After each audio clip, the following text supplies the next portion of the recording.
claim that I wasn't there, or even by your side. You ask me if I am sure that our love is right. 'Cause here I am, it's the only thing you should know, that I'm here to stay forever and ever and ever. 'Cause here I am, it's the only thing you should know, that I'm here to stay forever and ever and ever.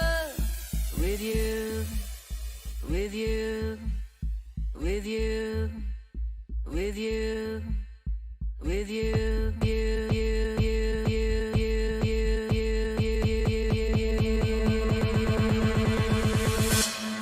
with you.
Don't look back to what I've done before.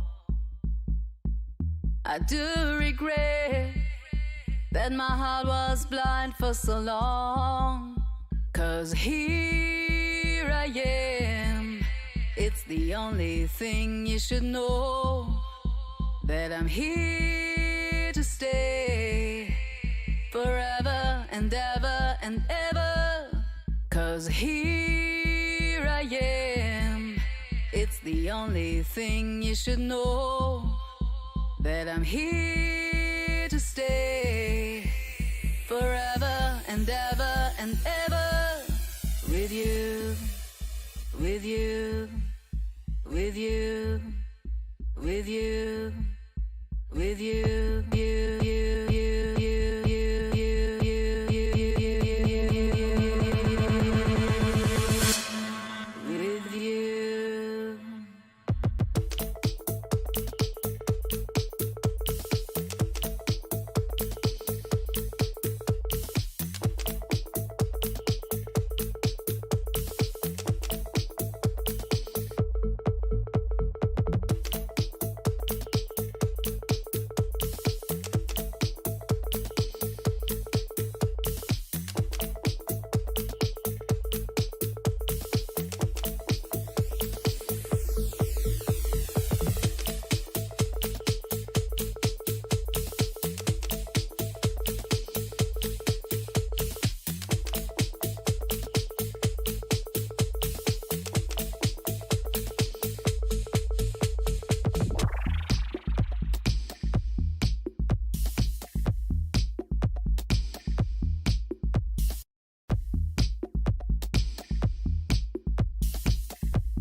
You claim that I wasn't there.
They say credit belongs to the man in the arena who spends himself in a worthy cause.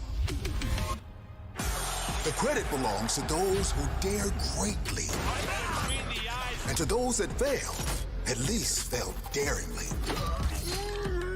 Target terminated. The glory is reserved for the few who, no matter what, answer the call to enter the arena. The call doesn't care if you fight for 1 or 20,001. It echoes out, reverberating across the globe. It only acts to reach the bold, never the timid.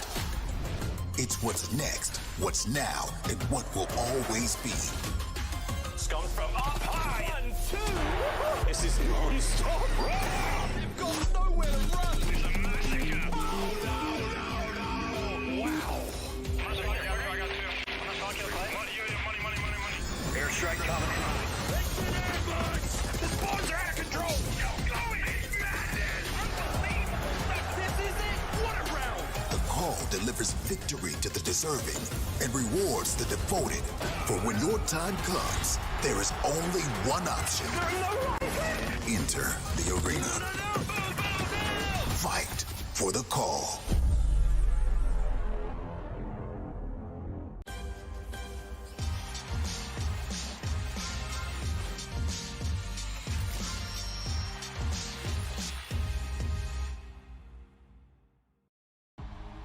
Hello Call of Duty friends and welcome to the CDL pregame presented by USAA. It is day 3 of the Atlanta home series here at the Call of Duty League and we're reporting live from our beautiful virtual studio. And it's me and Nameless on the desk today. Hey bud, how you doing? It's a little lonely up here and we're missing somebody in the middle, so I think it's about time I should welcome our very special guest analyst. It's Ian Wyatt, or better known as Enable. Enable, so good to have you joining us here today. Hey, I'm gassed to get all of your expertise and everything that you know about Call of Duty and have you break down some of the games today. So how are you feeling about Season 2 here at the Call of Duty League? I'm feeling good, Lottie. I'm excited. Thank you. I will say it's a little different being on this side of the desk. I'm not used to it, but it should be fun today. I bet it is a bit different to be there on this side of the desk. Obviously, you're used to us kind of breaking down your gameplay, but I'm very interested to see what you're going to make of your fellow competitors and players and what they're going to be doing this season. So, we're going to get straight into it, folks. I think it's about time we get straight into it. We have a game on our hands. We've got Legion and we've got Guerrillas facing off to start our day. Now, I'm going to pick your brain, Enable, about, of course, the Guerrillas. So, bad day at the office yesterday against FaZe, and I think it was to be expected. FaZe have kind of had their warm-up at the Kickoff Classic, and they're out for blood now. I think they're out to kind of stamp their mark on the league and show that they are a true contender of top 4 at least. So, do you think this game right now for LAG is a make or break? I'll be honest, Lottie, not only do I think this is a make or break game for LAG, I think it's a make or break year for them as a team. Ooh. I mean, hear me out. If you look at them, you know, all the players besides Vivid, they're vets, right? And they don't particularly have the best stock in COD now. And with all the new young talent that's come into the league recently with Shotzzy, iLLeY, Simp, and teams really seeing success taking that route, I think if LAG doesn't have at least a little success and consistency throughout the year, it might be hard for them to get on a roster next year. Yeah, you know, I kind of agree with a lot of things you're just saying. I mean, you kept it 100% real. I mean, and let's face it, right? Like, this might seem like it's early in the year, but they've had a couple months of practice. And, you know, going up against Paris playing LAG, like, this is the easiest match that you're going to have right now. I think both these teams still have to play Florida and FaZe, which are both going to be extremely tough matches. And you only have 5 matches before you get your seeding for the major. And, you know, you don't want to start in losers bracket round number 1, you can just lose one match and be out of the whole thing. So yes, this is make or break time for both of these teams. You have to turn up and take this dub. One of them's going to have to turn up. You know, I'm going to be real. I'm going to be real with both of you guys. I think we're getting straight into it, and I'm going to get a little spicier, but I think that these guys right now are looking for some stain remover, and that stain being their reputation from last season. I know it's really hard to kind of come into a new season, but have an old name on the first season, and let's be honest, they were at the bottom of the pile for the majority of Season 1 of the Call of Duty League. They have quite a long way to go right now. Yes, they do have a star-studded roster. They have vets on their side as well, so I'm hoping that will push them to greatness, but they really need to start establishing themselves as a true contender in this league. And I think that starts today, that starts at this match, and I want to see what they're capable of. But tell you what, talking about capability, we do have our US Army scheduled to show exactly who is going to be performing today, who is going to be most capable. Let's find out who we've got coming your way for this day. We have Paris Legion kicking things off against the LA Guerrillas. Then we have Toronto Ultra versus Florida Mutineers.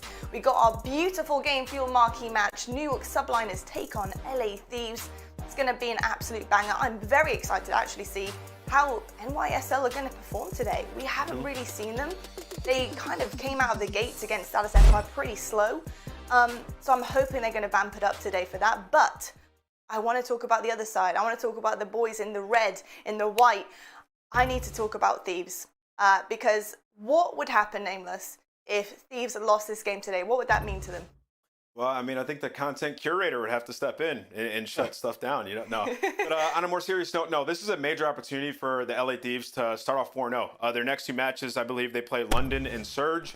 They're definitely going to be the favorites in those matches, right? And if you think about Slasher's teams the last couple of years, they've started off on the back foot, and it's been a struggle to kind of get back to contention status. So I think in this particular instance, you have to step up to the plate and, you know, get ahead of the season. This is your opportunity. You can start off 4-0, and then basically you're playing Empire for the top seed going into the major. So great opportunity, and right now they have to seize that moment.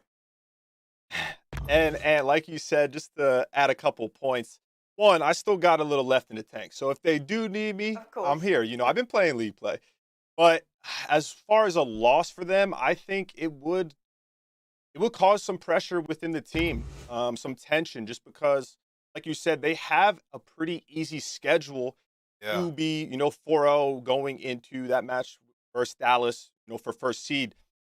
And LA Thieves got back into the league to be champions, right? Not just to have a good team. So these guys need to beat the teams they're supposed to beat. And when you look at Subliners, you know, they're not at 100%. Zuma had to kind of take a step back with his injury. I know they wanted Hydra. He's having issues being able to come over so they can play. So, or LA Thieves definitely needs to secure a win here, because I've had experience on teams like this in the past where it just kind of spirals out of control, you know, and it's going to get to a point where you have to make a change, especially with the attitudes and the personalities on the team. Absolutely. You need to make sure that you are all together. You're a collective team. You need to be working as a unit, and it's very important early doors to have that established. I think actually it means two different things for each side of the team. I think in terms of Thieves losing, that would mean that they have not established themselves as a potential top 4. I think that New York Subliners would maybe have taken over that, and they would be falling just short of that top 4 spot. And that'd be very difficult. If you think about the teams we have yet to see, we've got Mutineers as well to prove themselves here as well. We've got Dallas Empire, we've got OpTic. We have a ton of teams. Atlanta FaZe, that's already 4 right there. So if Thieves do fall short in this, New York could overstep them. Mutineers could easily overstep them. What's that going to do to their mentality? I think it would break them. And I think also Clayster would be very happy about it. Back-to-back champ wins for him. He is a winner. That would gas his team up. The confidence would skyrocket. And then they'd be capable of hitting that momentum train. So this is quite a big one, I think, that's going to be coming up. I'm very excited to see how this one ends. But we're going to head to a quick break, folks. It's been an absolute pleasure starting the day off with the absolute GOAT Enable on the desk with us. Well, I like loving that. it. And Thank you, hopefully Lottie. see more of you in just a bit. We're going to head to a break, guys. But when we come back, we have 2 friendly faces to cheer up your day as we head into all of the action. We got Maven and Merc who are on your headsets. We'll see you right after this.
Be mine.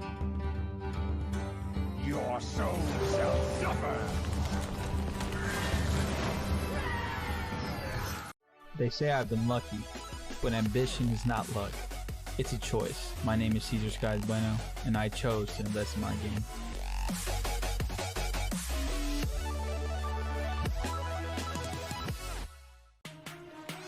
The Call of Duty League is presented by Scuff, the official controller of the Call of Duty League. The US Army wants your warrior.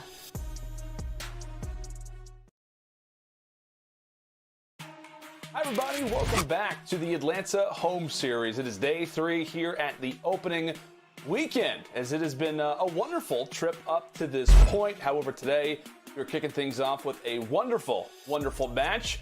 Myself and Study, not Maven and Merc just as of yet, but I know, Joe, my goodness, we got a lot of different things that we could obviously bring out of the bag, but like I said, hey, Study, like I said, we got 2 great teams, both trying to throw the hands, if you know exactly what I'm talking about. But Study, how you doing today, my friend? I'm feeling good, man. I'm excited to see these guys go at it. We got Paris Legion versus the Guerrillas. One of these teams are going to go 0-2.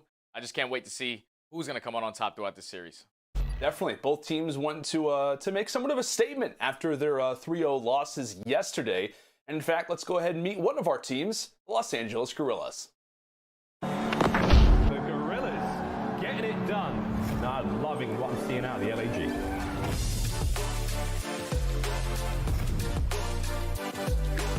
Silly finds the first. Lovely teamwork. My God. Dealt with the pressure inside the hill and the double nade from aBeZy. Salt lines him up, finds himself too. Vivid just has the one to win against Octane. And Vivid has got his number. Beautiful round. Fantastic execution from the LA Guerrillas. Oh, yeah.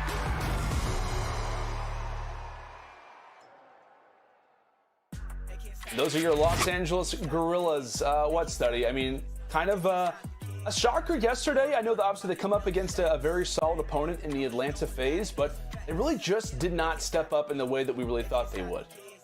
Yeah, man, when we were talking about this team, this is a team full of former world champions on World War II. So they have the experience, they have it all there, they just needed to put it together. And yesterday, for me, with this team, the communication had to be lacking. When they were playing on that P4 on Crossroads, they had the back spawns for P3 and P4, but then once kills were going in towards the Atlanta FaZe side, no one was communicating from the Guerrillas, no one stood in the back, the spawns just flipped immediately, and hopefully they'll fix that today. Yeah, a lot of adjustments. I'm sure the coaches put in some good work last night coming into today. Obviously, we talked about the Guerrillas. Let's go ahead and meet our Paris Legion. Wonderful start here for Paris Legion. Paris Legion just about pushed that player off the hard point. Just can they clutch up and go big? Classic just being aggressive in the plane. Fire's got to get on the bomb, and he will. He finds the kill. Unbelievable stuff. Awkward from the back end, able to pick up 3 along the way. Paris Legions. What a round! Much like the Guerrillas, the Legion also suffered a similar fate, dropping their series as well in a 3-0, however, to the likes of Chicago OpTic. Study, we were really hyped about the debut of that man. Fire drops a 0.71 in his debut. Definitely hoping to have a much different series today. Yeah, I just need the entire team to step up. The only player that had a 1.0 KD clean, which was Aqua, throughout the entire series yesterday. I understand that they had a tough opponent in OpTic Chicago, but overall, man, you just need to be that team that you want to be. You need Fire to step up. You need Scraps to step up and be that player that he used to be, and Classic to be your leader. Everything just needs to click for these guys today, especially versus a team like the Guerrillas. That's a great point, right? And we talked about their series yesterday versus Chicago as we'll, kind of transfer into a few different things here. But I mean, really, it kind of out of the gates, it was already a lot of issues that began to occur, right? They come on to raid, and we're talking about, okay, this is their chance. Fire can really kind of put up some numbers here, and they nearly get 100-point club. So it just was not by any means the way that they would like to start off. And speaking of that, as we get into our game fuel keys to victory, first thing for Paris, start off hot on the first map to try to gain some momentum heading into the search and destroy. As you called it, Study, they need to step up in that slang. A 0.83 overall KD as a team is never really going to do it. And same thing for Fire. He has to answer back. And I know you got a lot of experience with this guy, not the numbers that we expect to see from him throughout the remainder of the season. Yeah, so this is a big series just for Fire. When you're a new player entering the CDL, all the pressure, all the eyes are on you. What kind of impact are you going to make for your team? Obviously, he left a bad taste in our mouths yesterday with his terrible performance, but today you need to step up for your team. Your team needs you. You need to show the reason why you deserve to be in the position that you are. Definitely, man. Some young guys kind of on the Legion side looking to try to make some impacts. And on the other one, you could kind of say the same thing here for the Guerrillas. Now study our game fuel keys to victory for LAG. Walk me through them. Yeah, so you're going to start off. Father aBeZy needs to step up. Yesterday versus Atlanta FaZe, he had a 0.79. And when they were playing at the kickoff, he was a 1.2. That's a drastic jump, especially from one of your main submachine gun players. Now you need the SMG duo between aBeZy and Vivid to make the Legion uncomfortable and set up the plays. That's exactly what Vivid and aBeZy need to do. Just put themselves in those positions to just be a nuisance on the map, and it will definitely work out for them. And the next one is just communication. We saw them yesterday on Crossroads. Like I said, not having any hills for the P4 or the P3 for the spawns. And then eventually they only gained 2 seconds on that P4 on Crossroads, and that is abysmal. If they just had a little bit more communication, a little more structure for them, then it would have been a lot closer. Yeah, I know like the LAG team, as well as like a few of their analysts and whatnot, kind of took to social media to talk about it and say, hey, listen, Atlanta pretty much just took control over every single one of our mistakes. And so I think coming into this particular series, they have the ability to kind of change things up a little bit, right? Kind of change what went wrong yesterday, kind of go back to the drawing board and kind of see where they sit. But I'm really glad that you brought up Crossroads, because when we get into our maps and modes, I'm pretty sure we actually see Crossroads making an appearance. So the same map that we saw LAG massively struggle on yesterday versus Atlanta in regards to that P3 and P4, that is going to be starting us off here. We also have Miami Search and Destroy, followed up by some good old Checkmate, Control, Garrison, Hardpoint, and if we get to it, Raid S&D. You always like, man, some good old Raid S&D to kind of close things out. And to be honest, yesterday, Study, we had back-to-back 3-0s. I'd be happy if we could at least see that second Garrison Hardpoint. Well, the way that this series, between the way that they played yesterday, both getting 3-0, both of these guys have something to prove today. So I don't expect it to be a 3-0. I feel like this series is going to go down to the wire. Every single map is going to be really close. Just who's going to make the right plays to pull it out. Yeah, that's a good point. And I want to say both of these teams kind of had a similar situation yesterday, right? They're facing off against a roster who is kind of regarded to be in that top 4, top 3 conversation. They both lose the hardpoint in a pretty dominant way. The Search and Destroy was somewhat close. The Control, came within a round or two. I got to ask you, who are you more impressed by in regards to Legion or Guerrillas yesterday? When they talk about the Control, specifically, I was more impressed with Paris Legion. They ended up choking that raid Control versus OpTic. They had the lives advantage. They just didn't have the proper positions. Once they were able to have both players pinch on the opposite sides, going from one player spawn to the opposite, they had the full setup. All they had to do was stack the point, and eventually they would have closed that out. But just some minor mistakes, and hopefully they make up for it today. Absolutely. That's kind of the name of the game today, right? Work on those mistakes, and we'll see who can obviously come away with their first victory. But guys, we're actually going to throw it to a quick little commercial break. Having a technical problem with the player. We'll get all those things sorted as we step aside. Game 1 hardpoint up right after this.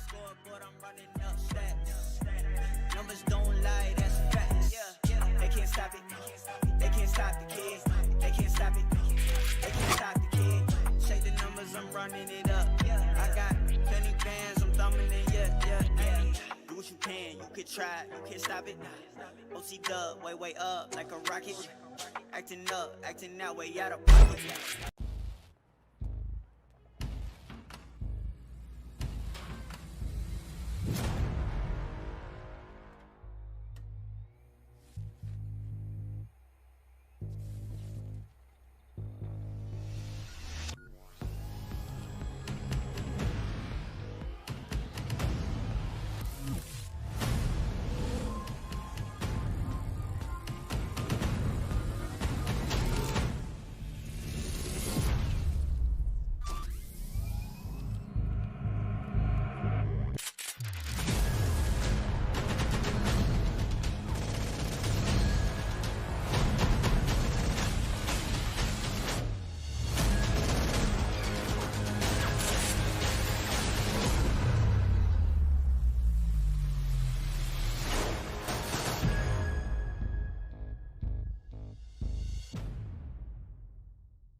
They say I've been lucky, but ambition is not luck.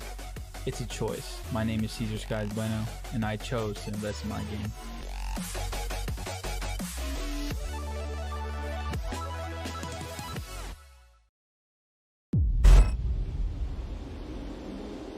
They say credit belongs to the man in the arena, who spends himself in a worthy cause. The glory is reserved for the few, who no matter what, answer the call to enter the arena.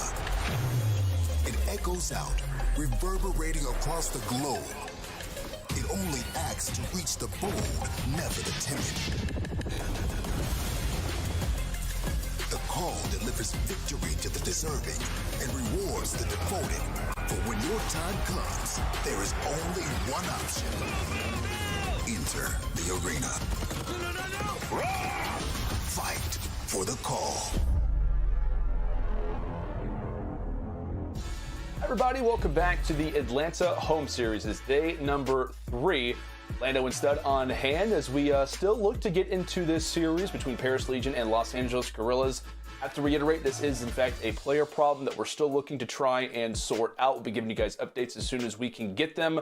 But until then, Studdy, we can kind of have a little bit more time to talk over this series, and I think that it definitely deserves to be discussed more in depth, because I know that it's a little bit early, but given the way that the groups work and the format for this season, which is absolutely fantastic, we're already having this convo in relation to both of these teams, talking on how if they both were, or rather if one of these teams is to go 0-2, which one of them will today, how much more difficult it makes in regards to groups, right? Because you're obviously going to play each team in your group once. That's going to decide how your seed looks for playoffs. Going down 0-2 in this particular group where you got teams like Atlanta, Chicago, Florida, Toronto right around the corner, this one probably means more than maybe some people might initially think, given the fact that we're early on in the season.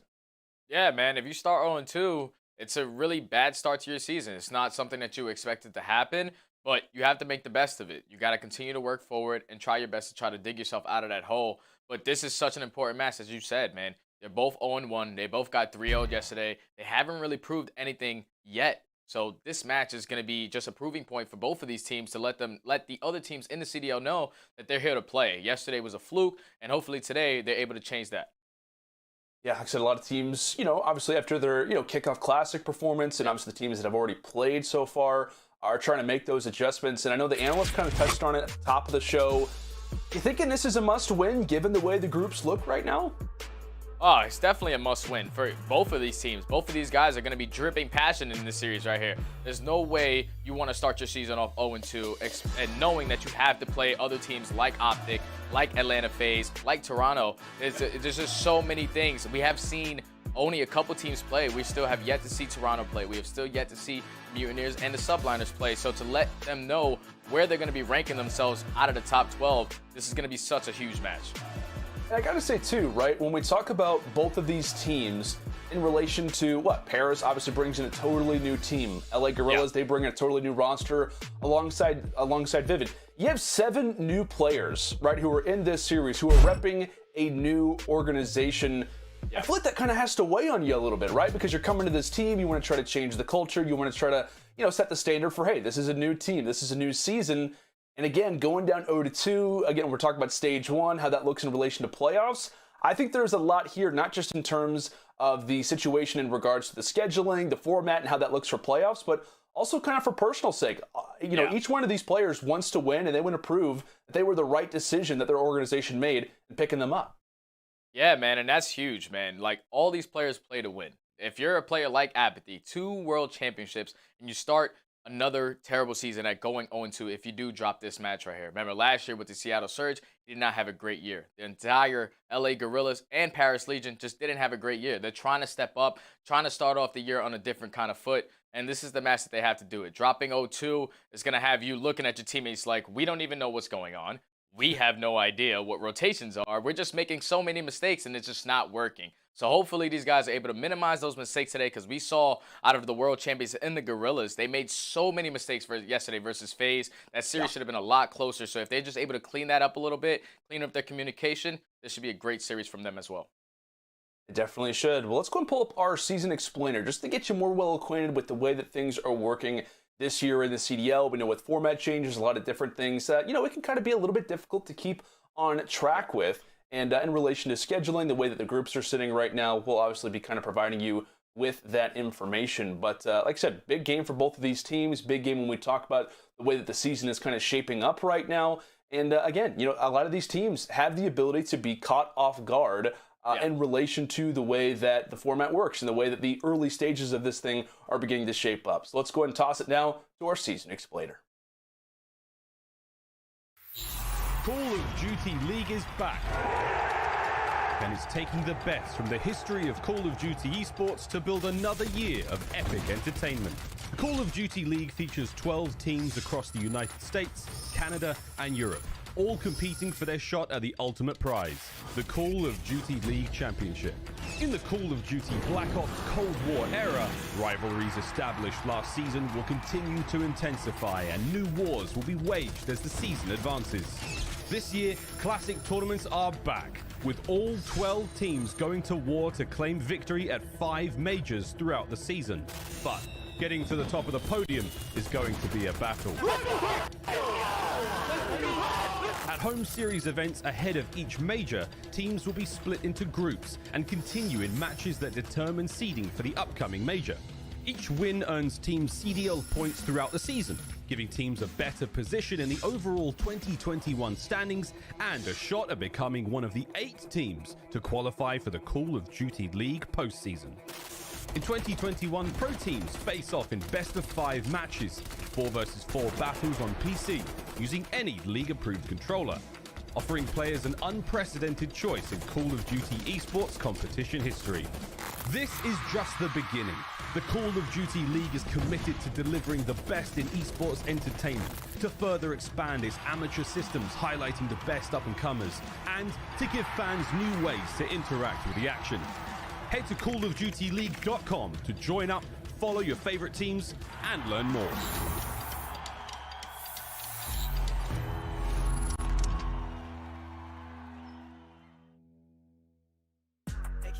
There is your CDL 2021 season explainers. We'll go and take a look at the points structure. Of course, for every single win, it will be 10 points for each victory. Major tournaments, we're talking about kind of an upgrade. When we talk about the points conversation, you're getting 75 for a victory. Obviously, progressively, if you go down 11/12, you are getting nothing. Not a single thing. Not a single point to your name. If you don't perform at the majors, that's the way that you're sitting. And then obviously, when we talk about major tournament pricing structure for this year, $500,000 overall prize pool for the majors. What, $200,000 for first, $10,000 for that 7/8, 9-12. You're not getting a dime. Nope, not a single dime. 2021 playoffs, of course. When we talk about this as well, the money only continues to go up. Study $2.5 million prize pool, $1.2 million for first, 7/8 as it kind of continues on. $25,000 per team. A lot of cash, a lot of fun things underway when we talk about the way that this season is beginning to line out. So it should be a fun rest of the season as we still work out a few player problems that we're having. But we'll go and step aside as game 1 will hopefully be ready right after we come back.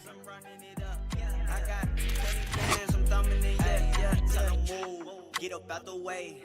It's ludicrous, yeah, how much I'm getting paid. 2, 4, 5, 7, 8, 10K. No mob ties, but a player being made.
It's time.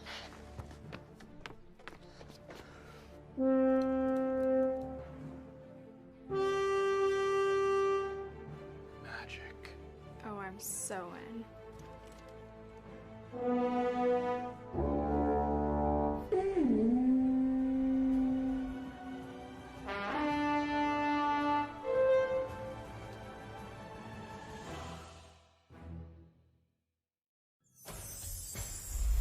I will fight with honor. My weapon brings justice.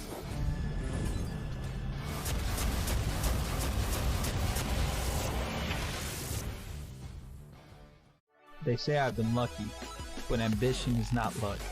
It's a choice. My name is CDL Bueno, and I chose to invest in my game.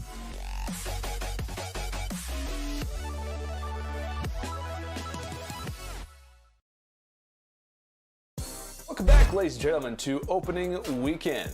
Lando and Study on hand as we are just moments away from Legion versus Guerrillas to kick off day number 3 of the Atlanta home series. Looks as if we're all cheers, we're all good to go. Again, we were having a small player problem, but I think we've all got it sorted out. And Study, I think we're about to kick this one off, man. It's been a little bit of a slower start to the day, but the analyst desk covered it well. The teams, kind of how we've set things up for this series in particular. A big match on the line, and I know we were kind of talking about different game modes coming into this series. Which one do you have in particular on mind when we talk about both of these two? So when I'm talking about both of these teams, we saw the way that they performed yesterday in those respawn game modes. One team got basically a 100-point club, the other team choked spawns multiple times. But the only game mode that I'm really looking forward to between these two teams is going to be the search and destroy. Who's going to minimize their mistakes? They both lost their search and destroy yesterday 6-4. They could have made some adjustments in the middle of those rounds to close that out eventually. There's a big 1v1 that Silly lost, and it would have changed the map completely. So map 2 is going to be that map for me to watch. Map 2, definitely one to keep on track of as we fly in here for some good old Crossroads hardpoint. And one thing to keep in mind for LAG, we talk about new teams, new atmospheres, Guerrillas. Pretty much all the players, when you look at their stats, when you look at their history, have not won a series in the last 8 months. So a big deal for the Guerrillas, a big deal for the Legion as well. A lot of proving to do when we talk about this series, as Legion getting some points early and looking to hold on to those spawns for P2. That's player 6 Classic. Watching toward that ice side, doing some damage through the midstream. And I love the adjustments. You can already see it, what Paris Legion have done. They switched Classic off that submachine gun, they put him at that flex roll, and they put Scraps at that second sub. So far, they're trying to keep up their aggression. They're trying to have Scraps and Fire work around as that sub AK-74U duo to match up versus Vivid and aBeZy.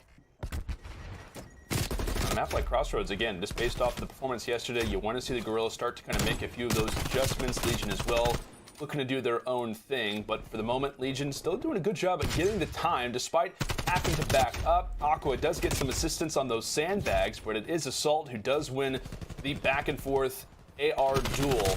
For LAG, it's pretty much just what, Study, kind of trying to make your way around toward the sandbag, try to get these players off of that top head position, and also watch your back as Vivid able to fire away with the double. Classic as well, able to stay alive toward the back end. And it looks as if Legion, based off of that play from Classic, are able to spawn up. They'll also keep spawns for now. And a valuable 40 seconds left as the young rookie in Fire looks to hold on to the hill and wins the fight versus App. Turns on Assault as well. A great double coming in from the rookie. I love this adjustment out of Paris Legion. It's working out in their favor. Classic 8-3, running at XM4. Is really working out for them so far. They're going to get this remaining 20 seconds on this P2, but LAG do have spawns for P3 and P4. Now, it's all about the same thing as yesterday. Just communicating, making sure you're having one player consistently stay in the back, not all dying at the same time, because once that happens, you're going to spawn out and you're going to be playing from the back foot the entire rest of the game. And you kind of talked about it at the top of the series in our breakdowns. Big struggle yesterday for LAG was just not holding on to P3, not holding on to P4. Only, 2 seconds, 4 seconds, something like that, a handful over a tent, despite seeing that rotation 2 different times. We'll look to see what LAG have up their sleeves as Fire wants to run in just as his teammate ends up dropping. Assault from the top railway ends up dropping 2, and LAG are able to continue to siphon players into P3. Yeah, they're playing this beautifully, man. 4 are going to go down for Los Angeles Guerrillas, and now there's going to be a couple players spawning out on the opposite side. The only player alive is going to be Assault. He's going to have a tough task at hand. A player's going to jump right in front of him. Scraps is going to get taken down. The 2 players are focused on him in the back, trying to stall enough time for his teammates to come in from the opposite. But Aqua playing spoiler, picking up the big 2-piece. Eventually, his teammates are going to spawn in the back. And once again, man, the LA Guerrillas just lost those spawns for P4. And this game can get out of hand if they don't break it quickly. Saw him do it yesterday, and Legion's going to make him pay. They desperately want to get Aqua out of that back tent position. And shout out to that new hardpoint timer it's going to show us, and Obviously, the players, which they know where the spawns are, but where the next hill is going to be, and it looks as if already off the start, LAG quickly start to swarm the hill. Player 7 was there to the rescue, but keep in mind, aBeZy is on the flank. They actually are able to get 3 players to spawn back here inside a rock. That's Vivid hanging out through middle, and just like that, it is going to be the flip. So back and forth we go. Paris is holding it. LAG now back in their control. And aBeZy watching from mid. He gets dropped by Scraps. Back and forth we go as this hill continues to be a crazy one, Stud. Yeah, man, LAG did a great job right there, not letting the bleeding to continue to go on. They were able to flip those spawns right off the rip and then eventually try to fight for some time, but Paris Legion ended up getting the remaining 25 seconds on that, so they're eventually going to break that 100-point mark. Now, if you're LAG, you just need to focus on these rotations a lot better. You need to make sure you're not all dying in sync, because you're only down 40 points. You're basically playing from the back foot this entire first side of rotations. Now it's time to just step up in the slaying department, and I'm looking at Assault. He needs to step up and try to match Classic right now. Yeah, good call. Assault on the AR, looking to try to make some damage happen across the map, as we'll now go ahead and go to an Astro Gaming listen-in with the Guerrillas. Jump one, people. Sharp on the hill, sharp on the hill. Bring it back right here. Using hill, Johnny out, B. Absolutely hill. Back right hill, we're still in point. Yeah, there's two. I don't know where he went. I hit him in hill. He's close barrel, Nick, weak, laying down. I'm going icebox. I got Top hill. Weak. I got 3. 4, that's 4. Get hill, get hill. There you go. I can go 3. I'm saying A, it's Indeed. I'm backing up. I'm trying to play streak. Ivory mid alley. I got you. I don't see nothing P4. They're gonna hit this. They're gonna hit hill, I think. They're gonna hit through P1 probably. Yeah, they probably are. They're doing out. Big door. Absolutely dead. I'm one shot. I will push you to hit it. If it's a test, I'll push. I'll watch your push. They're about to hit it. They're hitting now. Top cat. Twice. He's behind the box. He's outside the big door screaming. I'm moving. Got him. Nice. There you go. He won. I got him. Oh my god. I'm gonna top. I've got it. I've got everyone. I've got all left. I got all left right now. Top. Dooley's one shot. Going top fire. One's mid alley. Top fire. Got one. Nice. I'm looking at the alley. Top fire again. Top fire. Top is 3. Big door. I'll say big door. Nice. Not good. I'm all right. One shot low. Big door. Outside the big door to the left. And one's at the ice. Big door. Scrap. Get time. Good. Oh, that's shoot. Dead. Nice, you win. I'm firing Nick. Top fire Nick going to the cross. I'm going cliff. Pass it like T1. Got you. One's big box on me right now. Yo, right above you. Just keep playing kills. Where's right above you? Weak. Half health dead. Yuli's big box. Nick is one shot top 10 right now. He's top 10 in the corner. He fell down. I have a streak. I want to save for next though. Yeah, hit left. Guerrillas are starting to come alive. Study what you take from those comms. Oh, man, nice and clean, man. You could just tell that they were playing a lot more aggressive, stepping it up when they need to. They held a full 60 onto that P2 hard point. aBeZy was slaying around that mid cut, eventually was able to pick up some streaks, and those could be really useful going into that P4. All they have to do is basically flood this out and win a couple gunfights, but 3 are going to go down for the Guerrillas. That's going to slow down their push. They're going to have to readjust and try to hit this one more time, because Paris, they do have spawns going into P4. They're gaining all this hill time. They can pull away here.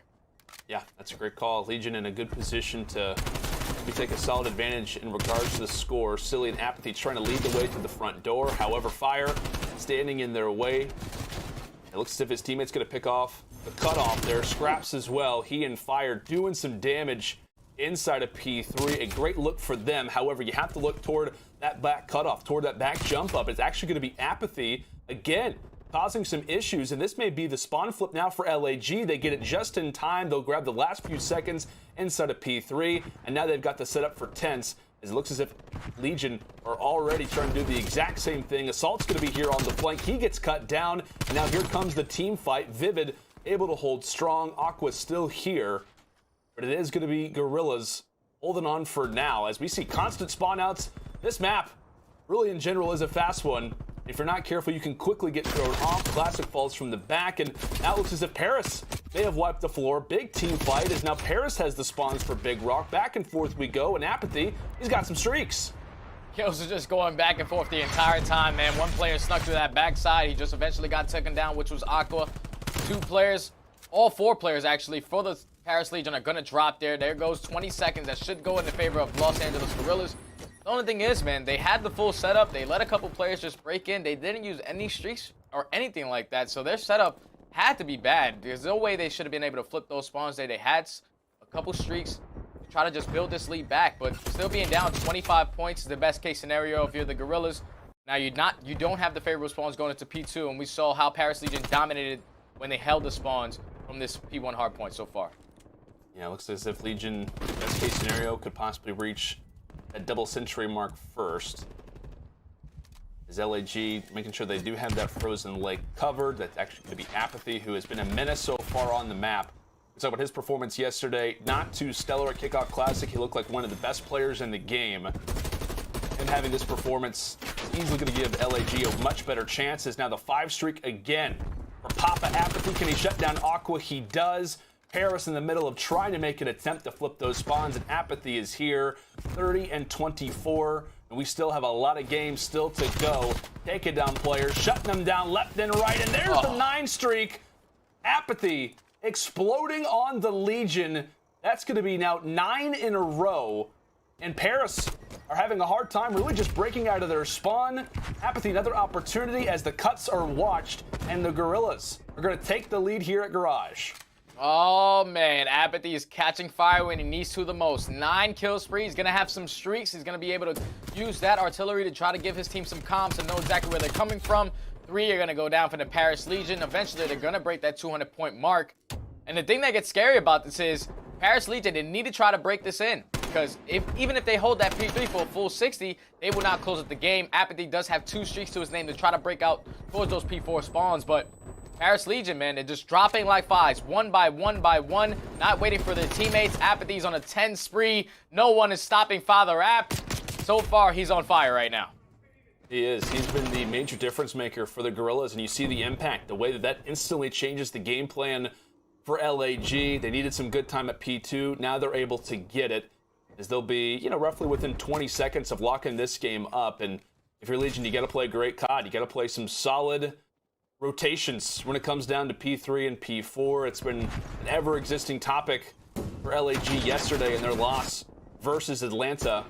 aBeZy continues to be a problem. That's going to be 2 in the feed. Vivid as well ends up finding 1. The setup is broken, and now 10 seconds left for the Guerrillas to close this one out. Aqua has to pull out the pistol as Paris is now spawning on the other side. A few seconds left. If they can hop inside the hill and just try to delay this, they'll be feeling a little bit better, but to no avail. This one looks to be Guerrillas to lock up. And aBeZy, can he close things out here? Can he try to hop inside the time? Actually, it's going to be Vivid who picks up the kill. aBeZy hops inside, and that is going to do it. LAG locking up this one, 250 to 199. And that is a great answer if you're an LAG fan. That's the best case scenario. You had Silly doing what he had to do with that AR, but aBeZy, Father App, we were talking about it, 0.7 yesterday versus Atlanta FaZe, stepped up tremendously for his team, picking up multiple streaks, going on tremendous kills throughout the entire map. If you're the Paris Legion, man, that's where it gets scary. Because when you're playing a player like aBeZy, he has these spurts where he can just go absolutely insane, and right now, he's feeling it. Yeah, I mean, Sonny, correct me if I'm wrong, but I think when we reference LAG, one of the big talking points coming into this roster announcement was really that SMG duo, right, of aBeZy and Vivid together. aBeZy was going to be able to kind of give Vivid some pointers, obviously a very fast-paced player himself.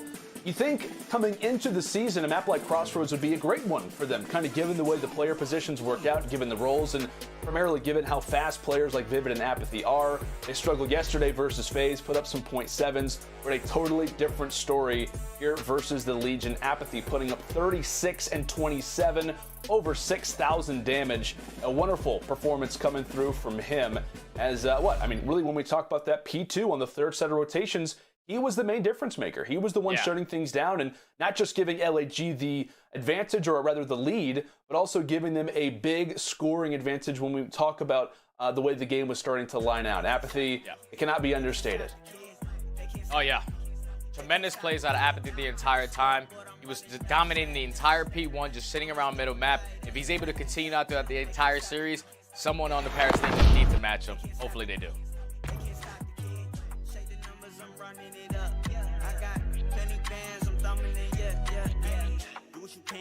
Try, you can't stop it. OC dub, way up, like I'm rockin'. Acting up, acting that way out of pocket. For the grind, for the hustle, I can't knock it. Do what it take, do what you do, you can try. Yeah. I've been up, I've been stuck up in the sky. Yeah. me at the top.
Silly hold the line. What a start. Assault. Wow. 1-2. Woo-hoo-hoo. Give it to him. Oh! Non-stop, dude. They've got nowhere to run. Now the victory lap. Oh, no. Welcome back, folks, to the Atlanta Home Series. It's day 2 of our opening weekend. We've got Guerrillas. We've got Legion facing off. Lano and Study on hand. Last night, we just got to witness a pretty interesting hardpoint over on Crossroads. The spawns were crazy, the kills were there, and aBeZy was putting on a solid performance for Los Angeles.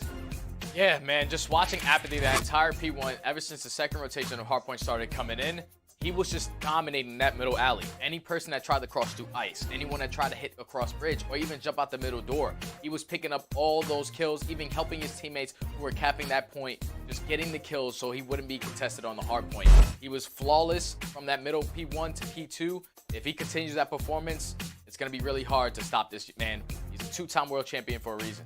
Yeah, that's a great call. And one of those championships was with 2 other members of this team. We talk about Assault and Silly back with EG in World War II. I had to think about that one for a moment, right? Way back in the day, good old Patty P on the sticks. They put up one crazy performance, but I got to ask you now, coming into Search and Destroy, kind of on topic with that veteran type leadership. These guys have been in it when it comes down to the craziest of scenarios. Silly has even gone on record before saying, hey, we are technically the 4v4 defending champs. A lot of that was through this game mode of Search and Destroy. How do you think both of these teams fare off in a mode like this? Well, yesterday when I was watching Paris Legion, they were playing versus OpTic. They started off 3-0. Then they started changing up their strats. They tried to change the momentum on the game, try to get a little bit more aggressive, and eventually it costed them at the very end. Now, we saw LAG as well. I feel like they played really slow on their offensive rounds, let that time tick, and eventually Atlanta FaZe, all they had to do was just kill a guy off bomb and they would win the round. I would like them to step up in their offensive play, and Paris Legion just stick to their strategies and no one try to do too much. When we talk about Miami, obviously a beautiful city, a beautiful map to take a look at, but you've got quite a jaunt, right? When it comes down to both of these sites, B without a doubt the most preferred one, and aBeZy being fully aware of that top piano position, truly the breaking point for both of these teams, and particularly the offense, as Legion will look to try and engage early. The nades are out, and Legion are fully prepared for it, but Silly coming through early as the Crimsix makes its debut for the first time in this series. I believe it's the first time. I don't think we saw it on Crossroads, but no. Great position in that back alley, really for that AR stud. That's where you want him to be. Few players beginning to fall as now Scraps, last man alive, the push over in top piano is going to be foiled as the nade comes through, and Guerrillas find the first. I just didn't like that offensive push out of Paris. They decided to just flood out that top purple. They didn't they had absolutely no one looking at that back alley. Silly was able to kill Classic with ease, and every player right there was just baiting themselves. aBeZy tucked himself in the corner. He did not die that entire time. Great plays out of aBeZy right there, but also his teammates having that cover fire to close out that defensive round. That's a big one for him, right? Obviously, when we talk about a map like Miami, defense is going to be preferred a majority of the time, and Legion there just could not really get their feet set all that much, but we'll see what the Guerrillas now have up their sleeves in relation to the offense. As Vivid, as you called, finds the hat trick in round 1. And these pre-nades, pre-stuns, and top piano looking to find that early information. aBeZy, a fast-paced player, but has to slow things up on this offense as it can be hard to find some angles. Keep in mind that player number 1, that is going to be Vivid. He's been running that AR a lot more often. He's going to need it over toward this beach side. And I believe that was Classic, who was in a position to maybe take him down. He vends not to. And it looks as if that bomb may be possibly on the rotation toward A. Assault's got it on his back, but Aqua and Classic, they're here and ready. If that rotation is inbound, as Scraps finds the first blood. Yeah, Scraps able to take that positioning into top purple. Got great timing on the aBeZy there. Now puts his team up in a 4-3 advantage. Bomb is going to be towards his B site. Classic has his hands full with 2 players on this side, but he's going to hold the nade right to Assault's face. Now it's going to be a 4v2 for LAG. As I say, that fire is going to take down 1v4 for Vivid. He was that island player on that A site trying to make anything happen, trying to open up the first blood, but he's getting able to open up with 2. 15 seconds remaining on the clock. The bomb is going to be down. It doesn't look like he's going to be able to win this round, but those are 2 huge kills, man, especially if you want to go 5-5 and try to play for that defense. And also in relation for streaks, too. Solid attempt from Vivid, but not going to work out. Not going to work out. I got to ask you, you think in that situation when Assault's going for the rotation, they don't really get a whole lot of info. They kind of have that 2-2 split, and I feel like Assault, who was kind of being that middle map player, he leaves, and that kind of doesn't allow for the other players to make the rotation because nobody's going to be there to watch the cutoff. Obviously, Assault ends up dying. I feel like for a moment there it was Guerrillas hoping they'd find a peek at B. They don't, and they're just like, hey, let's just go ahead and default to A. And when you got really no one dropping on the map, I feel like they kind of cut themselves in a pretty odd position. Didn't give themselves enough time to really make a play. Yeah, I was talking about it before. Their offensive rounds, they decide to play it really slow. They wait to the very last second to see if someone can open up with a pick or eventually try to gain an opening and pushing up on the map to try to gain some information for the team to eventually work a bomb site. But once again, man, 30 seconds is when these guys are trying to commit to a bomb. Vivid able to open up with the first blood on the Aqua. A 6 spree, going to be able to spot Classic, trying to put down a couple shots. Classic's going to be one shot in the very middle of the map. Here comes Assault with some great shots onto fire. Classic's in the same position. More shots from Assault. Classic is absolute one shot. Last player is going to be laying mid-map. If you're Vivid the Warrior, you want to try to give this to Vivid so he can earn those streaks. Assault's just trying to put some shots down. Here comes Vivid coming from that S&D, and he's going to be able to pick up the kill, and that's great communication right there out of the Guerrillas. They knew exactly what they needed to do. They give the kill to Vivid, and now he's 7-0. He should have earned his artillery strike, and so far their defensive rounds have really impressed me. Yeah, they really have, man. Well, they kind of lock everybody up in center, and great comms given over to Vivid to say, hey, man, finish him off. This is your time. And now for Legion, you're going to have to be worried about that artillery throughout the remainder of the map, and on a map like Miami, you know, maybe outside of like that back alley position, very open, right? Very open, a lot of space where those streaks can really do some damage. But Vivid, for the Guerrillas, we talked about his Search and Destroy performance last year was absolutely fantastic. Really his best game mode without a doubt in his rookie season. And he's showing us exactly why he is that S&D specialist. Is now the Guerrillas back on offense, continuing out with that Krig, really for most players, just given how wide open this primary portion of the map is. We're seeing quite a few players, especially that bomb, kind of remain in mid. It looks as if the rotation now is prime for B. Scrap still sitting up top piano. He's going to be in one of these early engagements versus aBeZy. Gets the pick, gets the timing, and Legion walked away with the first blood, but that's not going to stop him. Still a few players hanging out. Vivid finally ends up getting taken down from middle. The current 2 versus 4. LAG on the offense have made some progress when we talk about parking lot, but that's quickly going to be foiled as Fire takes down one. Assault now the last man alive. He drops as well. And Paris will tie things up. And once again, man, another slow offense. You saw Vivid. He was the most important player on the game. He was one off a cruise missile. He should not be the island player. You should use your streaks to pull an early lead on the map. They use that artillery strike, making sure they're using all the pings when you gain all that information when you pop it. They should have a free A plant, and then eventually you use it on A. There's no way in hell they're going to defuse that bomb. So a really bad offensive round again out of the Guerrillas. They're just wasting so much time on the clock. Unfortunately, Vivid does not get his cruise missile, but they've been winning their defenses, so they need to be able to answer back here. Using streaks to possibly get some more, as that one will be tucked away for now. Legion back on the offense, and definitely a more focused attempt at B. We've been talking constantly about slow offensive rushes. The majority of the time, it's just really relying on one player to find the pick. Fire has to adjust his reticle a little bit. Classic says, you know what, I'll jump in, no problem for me. Those trophies are going to be causing some problems as well. Really, utility, the nades, trying to find some info. They know somebody has to be sitting toward this back alley. This time it's going to be, it's going to be Silly, no doubt. With the Krig, one player enters the site. aBeZy's able to find the trade as Fire. And the nade gets tossed out. Current 3v3, 28 seconds left, and that bomb is down, but not in the hands of anybody. Player 2, Assault, is going to spot Aqua. This is going to be a huge kill to making sure he's not able to get that pinch. Aqua's going to get taken down. Huge kill out of Assault. Scraps is able to go for the trade onto Silly. Now, a 2v2 situation. Bomb needs to be planted. 10 seconds remaining. If you're number 2, you need to speed it up. Scraps is going to get shot in the back by Vivid. Here comes the bomb plant. It's going to go down. Too bad Assault's going to be behind him. And great plays out of Guerrillas. So far, their defensive rounds have been flawless on both sides of these teams. It's just all about that offense, man. You have a couple streaks. You can make an opening. I would like them to switch up their pace right here. They're sending aBeZy solo into that purple bar building. If him and Vivid decide to double hit out Scraps, they can definitely open up with that first blood, even get traded. But it will definitely put them in a greater advantage. I would like them to just step up their pace on their offenses. You think we'll see LAG possibly bring out the streaks here in this next offense?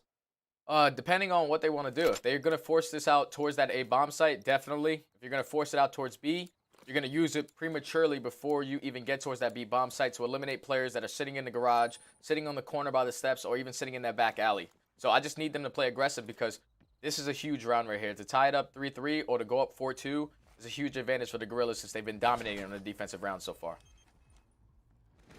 And it appears, based off the mini-map, top side, LAG interested in A. aBeZy, of course, with the bomb. Vivid still remaining through middle. And due to that many players from Guerrilla stacking up at B, they will have to make somewhat of a transfer through that mid street. And that's where the ARs can really start to walk away with a few of those picks. And one of the men that happens to be sitting there is Aqua, trying to watch out for his teammates. Vivid finds the first blood. Does get picked, so a nice shot there coming in from U. The 74U finally ends up making its debut as aBeZy with the bomb. Should be clear now over at A. 2 players still up from Legion. That's going to be Scraps and Fire, who aren't too far from the bomb. 3v2 situation. Paris Legion have a lot of work to do. You see that number 2 player, Assault, is watching the entire middle map from that purple area. Scraps decides to go right instead of left here. He will most likely die. But the time is ticking. 25 seconds. Fire is able to open up with a big kill on the aBeZy. Now a 2v2 situation. Assault, great crossfire on the Scraps. Fire is going to be one shot on the bomb. Both players are just waiting. Just waiting. Here comes Silly trying to go for the trade. 2v1 for Fire. He's going to get taken down. And that is what I'm talking about. Right there, if you're the Guerrillas, that was a great switch up on momentum right there. Obviously, I would have liked them to plan it a little sooner. But aBeZy, being the player that he is, works around the backside. Eventually gets the trade on Aqua. And the slight completely open. And the good thing about it is, Vivid still has his airstrike. So, if the players decide to go towards that A site, he can just bomb them off that. So, I'm expecting Guerrillas, especially on defense, to just be 3-stacking this B site.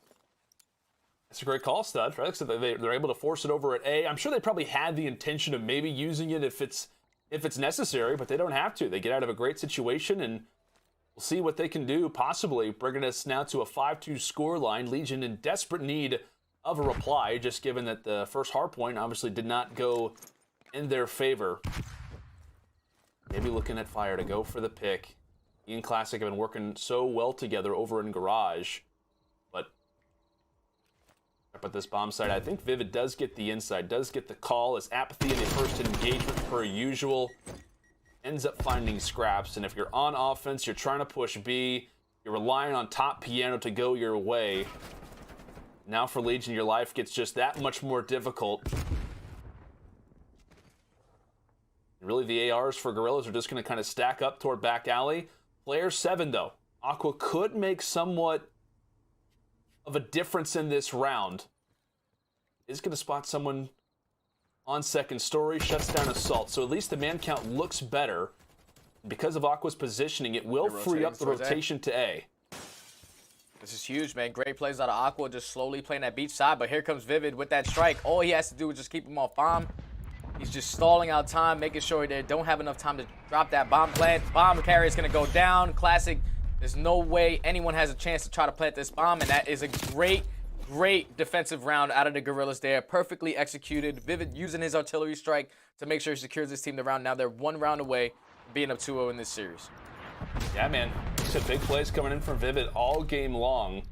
The major difference maker pulls out the streak, and for a moment it looked pretty bright, right? Aqua's making some nice plays toward the back beach side. He ends up finding the pick onto Assault. It looked like there could be something developing, but LAG bringing us now to 5-2. Vivid overall in the game 10-3.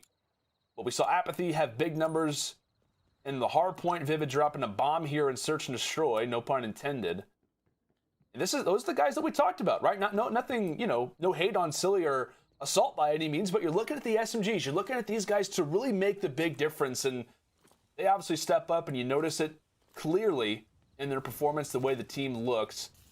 Game is not done yet. I don't want to say early, but if Aqua has anything to say about it, we could see a few more rounds as Legion clear off that top side of the map.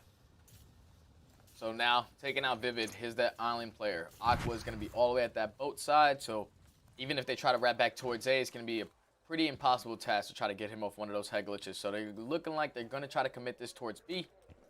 3 players from Paris Legion are going to be set up waiting for this push. They're trying to push him from top purple. The only thing that scares me is that guy back alley, which is going to be fire. Going to be posted up, watching this top entrance. They're getting all the information that they need. Fire trying to put down a couple shots. 28 seconds remaining. He's going to back down. Great shots out of Silly there to push him away. Here comes aBeZy. Great opening onto Scraps. Now the bomb site is going to be free. 17 seconds remaining on the clock. Silly's going to open up with a big kill on the fire, but here comes another player sliding out. It's going to be Classic. Now 1v2 for Aqua. He's going to drop. What a phenomenal play out of the Guerrillas. I did not expect Paris Legion to play it like that, but they got too overhyped right there. Scraps tried to commit to the challenge. Fortunately, he gets taken down. Fire dies in the back alley, and oh man, if you're Paris Legion, that round is going to eat you alive, man. They should have been able to win that one, but now the LAG is going to be up 2-0 in the series and 1 lap away from closing it out. Oh, Steady, I can't have another 3-0. We were talking about it at the start of the broadcast. We were talking about it at the start of the day. This has some real game 5 potential, but Vivid decides to step up. aBeZy in that last round decides to step up, and now we find ourselves in a situation where LAG, they're up 2-0, and Legion really not a whole lot of talking points, at least in a positive manner. In regards to this next control, I don't think that Legion have actually won a control this season, including kickoff, as well as their series yesterday versus Chicago. They're 0-2 on, at least on this mode, from what we've got to witness up to this point. Not a good look for Legion, but hey, if you're an LAG fan, if you're a fan of Los Angeles, specifically Guerrillas, you're sitting pretty. Vivid 10-4. Really, the rest of the team play somewhat consistent. Assault obviously +3 on the other end for Legion. Classic, kind of one of your guys, had like a 1.1 yesterday, I want to say, in SMD. Not going to be able to put up enough numbers in really order to compete with LAG. And we talked about this team study, a well-disciplined roster. You got some world champions on this team, guys who obviously played with one another, and they look like it there. Some great coordination, some great adjustments. Yeah, and the only thing that scares me for Paris Legion is that your back is against the wall. Who is going to be that player that's going to lead you guys to try to fight back in this series? We just saw Classic. He's usually that leading communication kind of player. Yes, he just dropped 1-7, and that is not what you expect out of Classic. He's a phenomenal search and destroy player, but it just wasn't all clicking for them. So they're down 0-2. Yesterday, they lost a very close control versus OpTic. It's going to be a totally different map in Checkmate today. Just the momentum that LAG has right now, if Paris Legion don't start off hot, especially securing their defensive rounds, this is going to be a 3-0. It's a great call, man. I mean, Legion, I want to say it was kickoff, did play Miami versus London, and I want to say it was Classic, who had a great performance, had, I think at one point, like an ace in the round. So this is a map that you'd kind of expect them to perform well on, and also this mode of search and destroy. They're not able to do it as LAG ends up walking away with now this 2-0. We'll go and take a look at our U.S. Army tactical play, specifically the play that we see in the last round, which, again, great coordination from LAG. They're on their offense. We talked about this one on Miami, not normally going to be easy, but really for me, Study, it's aBeZy pretty much causing a major difference over toward that top piano side. They had a good setup, but it was not enough as LAG, this is the closer. Yeah, it all started right here with Cellium putting down great shots onto Fire. Once he forced Fire out of his positioning, aBeZy was able to hit that step, was able to open up with that kill on the scraps. Now, Fire, for some reason, decides to repeat back alley when he knew that Cellium spotted him there. He's going to go down. aBeZy does not rush the plant, able to take down Classic, and it's all left up to Aqua there. If you're Fire, you just need to be able to just keep that guy off the bomb, just keep throwing shoulders, don't commit to the gunfight, because you're gaining all the information for your team. Unfortunately, he does not do that. He drops, forces his players to try to jump over the wall, even come through the building and try to get him off bomb, but at that point, it was too late. It was too late, my friend. Too late indeed. Guerrillas looking pretty solid after our first 2 games. Again, we had some game 5 potential maybe here, but that's all going to be dependent on how Legion look in this control. As we'll step aside, we'll see you for control next.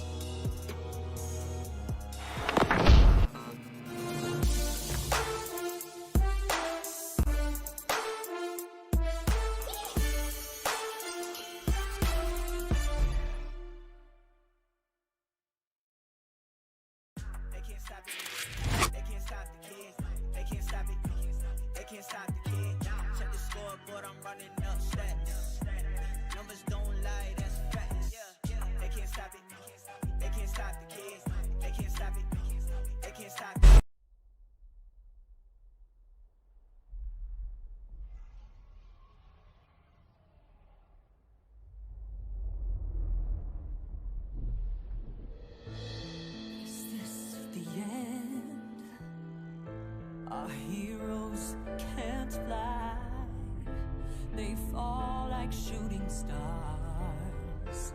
Will anyone survive?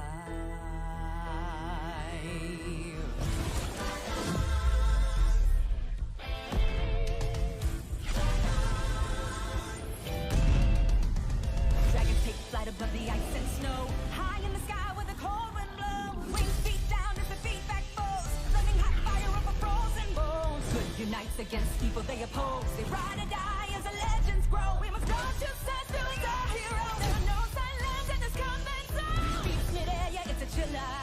Life and death, yeah, it's a killer. They go round and round as the beat down pounds. Aerial thrills, yeah, it's a thriller. The sky's filled with trauma and all of this drama, pretending and impending. Prestinni, it's dragons descend.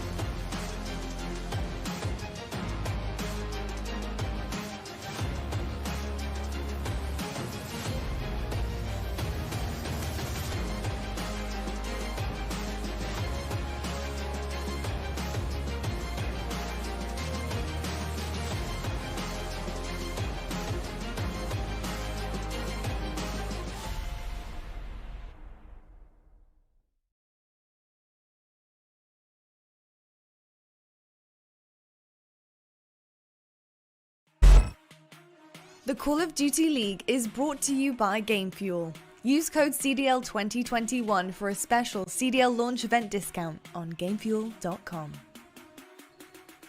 Tournament audio and team listenings are powered by Astro Gaming, the official headset and mix amp of the Call of Duty League.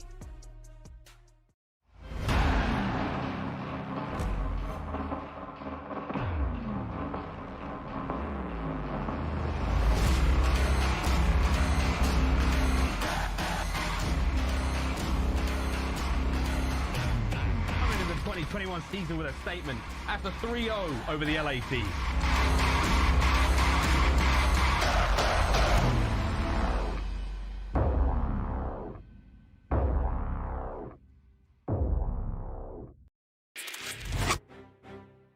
I don't know who that is, but somebody should gain down on Unity. I can hear like mouse clicking. So somebody know. Oh, that makes. I wasn't here. You good?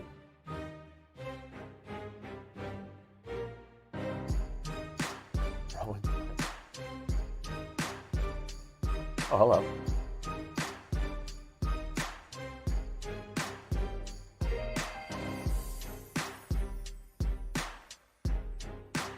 slow stream. Supposedly you can hear me.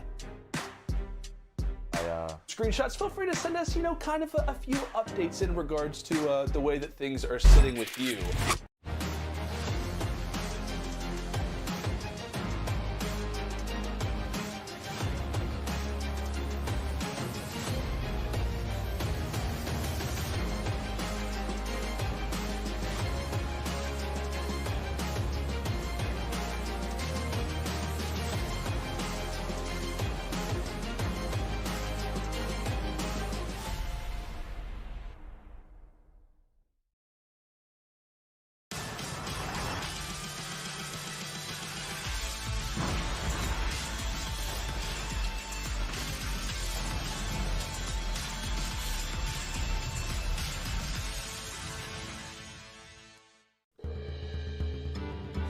Victory or death!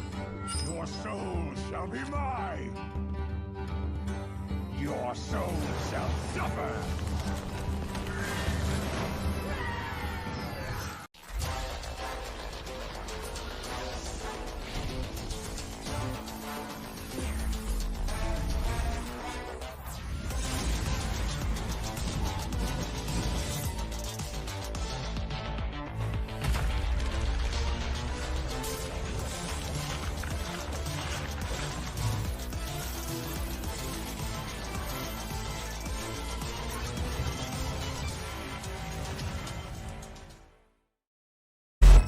Think you know the Call of Duty League better than anyone? Prove it by playing CDL Pick'ems this season.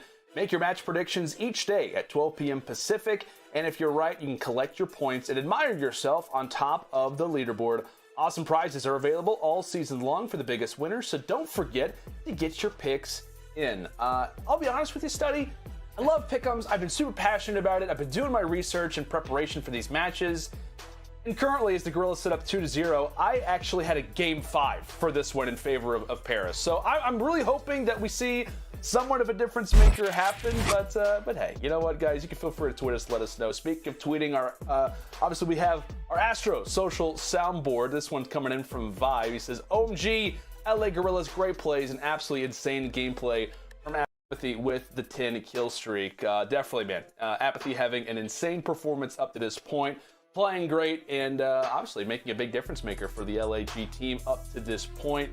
Excited to see how they play, but I know we did kind of start off things a little bit slow. One of the players did have an account issue after he logged out after some technical checks, but hey, we're good to go. We're back in the mainframe. We're back in our virtual studio. I've been doing my best to keep my hands in my pockets as often as I possibly can, and I think I've been doing a little bit better today, Study. No major hands today. No big hands going around. No big hands, brother. Just keep them right here. Touch your chest a little bit, Feel good, Go. If you're me, you're feeling good about your predictions. I've been off by a couple matches, by just one map. So I'm killing it in points right now. For this series, I had it 3-2 for LAG, but them being up 2-0, one map away from closing it out, it's going to ruin me. It's going to ruin me. Man, we both had game 5s. I actually had somebody tweet me totally accurate predictions coming into today. Like, literally everything from maps were exactly right. Obviously, victors were exactly right, and I forget who they had. I want to say they had Legion 3-1. So definitely a little bit of a surprise here, I think, for most people coming into this control. I think many assumed that we'd be at a 1-1 scoreline. However, that has not been the case, and one of the major reasons was that last guy on your screen, Vivid, dropping a bomb in that last S&D. Double digits, as now we head into some control on Checkmate. Really, for both these teams, control has not treated them really all that kindly. If we're including kickoff, we've got 0-2 for both of them. So somebody's going to win here, and I'm excited to see who that is. LAG currently with the momentum, but hey, Study, we talked about it before. That game 3 is always the swing mode, and control could be exactly that. KD's not looking so great for LAG, so who knows? Maybe this could be a good stepping point for Paris. Yeah, this could be great for Paris, especially the way that they played OpTic yesterday. It was so close, just some minor mistakes, even though it was a completely different map. This should be a great control. It's going to come down for me. It's just a sub-duo between Vivid and aBeZy versus Scraps and Fire. Who's going to be able to control this plane more, setting up their AOs to put themselves in power position. And it's looking like LAG right off the rip, able to open up with a lot of kills and force these players to all spawn towards that yellow side. And we've only seen Checkmate control once, I believe. And that was at the Kickoff Classic with Toronto versus Minnesota. Big talking point about that was really the spawn flips, and or rather not the spawn flips, but the spawn control that we saw coming in for both the offense and defense, as that was really the main attempt from Assault toward that back bottom side.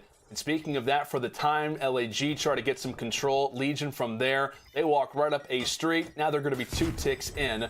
One player actually was sitting inside a top plane. He quickly drops, and in the meantime, he will sacrifice his life, but it's not all for naught.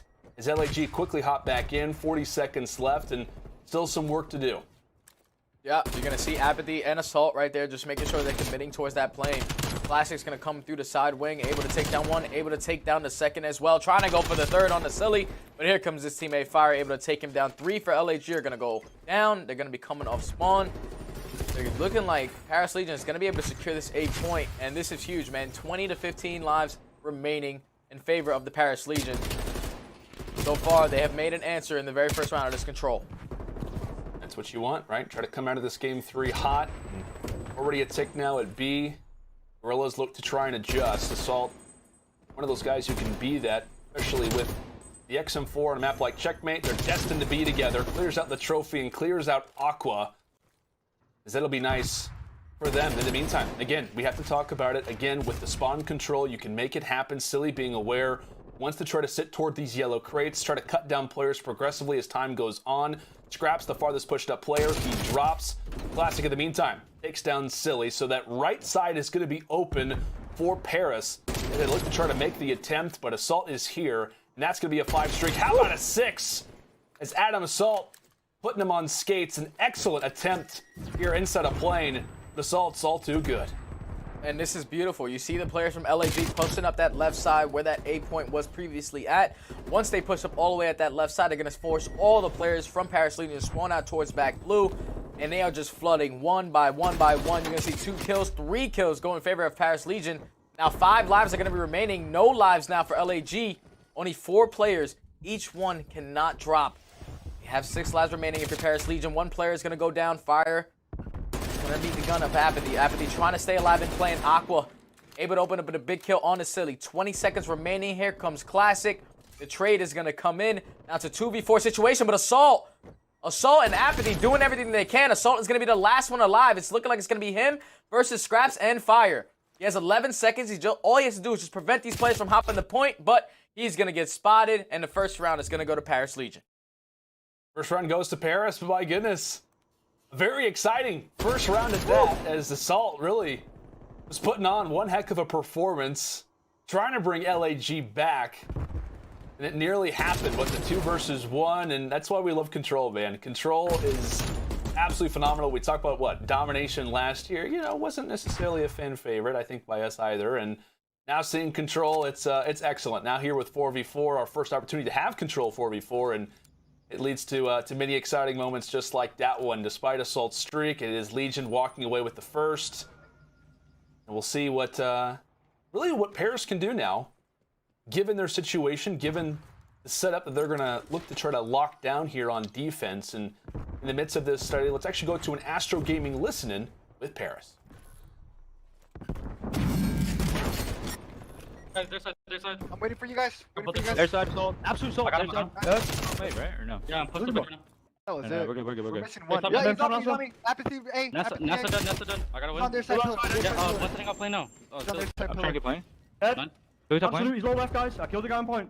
One's front tube and top lane. You might be on the desk. Top left wing, going to plane. Nice, Nick. I went top lane. I went with you. Yo, 1 to 2. Oh, no, go side, 2 burn away, 2 burn away. Alright, Vivid's front, you okay? I think there's like 3 bayer.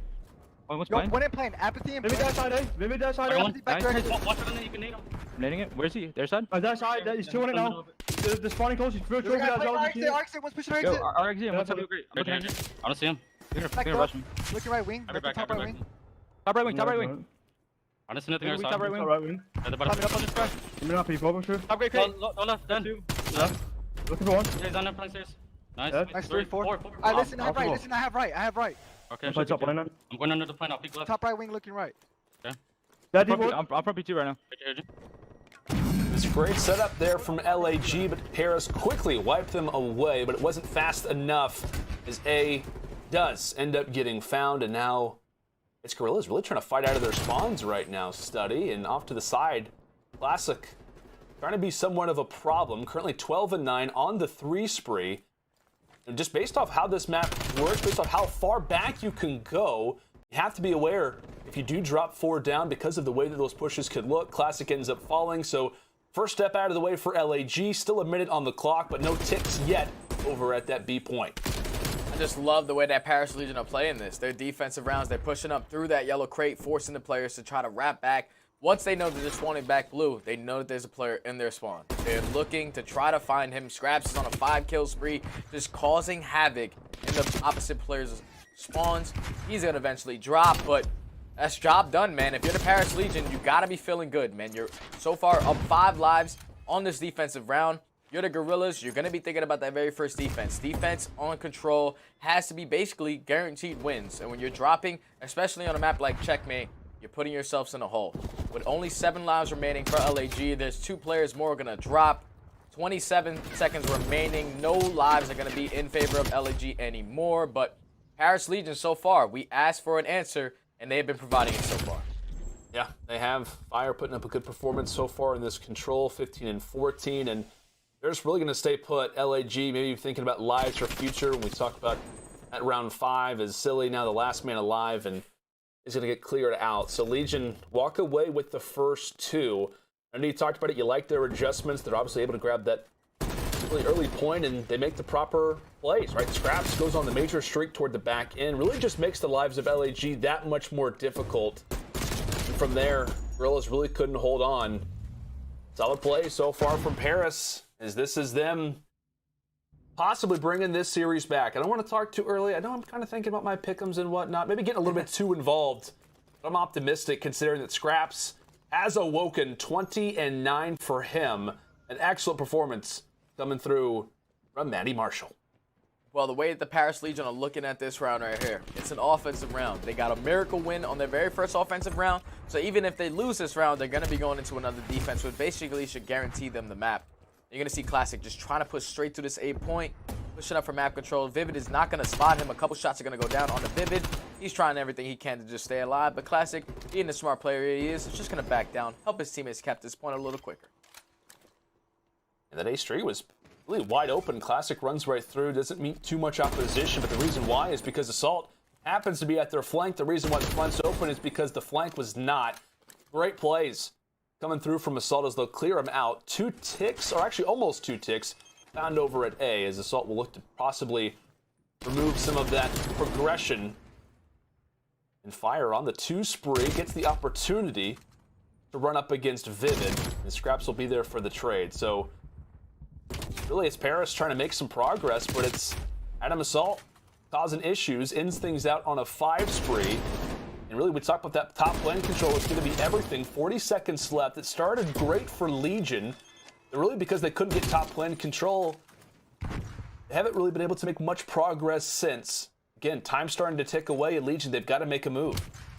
Yeah, they have not been able to push up on a point and secure anything yet because players just continue to be a nuisance in towards that yellow crate side. They're continuously forcing the players to spawn back blue. Now they have no one pushed up on that way, so all the players from Paris Legion have to commit towards this A push. aBeZy is going to be the only player here with his line of sight trying to stop them. 2 kills going to go in favor of the LA Guerrillas, and it's looking like they're going to be able to win this defensive round. But if you're them, you know you're going into an offense. You're going to be looking back at that very first defensive round and saying we should be up 2-1 in this map right now. But they find themselves down 2-1, going into an offensive round. They need to change their momentum up, fight for playing a little bit more, and play a couple more spawn traps. Try to be a nuisance, especially for your sub players, to just be pushed up into their wood, pushed up through that A site. To force those players to spawn towards back wood is the best case scenario. Great call, my man. Try to see if Legion can lock this up. They're now put in a good spot to do so, given defensive end. But Guerrillas, hey, like I said, we talked about Scraps. You also got to give some love to Assault as well. Every map for LAG, it's been one player stepping up. It was aBeZy in the hard point. It was Vivid in the S&D. And Assault, obviously on this map in particular, works great based off of his role. As LAG now put in a position as they'll try to make their way over at that B point. However, Scrap sits in their way, completely wiped away, but that rotation is now set over at that A street. Early picks coming through from aBeZy. As Vivid looks to go for the trade, he ends up falling. A major stand happening for Classic as 3 go down for LAG, and that advancement toward the spawn. Keep in mind, player 5, he's going to try to play spoils and make that spawn so much more difficult to get out of. Oh, man, they're just being so aggressive on their defenses. They know exactly what's going on. Classic being in the position that he is, unfortunately, he's going to get taken down, but forcing all the players to spawn up and try to hit towards B. At number 8 player is also fired. He was in their base, just going to get taken down by Silly. But they just have multiple layers of people just posted up, waiting for them to just sprint straight at them. 3 players are going to go down for Paris Legion, so this could be the opening that the Guerrillas need. Down 3, 4 lives now. They had to try to secure a point to extend this time.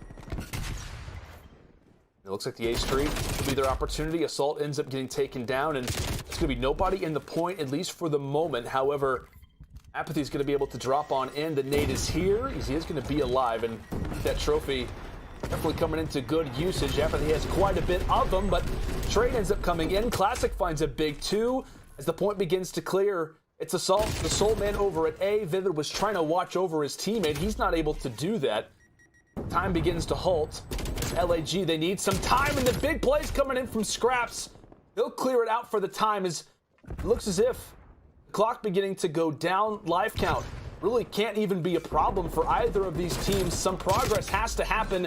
Vivid drops from middle. Silly is also going to fall. It looks as if Assault may be the final player that can get on the point. He also gets taken down, and that's going to be a Legion victory.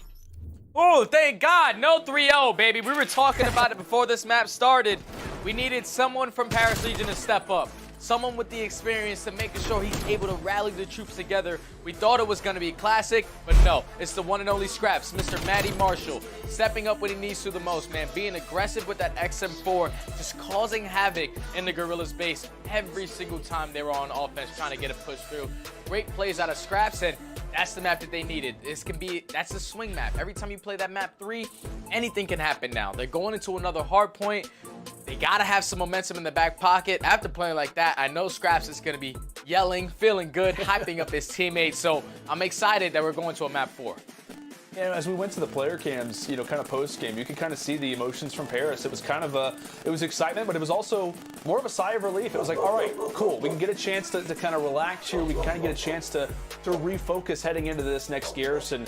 But you called it well. Scraps, 32 and 18. I'll be honest with you, Steady. I feel like to kind of start off the season, we've been highlighting Aqua, we've been highlighting Fire. Obviously, Classic's been a major talking point, and kind of given the situation for Scraps, obviously ends up leaving that London roster after he's released, and now coming over to Paris, I feel like he's been kind of a more quiet player. But hey, maybe he's the guy who needs to step up. You see him have a big performance, and Paris has, without a doubt, their best map so far in this series, folks. It's not going to be another 3-0. We at least have a Game 4 up next. That one going to be on Hardpoint for some good old Garrison. We'll be back in just a moment. They can't stop it. They can't stop the kids. They can't stop it. They can't stop the kids. Shake the numbers, I'm running it up. I got plenty bands, I'm thumbing it. Yeah. Do what you can, you could try, you can't stop it. Way up like a rocket. Acting that way out of pocket. They say I've been lucky, but ambition is not luck. It's a choice. My name is CDL Bueno, and I chose to invest in my game.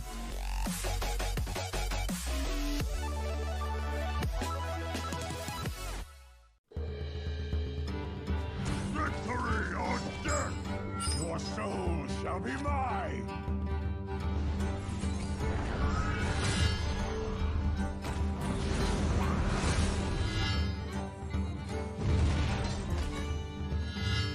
Your soul shall suffer!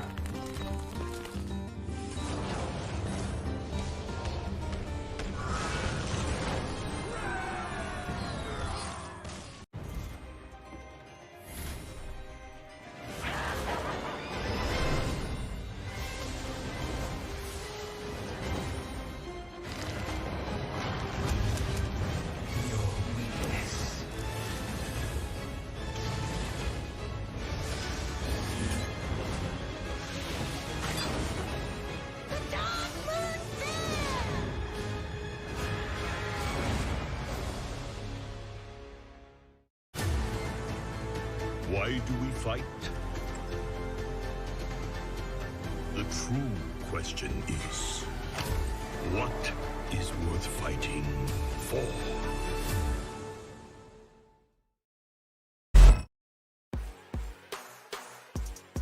Wonderful start here from Paris Legion. Paris Legion just about pushed that player off the hard point. Can they clutch up and go big? Classic just being aggressive in the plane. Fire's got to get on the bomb, and he will. He finds the kill. Unbelievable stuff. Awkward from the back end, able to pick up 3 along the way. Paris Legions. What a round! Greetings, Scott fans, and welcome back to the Atlanta Home Series, as it is opening weekend day number 3, as we're currently finding ourselves in a great series between Paris and LAG. LAG currently leads 2-1, but hey, don't leave after this series, right? We got some awesome games still to come. Florida Mutineers taking on Toronto Ultra, and then later on at 6 p.m. Eastern time, we've got our Game Fuel marquee matchup between the Subliners and the LA Thieves. Let's study a lot of talking coming into that series. A lot of people discussing whether or not, Clay versus LAT, how that one's going to shape up. But we've got a great rest of our day, great rest of our schedule lined up. But we can't forget what we've got going on right now. Study, we had 2 3-0s yesterday, and we're not having that today. I'm excited. We've got, Hardpoint Gary up next, as the pros like to call it. I'm excited for it, and like I said, based off my pick'ems, I'm thinking we see a good performance here from Legion. What say you?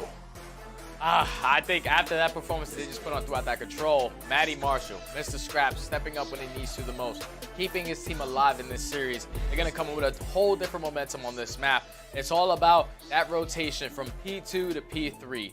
Those can get changed so hard. You can make sure you're watching your kill cam so you don't flip spawns. This map is all going to come down to who's going to be holding that top green control, especially for those middle hard points. When you're going into P4, you need someone top green. When you're going into P5, you need someone top green to make sure you're forcing them at that back tank. So this is all going to be just communication, setups, who's going to be able to step up when they need to. So far, Matty Marshall has answered the call. Let's see if he continues to do so. Yeah, man. Matty Marshall's gone through a lot to be on this Paris team. Again, we discussed it. Dropped from London to start this year. Had to quarantine in Cancun before heading to the States to play with the Legion. He's put it all on the line, and see if the Legion can force this one into a Game 5. A lot of momentum for these guys as we load in here for some Garrison Hardpoint, possibly the final map of this series. At least if you're an LAG fan, you hope so. But like I said, when we talk about this map, the majority of that focus is going to be on P2, specifically that position in top green, currently locked down by Assault, which is where I expect them to be for majority of the time, Study. Yeah, him just trying to set alive. Unfortunately, he's going to get taken down by Classic. Now with 25 seconds remaining on P1, you just have to try to just hold the line here, and that's exactly what LAG is doing. 2 kills are going to go in their favor. 15 seconds remaining on this hold hill. Here comes the third. He's going to get taken down, but they do have the spawns going into P2, and this can grow drastically for LAG. So far, this is a great hold on the very first hard point. Scraps gonna make a play. This could be a huge moment for them. Able to lock in the 1 versus 1. He actually would have had Classic from the back end, so what could have been a 2 versus 1 situation now turns into a 1 versus 1. Classic's able to win it. However, the nade comes through from the rookie, takes out the vet. Regardless of that, though, it is going to be Paris spawning close toward that close green. Aqua looking below him. He'll get shut down, but Fire, despite the team nade, ends up finding 2. A very well-contested hill up to this point for Paris, and it's Fire having a little bit of an opportunity to show out a little bit, as that remaining 30 seconds looks to be in control of LAG for the moment, hoping to get some more control over green, and it looks as if they may have finally got that.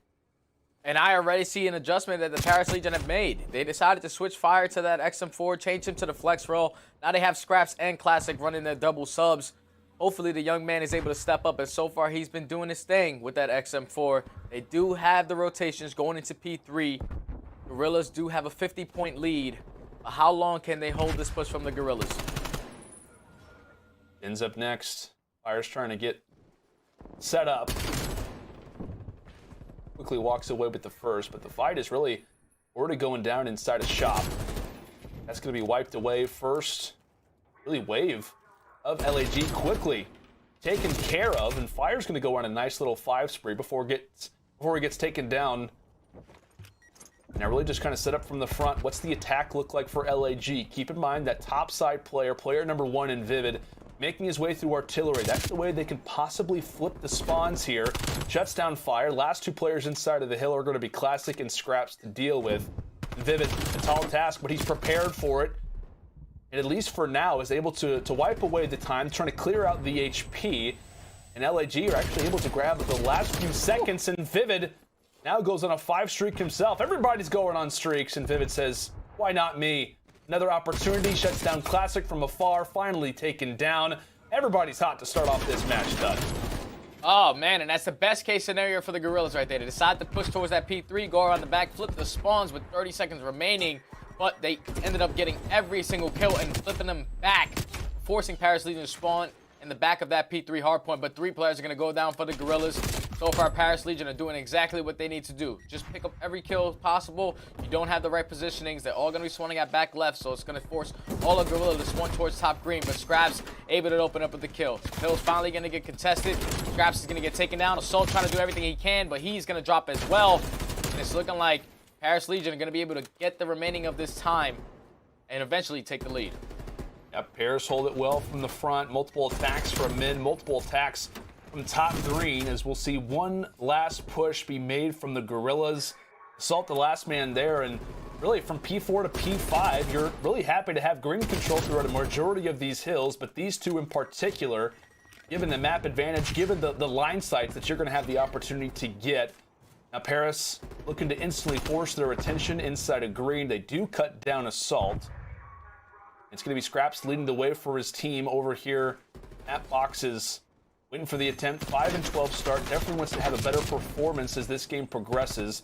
Takes down aBeZy, and Paris walk right through. Now this could turn into a scary situation given how far back these spawns are. Guerrillas, they've got to break through quick, and player 6 in Classic is going to try to shut down the push through bricks. He drops. A lane opens for LAG. So far, Paris Legion are playing this beautifully, man. We're talking about the slaying department. Look at Fire. The young man has came to play today. 18 and 11 ever since switching to that XM4. I think he might have to make this his permanent role. Aqua, 14 and 8, really stepping up as well as his second AR so far after the first rotation of hills. Wow. They were fighting from the back foot when it came to a certain couple of hard points, but the way that they answered back, holding this P5, holding that P4 from the front side is huge. Now they're going back in the second rotation of hard points. All the kills are going in favor of Paris Legion. They should be able to build a pretty drastic lead here. And it's scary, right? Because of the way that P5 looks. I mean, you kind of do have spawns, but a lot of opportunities to hide, a lot of opportunities to really set up with an AR and make the opponents work for it. That's exactly what Paris does, as they now hold 125 to 87 advantage, as we'll now reload. Set in for our second set of rotations, and who else other than Paris? They wipe out the hill, they quickly hop back in, and really it's been a team effort up to this point.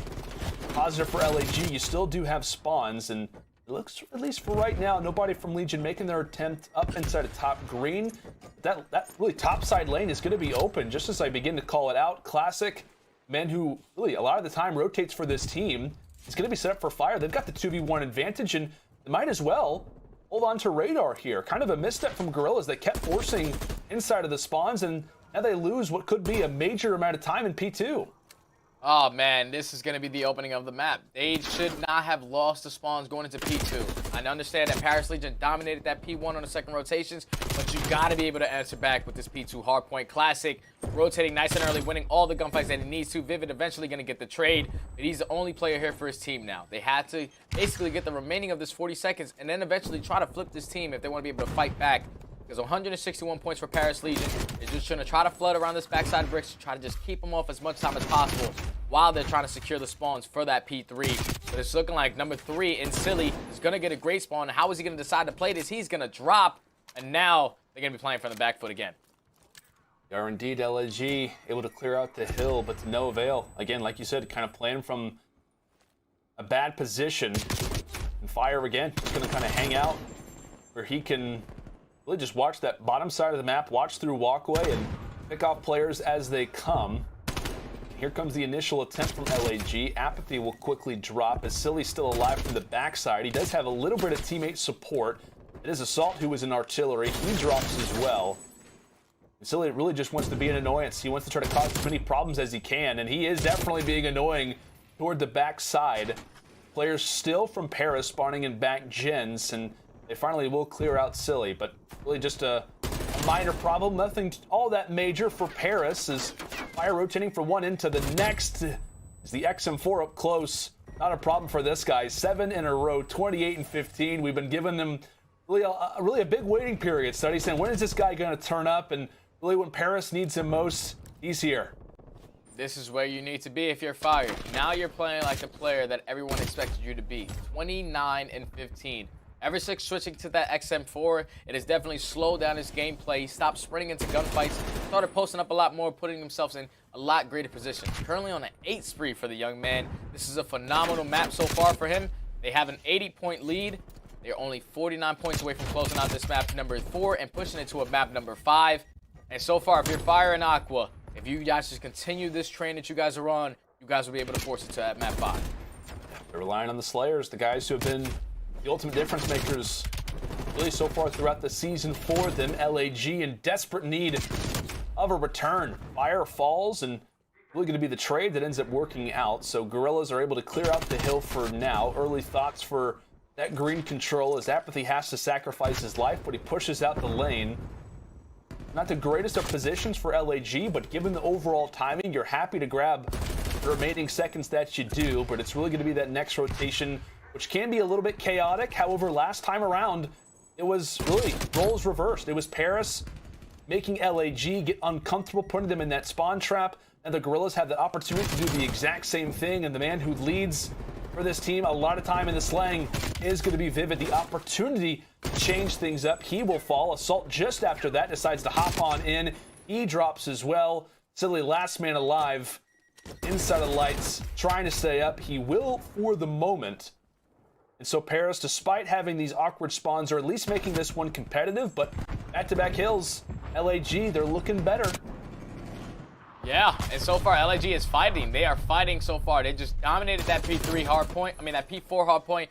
Now they do have the spawns for that P5. They're trying to hold them towards that back tank. Unfortunately, a couple kills are going back and forth, so they're not able to pick up a lot of time. But so far, they're fighting their way back into this game. Classic is in such a great position. He needs to be taken out of top green, but he's going to win that gunfight onto aBeZy. Now, 218 to basically 200 points. This game is going to go down to the wire here, Lando. Definitely is. We were hoping for a good series, and these two teams are giving it to us. Both rosters 0-1 to start. We've been talking about playoffs, how important it is. Both of these rosters are showing up to play as a big 3 go down in the feed. That's going to be Legion now hopping inside of the hill. 20 seconds left, and they can force the game 5 off of this hill alone. Guerrillas are going to need a break. They do have that top green positioning as aBeZy, he soars in from the skies. He quickly falls. Next SMG up is going to be Vivid. Aqua finds 2 in the feed. Cellium tries to make an attempt from the top green position, but he falls as well. Possibly the last opportunity. Can Guerrillas get here in time? The trade is there. The nade drops through, and Legion will force the game 5. A big situation for them. They were down 0-2. And it is going to be our first game 5 at that. Woo! What a map and what a series this has been, Study. Oh my God. What a performance out of Paris Legion right there to force it to a map number 5. If you are the LA Guerrillas, that one is going to be eating you. That rotation to P2 was so huge. Classic got there nice and early, was able to open up with 2 kills, and eventually just stop the momentum from the Guerrillas there. And, oh man, game 5. Very first one of the entire 2021 season. I can't wait, man. Let's go, Lando. Woo! I thought we were a curse. I know, right? We were talking coming into this series. We're like, surely this is not going to be a 3-0. LAG starts up 2-0, and we're getting a little bit nervous. But hey, like I said, Paris making this one a competitive one. And Garrison, like we said, when it kind of came down to these rotations, kind of toward the stretch, it was Paris winning a majority of those, especially toward that P2, P3. And look at that slang combo. Aqua and Fire, 35 for Aqua, 33 for Fire. Some good performances still on the other end for LAG. It was clearly a close hard point. Those two guys who have kind of been the difference makers, even at kickoff when they took down London, did not show up yesterday versus Chicago. We now see them having much new life here. On day number 3. Oh, man, I just cannot wait to see how this Game 5 is going to be, man. We saw how these teams like to play Search and Destroy. We went through every single map just to get to this very first Map 5 of the entire CDL 2021 season. I cannot wait to see who comes out on top. Hopefully, Paris makes those adjustments to make sure that they're just keeping their defenses close. And LAG, like I said, to just stay aggressive on offense. We're going to have a tremendous Game 5. Absolutely, buddy, and I believe it's going to be on Raid, so should be fun. First Game 5 of the CDL season, and we're going to end it out on a classic. Paris versus Guerrillas will return right after this.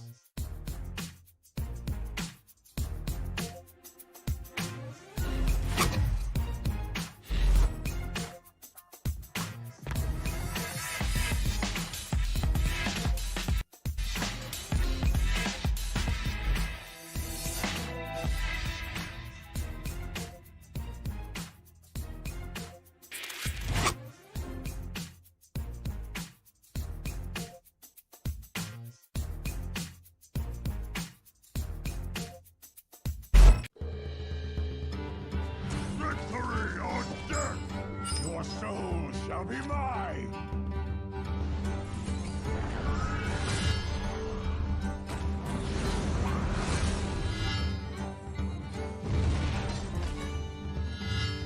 Your soul shall suffer!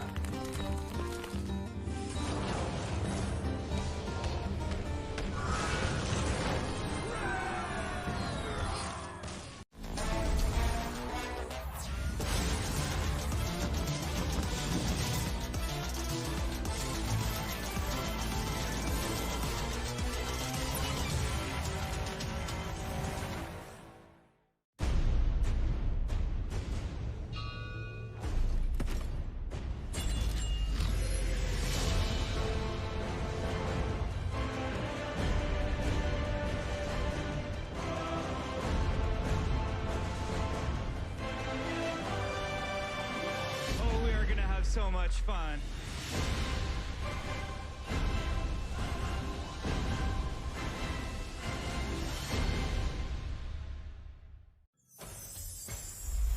I will fight with honor.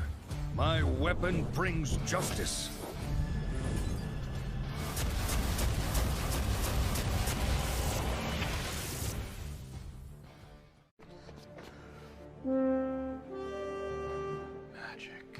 So in.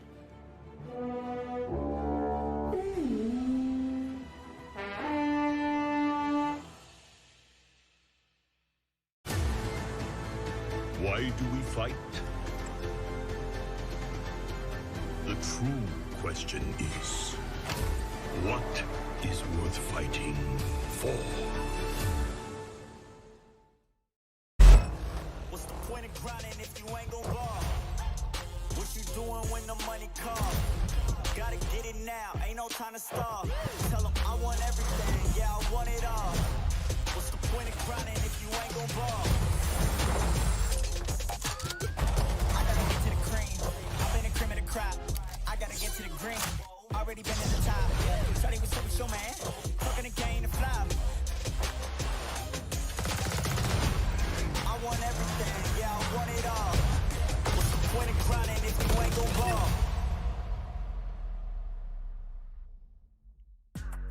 Welcome back, folks. It's opening weekend, and we are in the midst of a phenomenal series. Lando and Study standing by as Guerrillas. Legion sending us to our first Game 5. It's a series of first Game 5. What we see the first Round 5 in control, and what possibly could be, not speaking too early about it, but what possibly could be the first reverse sweep of the CDL season as well, coming through from Legion. No pun intended, Study. They have caught fire. A number of different guys really stepping up for the team. We came into the series discussing it was been Aqua, right? Aqua's been the guy. He needs somebody to step up. And really, it's been a mixture of all three of them, specifically the rookie, making some major plays to send us now to some Raid S&D. Oh, man. He was going absolutely off. Fire was stepping up huge with that XM4. On the opposite side, you had aBeZy. Father App didn't have the performance that we expect him to have. 17 and 30. I'm looking for him to bounce back in this map number 5. We got the El Clasico, baby. Woo. Let's go. Raid S&D, our very first Game 5 of the entire season. Let's get into it, Lando. It's going to be a fun one. Like we said, both of these teams fighting for their first victory so far in the CDL season. When it comes into group play, when we talk about Stage 1 playoffs, do not want to go down 0-2 in terms of your record. Kick things off with LAG on our first offense. It looks as if that is going to be A as their primary target. For Legion up to this point, pretty much a solid spread. Player 6, making some advancements, maybe towards Zig. It is going to be classic, but for the moment, Assault going to be able to punch in those digits. Bomb will be planted despite the nades attempt at ending out the objective. Bomb will be planted. Classic making his way through water steps. He had the opportunity for a flank, decides to go and rush it in from the side. The trade is there. The top mentioned player specifically is able to ruin some things. Possibly uniting are the Legion players. One from Art, one from Stairs. It is going to be Fire holding onto the head glitch. And how about the line sight from Aqua bringing it back? Scraps on the flank. He gets cut down. Current 2 versus 2. 15 seconds left on the clock. And a defuse is still necessary. Here comes the pinch. Fire's able to take him down. 2v1. And it looks as if Silly's going to be here for the kill. Able to make it happen is Justin Fargo. Not going to allow for that defuse to be made happen. The 2v1 clutch coming in early from the vet. Oh, man. Silly just played that phenomenal. Him and Vivid were left in that 3v2 situation. Silly decides to watch his flank.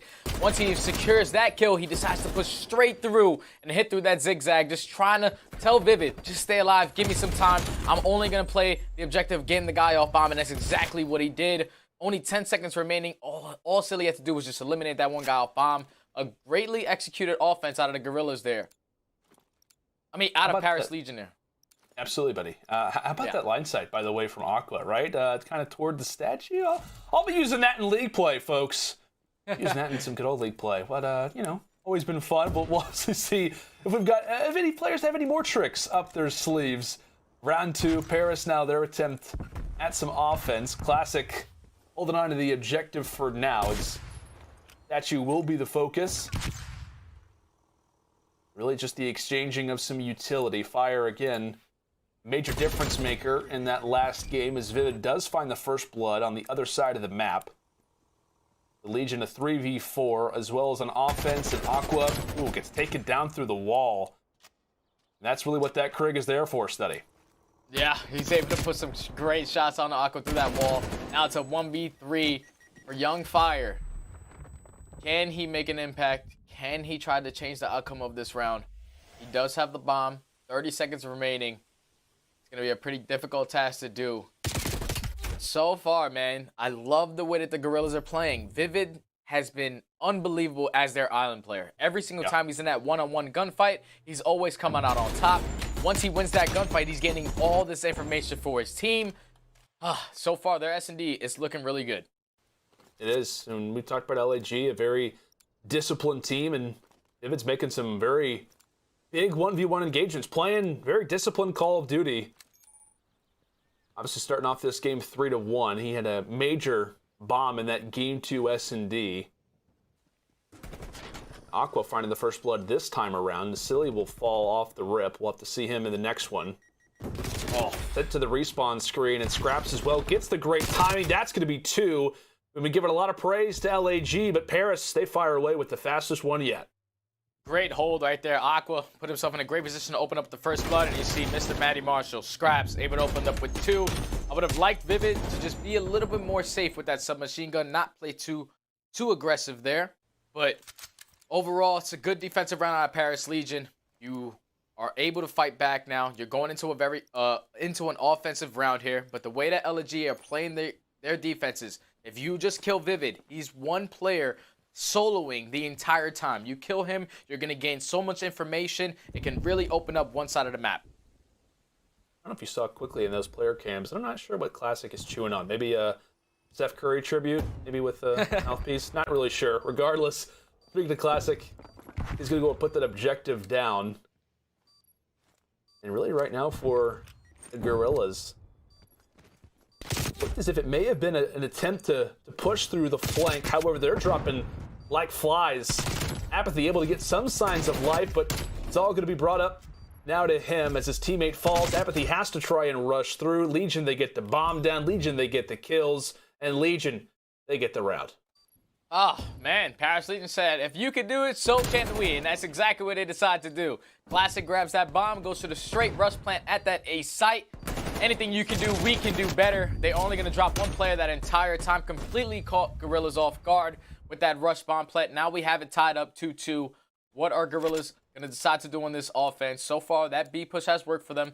I mean, that A push has worked for them. B, they got shut down immediately. So let's see how they decide to play this. Let's see what they have up their sleeve.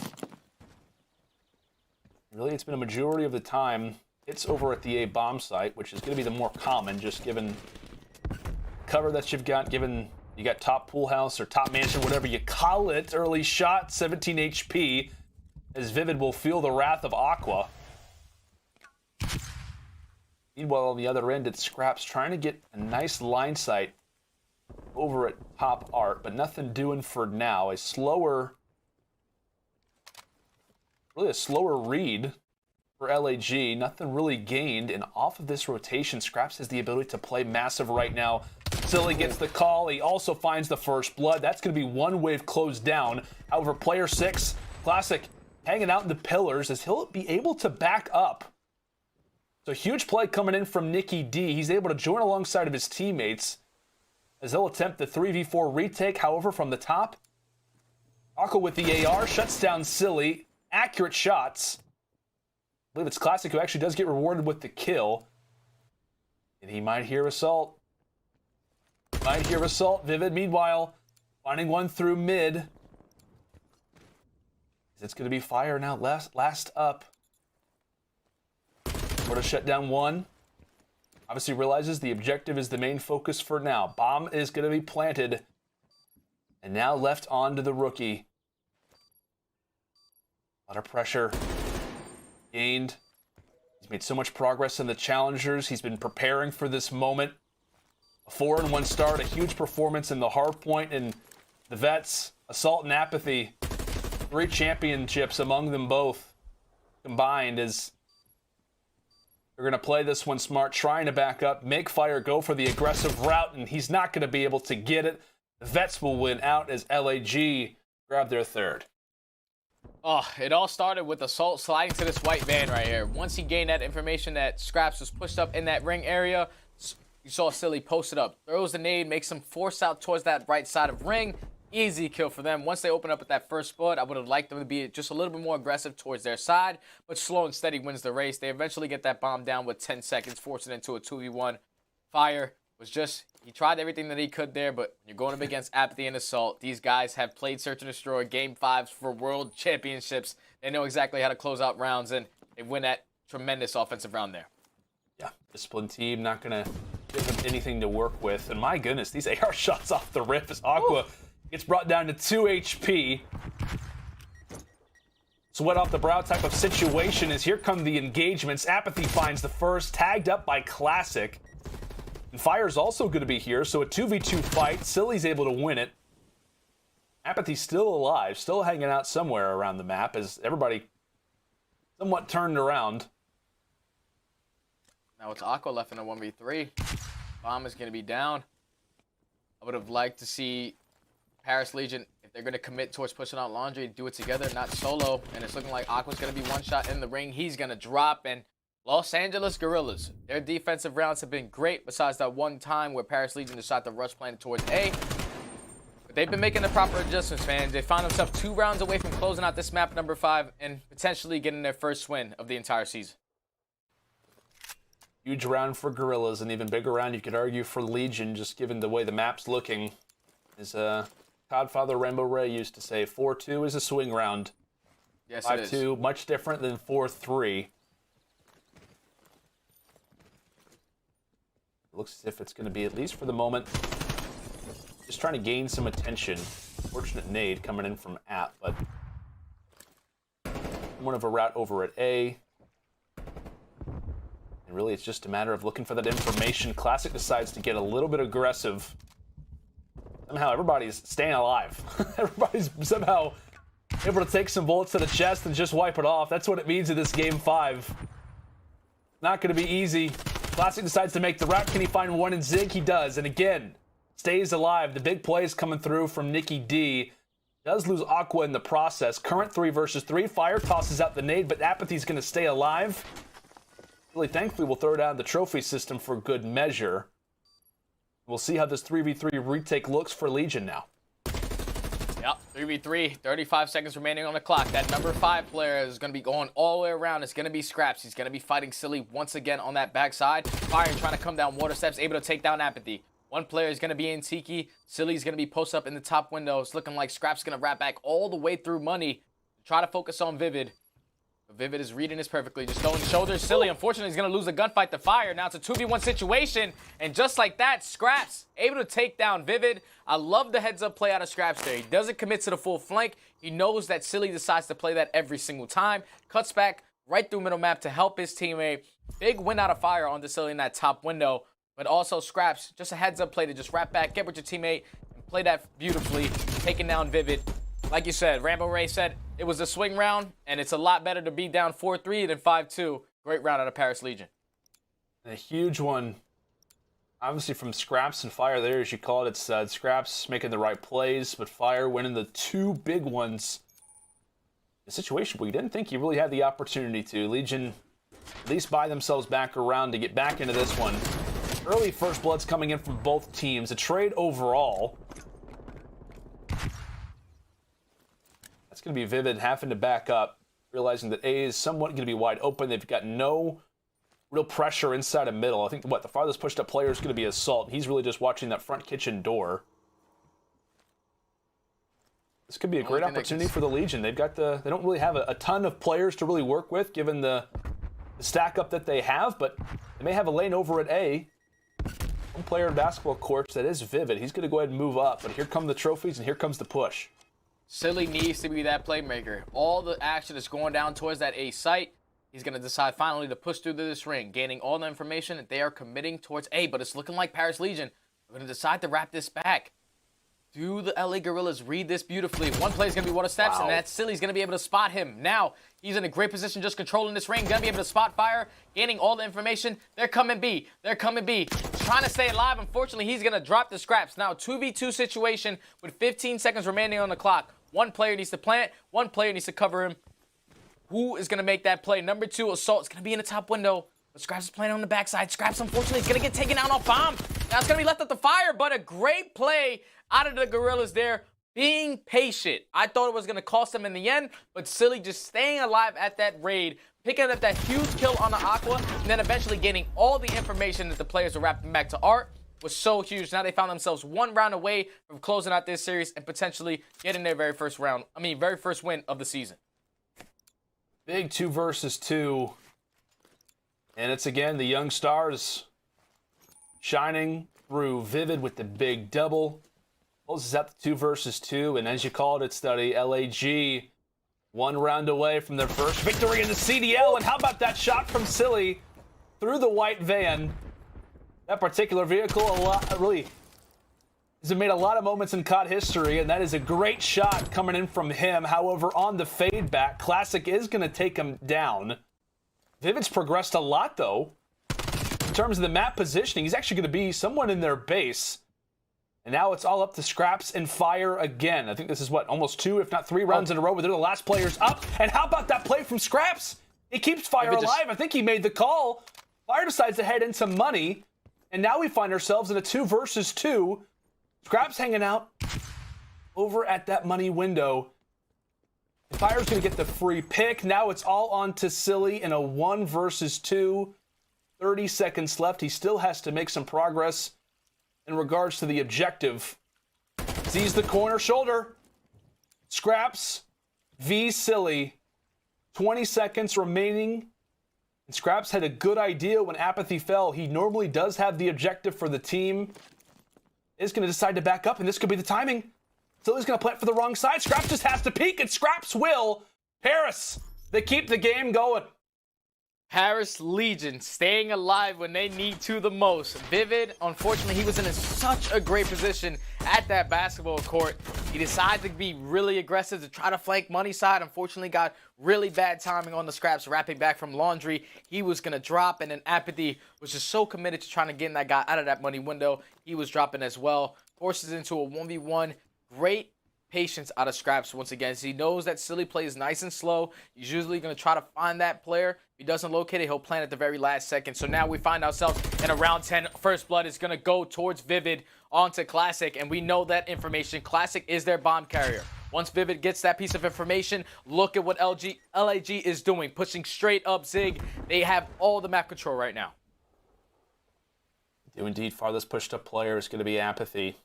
Really the one guy that you don't want to face off against in this spot. Is Aqua going to check it? Aqua's not. It's now going to be a 4 versus 2. LAG. Ball is in their court. Fire has to make some progress with that bomb. He's going to try to find the peak, but a smart move from Guerrillas is they really just want to stack up. They realize the advantage that they've got. They're obviously going to be in the advantageous position in regards to trades. And in what? 4th round in a row, I think. Scraps and Fire left to clutch. And Vivid trying to hold an angle. Silly. Pixel perfect. Takes down the rookie as now it's all going to be on to Scraps. A 1 versus 4. The objective is down, and what can he do? The answer is nothing, as LAG will put in the defuse, grabbing their first victory of the CDL season. Oh, man, what a phenomenal Game 5 that was. Congratulations to the LA Guerrillas on closing this out. But if you are them, closing out this series 3-2 when you were up 2-0, you have a lot to go back and watch, man. You guys are making so many mistakes. When it came to that control, when it came to Garrison hardpoint, not rotating, not being in the places, not winning certain gunfights, but the fact that they were able to push it all the way to Game 5 and eventually close it out, you got to be feeling good for them. Congratulations to the Guerrillas. Yeah, major congratulations to the Guerrillas. Again, a very hard loss if you're Paris. You nearly had the opportunity to make the reverse sweep, but we kind of continued to talk about it. It was really those first bloods late that kept allowing for LAG to be in those favorable positions. It was constant 2v3s, constant 2v4s for both really Scraps and Fire. Really, veterans picking up when they needed to most. We talked about veterans as well when a team like this. We discussed S&D. It really needs to be their bread and butter, and that's what it was today, winning both Search and Destroys, winning it on Miami 6-2, and winning it here on Raid 6-4. And again, LAG, it's a big victory for them. We talked about trying to get in that top 3 for groups. Paris, unfortunately, now 0-2 in theirs. It's going to be an uphill battle as we'll take a quick little look at our scoreboard to end things out. Cellium at 10-8, a number of different highlight plays. Vivid at 9-7. I feel like it really was Cellium and Vivid a majority of the time, having some big picks. Vivid was in that basketball court constantly. I think what really kind of stood out for me was Cellium in that white van, making some great plays with the Krig. Great stuff from LAG, and congratulations to them on getting that first dub. It's got to feel good, buddy. Yeah, definitely has to feel good. The only thing that scares me, though, for LAG is their search and destroy. You rely on a lot of Vivid's solo independent play, getting your first blood, getting all those informations. I would like to see them, as the year goes on, eventually, gain some more team strats, gain some more team pushes, and just staying aggressive on offense. We saw how easy that round was when it came down to them just rush planning at that A site, came down to a 2v1 for Cellium, and eventually he was able to just get the guy off bomb. If they just stay with that pace, they're going to get a lot better at search and destroy, and it was just a phenomenal series from top to bottom. Yeah, it definitely did. It lived up to the hype that we presented with it. Started off as a 2-0, Paris Fire back, but again, it's the veterans coming in late. We'll go and take a look at our scuff play of the game in regards to that last search and destroy, and we're going to be taking a look at round 1, specifically Cellium making the plays. I gotta say, I'm keeping in mind that line sight, my man. I'm keeping in mind the line sight that we see here from Aqua. However, it's not enough. Cellium making the big plays in the flank. And again, one of the mini kills that he had throughout the game, one of the mini sequences, rather, that I should say, throughout the game that gave LAG such a major advantage. Yeah, man, it was just no hezzy right there out of Cellium. He got the guy on the flank side, was able to pick up that guy, and immediately pulls out his pistol and just goes right through middle map because he knows that Vivid potentially has the chance at dying. Eventually, he gets pushed out and drops, but 2v1 situation, eliminate the guy off bomb. That's what shows you're a world champion right there. Great plays out of Cellium. Yeah, great plays coming in from Silly. Well, I mean, the guy's been playing for such a long time. Really long time. Obviously great to see him coming through clutch for the boys on Guerrillas. But hey, a great series, one that we thought maybe could be going a few different directions, but it is going to be LAG locking things up in our first series of the day. Still a lot more action to come, a lot more action as well to break down. So we're going to go and throw it to our analyst desk quickly after this break. It's Lottie, Nameless, and Enable. Do what you can, you can try, you can stop it. OC dub, way up like a rocket. Acting up, acting that way out of pocket. For the grind, for the hustle, I can't knock it. Do what it take, do what you do, you can try. I've been up, I've been stuck up in the sky. Only at the top, I can't lie. Haters watch it, throw the piece, tell them bye, bye, bye, bye.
They say I've been lucky, but ambition is not luck. It's a choice. My name is CDL Bueno, and I chose to invest in my game.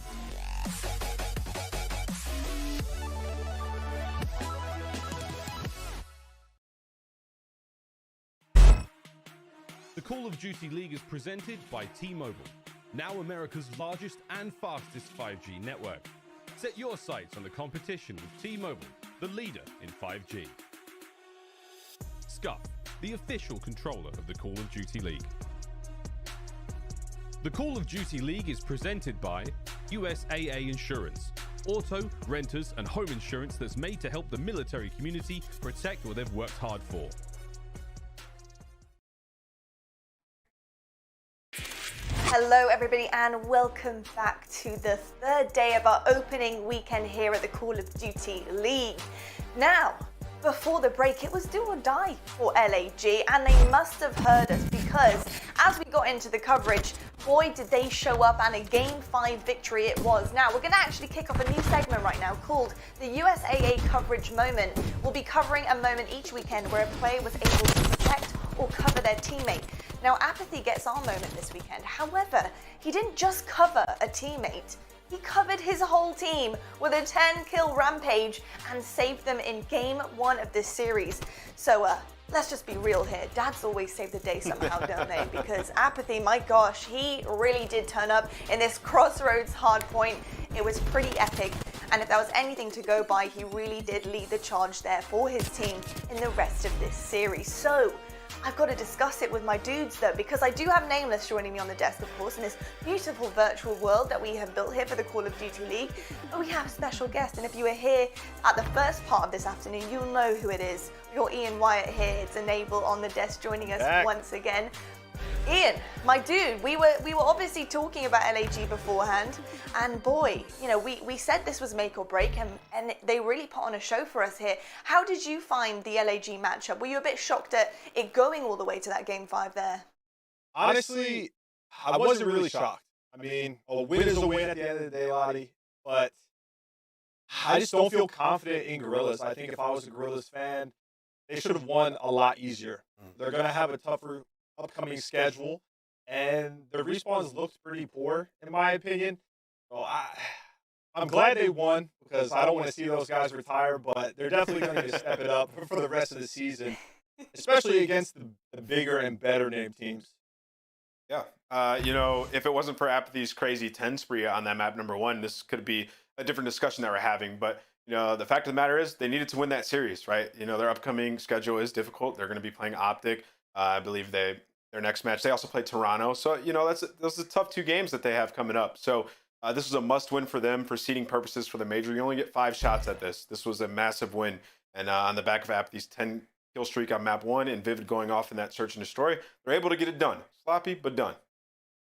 Yeah, it was a little sloppy, and there's definitely things to work on there. But I think the one big takeaway to look for with that series is the fact that LAG were able to clutch it up, even at the worst of times, and even with Paris Legion really bouncing back at very, very specific moments of those games, especially in the respawns. They knew that they had to capitalize on those because, let's be honest, LAG looked pretty good in the S&Ds, both of them. They had it pretty much under control, and Vivid seemed to be the playmaker there. So I'm actually excited to talk to aBeZy, which we're going to be talking to him straight after this segment to get his take on what went wrong, what went right in that series, and really what they're about going into the rest of this season. But gents, we actually have another game. I don't know if you know that, we have another game to watch straight after this, funny enough. So I need your takes on it. Nameless, obviously, Florida versus Ultra. And I think the big one for me is talking about the young gun that is Neptune. He's come from Halo, and he's come to God. And he's doing it in a pretty big way. He's debuting today, and he is a beast. My question to you is, what do you think of him? How is he going to perform today, do you think? Yeah, I mean, we got a little dose of him at the kickoff versus FaZe, who, you know, star-studded roster, and he played amazing throughout that series. I mean, he looked like a veteran. And typically when these players come from another game, these super talented, individually talented players, and they get put on a team with players who've won championships, who have that experience, they just shoot right to the top of Call of Duty, right? And he's in that situation. I mean, he's playing with Slack, who's been competing for years, and, you know, Skies and Awakening, who were amazing last year, some of the best players we've had in the COD League. He's in a great position to shoot up to the top, man. I think that he has Rookie of the Year pretty much wrapped up in a box if he just continues to play consistent. You think he's got Rookie of the Year wrapped up already? Who's he going up against? Yeah. He's going up against Fire, and I think there's a lot. I think there's a lot of Diamondcon's one of them, but there's a lot of young talent. I am interested to see how Neptune kind of plays, because in the kickoff he looked good, but now this is when the matches actually mean something, and you know, he's highly praised. Coming from Halo, being a very talented young player, it's exciting. You know, it's something that I'm looking forward to, but we'll just have to find out. He's in a great spot. Out of all those guys, he's in the best spot. He is. He's got that feisty, young kind of finesse about him. I'm really, really looking forward to seeing him play in his debut today and see if he can bring that extra firepower with him as well. But I'll tell you what, we're actually going to head to a break right now, but when we come back, we're going to be speaking to the COD father. We got aBeZy joining us for our Game Fuel Victory Spotlight, so stay tuned. aBeZy.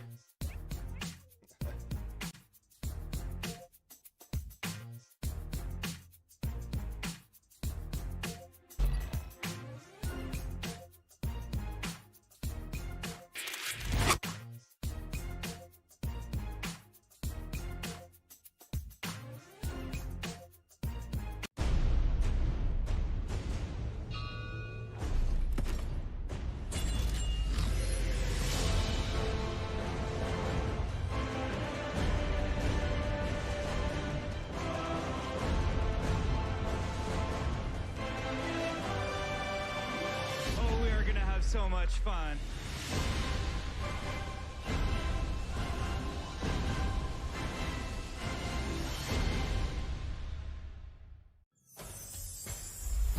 I will fight with honor. My weapon brings justice.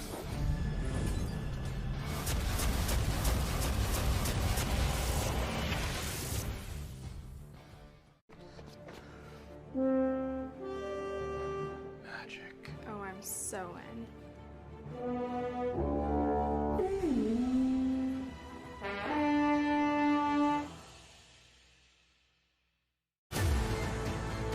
Why do we fight? The true question is, what is worth fighting for?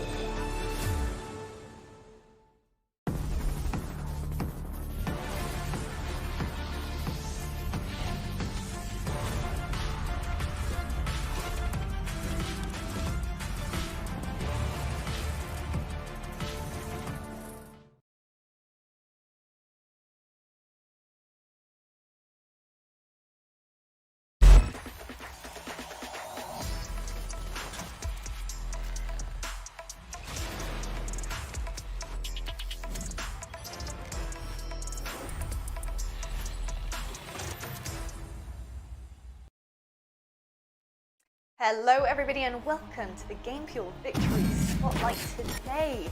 I have joining me aBeZy from LAG. I've got to say, man, congratulations, a fantastic debut for your team. You really did entertain us along the way against Paris Legion, and the 10 spree on Crossroads was not too shabby, I'll have to admit that as well. But really, I kind of want to get into what your team are about and learn a little bit more for the fans and prospective fans at home. So, debut obviously this weekend, it's the opener. You've got quite a bit of pressure on your shoulders as a team coming into this season. Obviously, last season didn't go so well for the org, and I think it's time to clear the name. So how are you guys handling that pressure, and how are you guys handling heading into the season?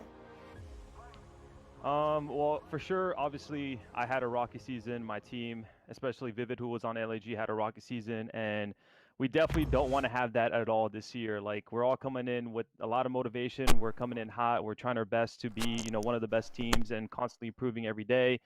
I think we try to be really strong in S&D, and also just as a team, like that's kind of our goal, to be really good in terms of teamwork. Making sure we're executing all the plays together, making sure we're helping each other. And even though that's like our goal, we definitely struggle with that a little bit sometimes, and that's where teams will take advantage of it. But that is definitely what we're trying to go for, and trying to just have this consistent play style together. Absolutely. I think obviously it's very clear to viewers, to us at the CDL, that you guys are really finessing your S&D game. I actually noticed that pre-season you guys had entered a few like little tournaments and you were doing pretty well in those. So S&D seems to be a big focus for you guys. Let's talk about Vivid though, because obviously Vivid coming on board, he's a bit of an S&D legend at the moment. Are you guys kind of creating plays around him? What kind of does he do to your S&D game mode? I mean, like you said, he's a very good S&D player. We definitely we try to have these strats where I guess that are just high percentage win. I guess that makes sense. We don't really have like Vivid just do his own thing, but obviously he is kind of our island player. Like sometimes he'll play his own bomb site, or he'll make a play by himself. At the end of the day, we just, we talk about a lot of things. We have our own strats, and we try to execute them as well as possible to the T, making sure, everyone's doing what they need to do. And as the round goes on, making sure everyone is doing the next step so we can win that round. Love it. Spoken like a true vet app. Thank you so much for joining me. It's been an absolute pleasure. Congratulations on the fantastic win on your debut, and best of luck going into the rest of the season, man. Thank you. Now, folks, a short time ago, we received the absolutely heartbreaking news that one of the stars of the Call of Duty League, Maurice Enriquez Ferro, had passed away. Before the break, we want to take a moment to look back at Ferro's career and what made him someone we will sincerely miss.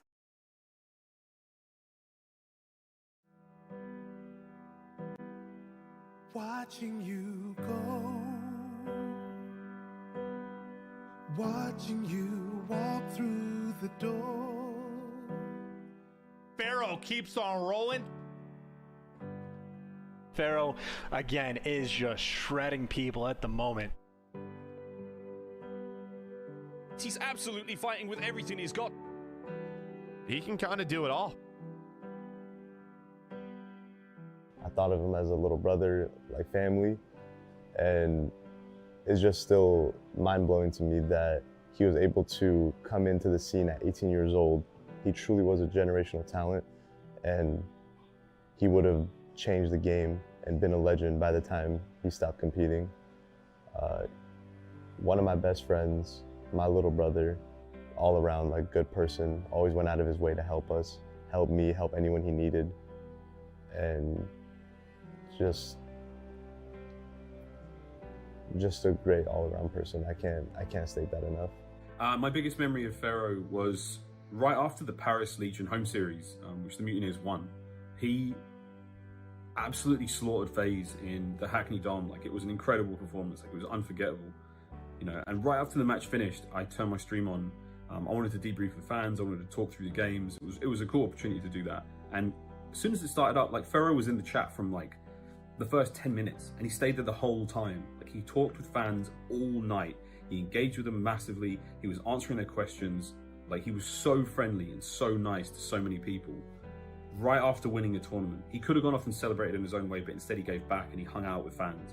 And I just thought that was so cool. He's such a good kid, man. I can't believe we lost him. He worked his ass off to get where he worked his ass off to get where he was. He was literally kicked out of the scene. He came back through challengers and made it on our team and won 3 out of the next 5 or 4 events that he was a part of.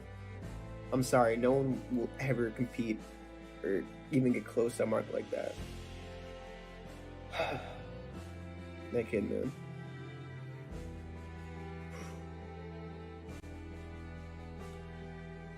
I just wanted to say, rest in peace, Jay.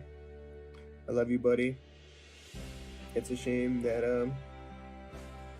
I won't be able to coach you this year. I was really looking forward to it, but I know you're doing well up there. He was the nicest person I ever met. Like, the stuff he would go and do for people that he just absolutely didn't have to do was just unbelievable. And I mean, that's what I'm trying to do better now as a person, is just, you know, learn off of him. And he was an incredible player. I think he was the best player in MW, in my opinion. Like, he literally brought a team to winning 3 championships. And I mean, the guy was just unbelievable. Check up on your friends, please. Even if you think they're doing okay.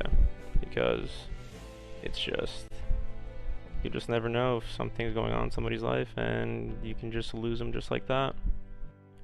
So, please check up on your friends. Thank you. Rest in peace, Maurice, and F3 forever. Rest in peace, Pharaoh. Rest in peace. Rest in peace, okay?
The Call of Duty League is brought to you by GameFuel. Use code CDL2021 for a special CDL launch event discount on GameFuel.com. Tournament audio and team listenings are powered by Astro Gaming, the official headset and mix amp of the Call of Duty League. They say credit belongs to the man in the arena, who spends himself in a worthy cause. The glory is reserved for the few, who no matter what, answer the call to enter the arena. It echoes out, reverberating across the globe. It only acts to reach the bold, never the timid. The call delivers victory to the deserving and rewards the devoted. For when your time comes, there is only one option. Enter the arena. Fight for the call. Hello and welcome, Joe. Hello. Cal, my friend, my partner in life. back. It has been some time. It feels good to be back. You know, obviously, you know, we missed everybody. You know, I miss commentating with you. I got some butterflies going. It feels good, Maven. You know, it's funny. I've said this before. Like, I guess I've gotten to a point in my career where I don't get to, you know, nervous anymore before broadcast. Just been doing it a long time. But like at the beginning, there's always, the butterflies, the nerves a little bit, ready to get going. It's going to be exciting. But obviously, we want to get into gameplay as quickly as we can. But we've missed all of you. We've seen the tweets, just wondering if we were alive and casting. We are. And it's time to get rocking. First off, let's take a look at one of our squads, the Toronto Ultra. Yeah. I'ma get right in my bag. Why you gonna try to get mad? Everybody wanna keep up. Don't you know I move too fast? I'ma zip right past. Drip all on my swag. Why you trying to size me up? You don't wanna try your luck. Hot as a stove, what did you know? Burn like coal, yeah, you know I go. Way too hot, yeah, really too cold. I'ma keep going till I hit my goals. Better get back when I'm in my zone. Do it for the ones that I know back home. Did it myself, they ain't put me on. But you call back if you hear that tone. Another level. Well, Joe, it's a roster we know in the inaugural season. You know, we joked about it being the boy band. Changes all the time. So many players on the team, but by the end of the year, they solidified themselves as a team that seemed they could beat just about anyone. How do you feel about them so far this year? I mean, obviously, you know, you're losing in that you know, kickoff weekend, but it was a game 5. It was, you know, a very close series with the Minnesota Røkkr, and like you said, it was a bit of an experiment last year with the Toronto Ultra, and there was some feedback given, I think, on both ends, but going to the 4v4, you know, this is a very solid team. The way they closed out the end of the year, they were able to win a home series, and now I think for a lot of people, it's just a question of, can they keep that consistent? Can they improve? They're one of the middle of the pack teams, I think, for a lot of the people, but I would not be surprised if they worked their way into the top 4. Yeah, and obviously a lot of roster stuff with them. And let's talk about the other side of it with the Mutineers. You know, they've been, for all sorts of different reasons, this roster has been all over the place and had to fill holes. Let's meet the Mutineers, talk through this squad. I'm excited to see them play.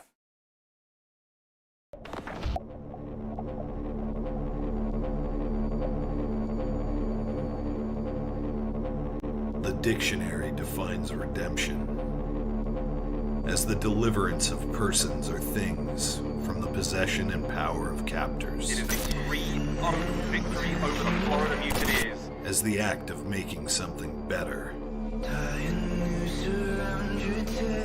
As the act of making up for a loss. It is over, and that is a shocker for the Mutineers. We define it as inevitable.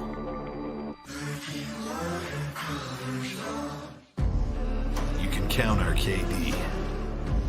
You can count our headshots. You can count our hill time. What you can't do is count us out.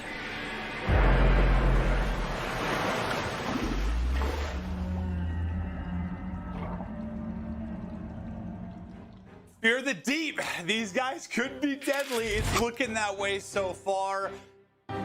This roster, Joe, overall thoughts? I mean, it's one of those teams that, I don't know, like, you just at times forget about, and then you looked at the kickoff weekend and to be the Atlanta FaZe, and it's like, yeah, they have some star power on this team. Obviously, Awakening, a breakout player last year. Guys continues to be a superstar in this team. Slack, this is an opportunity for him. I think, you know, he's had so much success in his career, but last year really tested them with the Seattle Surge. He gets on this roster, and then you have the rookie in Neptune, and that is no surprise for the Florida Mutineers and their fans. This team takes risks. Over to Atura, their coach and GM. They love taking shots with young talent, and they're doing it again here with Neptune. Yeah, and I think there's so many different things I'm excited to see with this team, but I think we consider Slack to be one of the more underrated players in the history of Call of Duty, and he's got a chance here, right? He's surrounded by young talent. I know Skies has been playing a couple of years now, but I still consider him young talent, and like he's got a leadership and in-game leader role that, you know, he's gonna need to fill, but it is time to get into the game. Best of 5 starting off.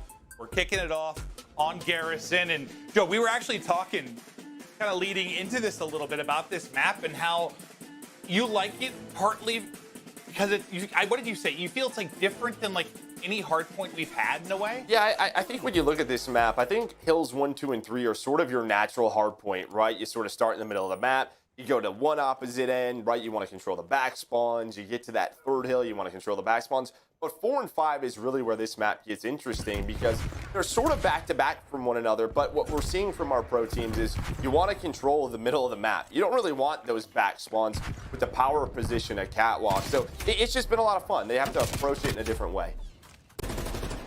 Well, Awakening, the guy we're going to want to watch a lot this year. You know, the question for him, like, can he repeat what we saw from him last year? And for Neptune, what are we going to get out of him? I mean, it's crazy. It feels like there were so many players they can pick, and, you know, they go out of this, they go to another planet to find somebody in Neptune. Like, for the hardcore player, you know, it may be somebody you're aware of, but for the average viewer, it's like, who is this guy? Well, he's got a lot to prove, but for Bance, on your screen right now, and the hard points that we at least saw when you were talking about the kickoff weekend, you know, he was electric. Yeah, he was plus 33 across both of those hard points. They won both the hard points.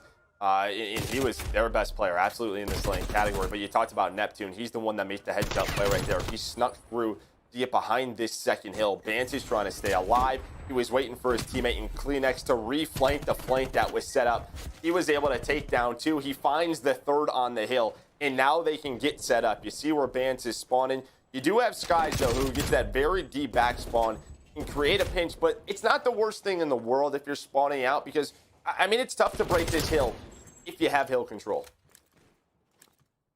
Well, let's see if they can do it. They're trying to work towards the break. Awakening on Catwalk will get taken down.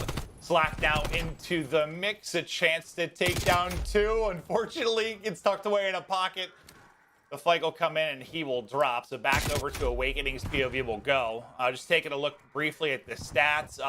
Cammy popping off, Vance as well. Methods, unfortunately for him, yet to find his first kill, but who cares when you've got a 69-12 lead so far? But let's focus on our next hard point as we get over towards generators. And who do we have in the hard point? We've got Bance set up, looking to make the plays. 2 teammates kind of holding the mid push, 1 holding the back spawn to make sure there's no kind of flip. And now the wave from Mutineers will start to surge forward. Now here comes the pressure. It's actually towards the front of the hill. It's going to be slacked in Neptune, and we're going to find a couple of kills. They know that the spawns for the Toronto Ultra are going to be close. And now if they can get this second set, they could turn this into a lot of time. Neptune and Slack, the duo who broke from the front, they're going to take down 3. That's going to be all 4 dead, and they needed a break. That could have been a 100-point lead for the Toronto Ultra. A nice break there. And this is what I was sort of talking about now. You get done with this third hill. We're going towards this 4th and 5th hill, which are on the opposite sides of sort of this middle factory. And really what you're going to see both teams trying to control is that middle catwalk. That's where you're going to want your assault rifle players, you know, top green, just sort of looking up over everybody. But they want those sort of middle spawns. You don't want to be spawning on the outside. It can just be so difficult to deal with all the power positions that these teams can hold. And talk to me just about, you know, let's say you're a viewer that started watching last year. I mean, 5v5, the spawn system was entirely different. There was break after break because of how close the spawns would be. Like, breaks are so much more crucial now, right? Like, they're going to lead to way more time. Yeah, it's one of those things on each hill. I mean, depending on the map, you're realistically going to have 2, maybe 3 team pushes. And if those aren't effective, you're going to have to start rotating. And that's one thing we're going to be watching is which of those teams are going to be effective at breaking and how quickly can they do that? Because we've already seen it this year. How many 100-point clubs have we had where, I mean, you know, you start to change some of those hills, things get out of hand. It puts a lot of pressure on that enemy team. So, yeah, it's going to be a lot different. Yeah, I feel like the opportunity's there for the blowout, but then also those huge swings where you, yeah. So it just, yeah, it should provide some very entertaining moments for sure throughout the course of this year. But up big right now is Ultra in control, leading the way. Cammy and Kleenex with 16 and 15 respectively. Let's get right over to an Astro Lycidon with Ultra. Me right, kill me right. Oh yes, guys right, guys. Listen, right. one on time, Neptune on time, no trophy on time. Deep back tech, No trophy on time. Deep left tech, weak awakening. Flank kills. Oh, he's flanked me. They close time, they close time. We can cut. Yeah. Stay alive. Keep on this time. Get it go. Guys, dead. Nice. Stop picking me. I'm weak here, man. Time dead. John, double. I went gold. He's got one's holding green. Slack's holding green. Okay, Sky's nice defect, play Sky's camp. defect. Sky's back defect. I'm trying to hold right. He's pushing bricks, Sky's. Stop picking me on time. Guys, that one more right I'll on help me. you, I'll help you. Weak on right. Next time. Nice, good shit. He's in golden. Got that. One more I'm on satellite, Oh, satellite. wait, weak on right. Dead. I'll play flat. Okay, one Toby, pick up mid. Yeah, I'm I'm holding satellite. I need help. I've got gold. Yeah, everybody steps in. Just play kills. Yeah, just bank it. Play. Low Out green. on Watch me, your out on vent. me. Watch your vent, Yeah, Toby. That's the only thing two you'll gone die. green, two gone green. Play waves Side, and then we'll fucking two up there. push. Got one. Nice. They can pick up mid. Weak on me, green. Watch your mid event. Mid Toby. green. Yeah, I'm Green on me. Times He's guys, jumped out. dead. Green jumped In out. front of you. Mid tanks, Top awakening. green, yeah, awakening mid tanks and I'm top not green. dead. Top green across bridge. Yeah, he got me. Nice, Toby. On time, One clear second. left, clear left. We got help. Child out. Nice. I'm watching your gold. I'm nading it. One's going gold. Yeah, Top green. guys, dead. One dead. I'm Yeah, crossing. across the green. I'm gonna fight. You I'm get gonna fight. fight. Didn't him. I'll get You may some. get Push time. up, push up. Nothing bottom mid. My bad, bro. Weak in gold, really weak. I'm already on you. You're gonna spawn. Well, Joe, I'm going to ask you the same question I ask you every single time we come out. I've been Astro. Listen in. What did you think about the comps from Ultra? I mean, it's kind of. I mean, if you watched the Call of Duty League last year, it is very similar. I mean, Cammy's sort of the vocal leader alongside Methods. Phoenix just sort of gets quiet, but he's very effective. You know, he says things that he has to, but he just sort of fries. Like, we just saw him go on that 5 spree. But yeah, very calm, cool, collected out of Toronto Ultra. But a big moment here for the Florida Mutineers. They're going to get this rotation to this second hill. They have this set up right now. You can see the pressure that they can put on towards the middle of the map. Is Awakening able to find 3 kills now on a 5 spree for him. You can see he's trying to get aggressive. He wants the Toronto Ultra to spawn behind them so that they can push up towards that 3rd hill, sort of flip things, and it just makes it tough for Toronto Ultra because then at that point they're going to have to decide, do we hit the old scrap time? Do we go on a maybe 15-second run across the map and just really waste time because potentially if they don't get those kills, they lose 2 hills in a row. We've had a lot of hard points like that, right? Where you want to hold the back, then at the right time, try to push through. Flip if you can. If you do it perfectly, you get a ton of time, but they haven't been able to push through in the flip as of now. The right side spawn still coming in for Ultra, but watch Skies. Set up in the window, looking to get aggressive, not able to take the gunfight. Unfortunately for him, Methods pre-aimed and takes it. And all the talk about Bance, I was curious how he's doing. Just around even so far in this one, but he is racking up a lot of objective time. We'll take a look at the Sky Cam for a moment. Just as the new hard point's ready to go, that number 8 on the map is Neptune, looking to pinch from the far side as his teammates collapse in through. Still spawning deep. Was at least 1 player for Ultra, but 2 will get spawned out. A chance to accrue a lot of time here. Still 30 seconds remaining on the hard point, but Vance and Cammy still doing what they can from the back, and now the safe spawns come in again. Yeah, I was going to say, it's almost tough. Awakening read that really well. So he was middle of the map, and he knew that 2 players were going to spawn out, and he ends up getting those kills. But it actually gives Toronto Ultra another opportunity to really save the hill. But the kills come in for the Florida Mutineers. They're able to make that messy. They're now only down 30 points. A nice comeback from the Florida Mutineers, led by Awakening.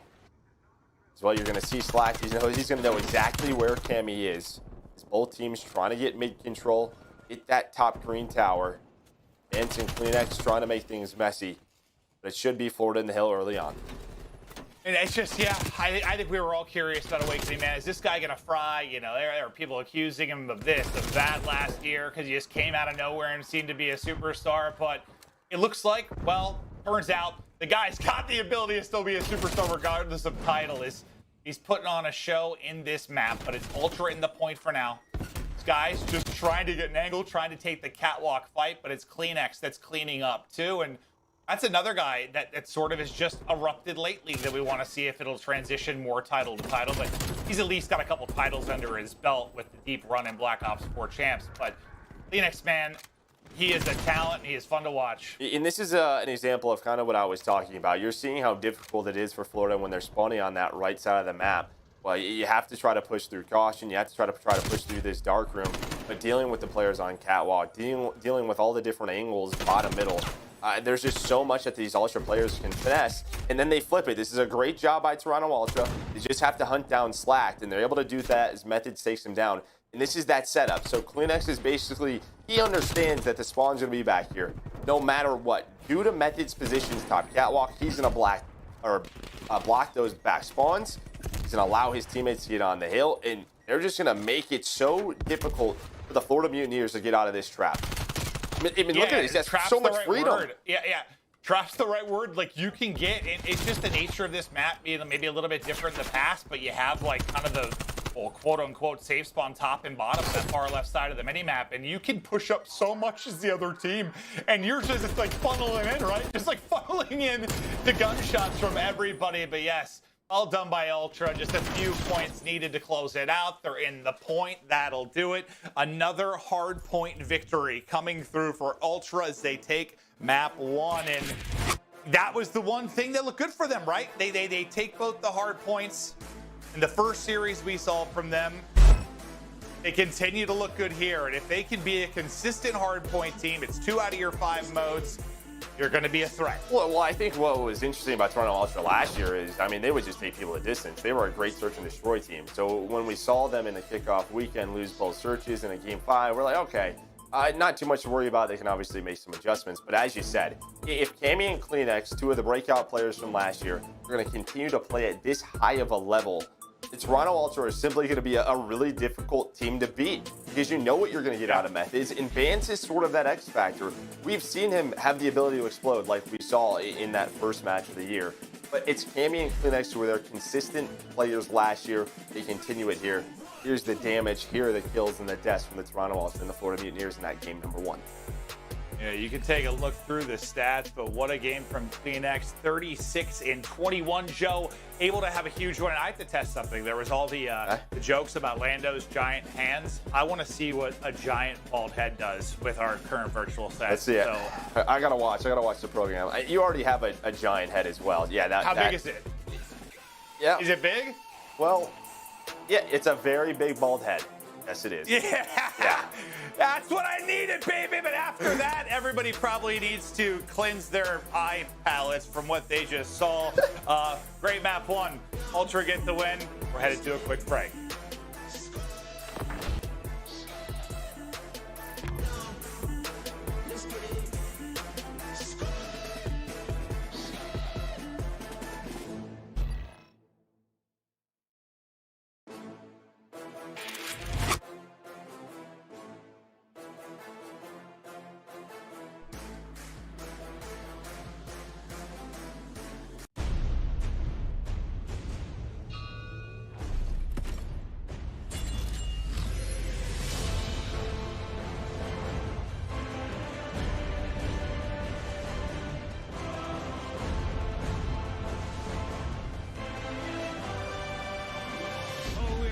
So much fun.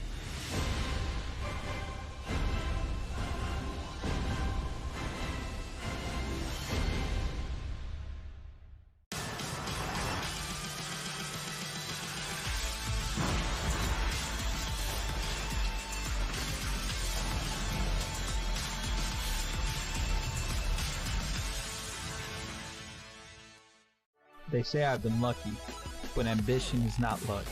It's a choice. My name is Cesar Skies Bueno, and I chose to invest in my game.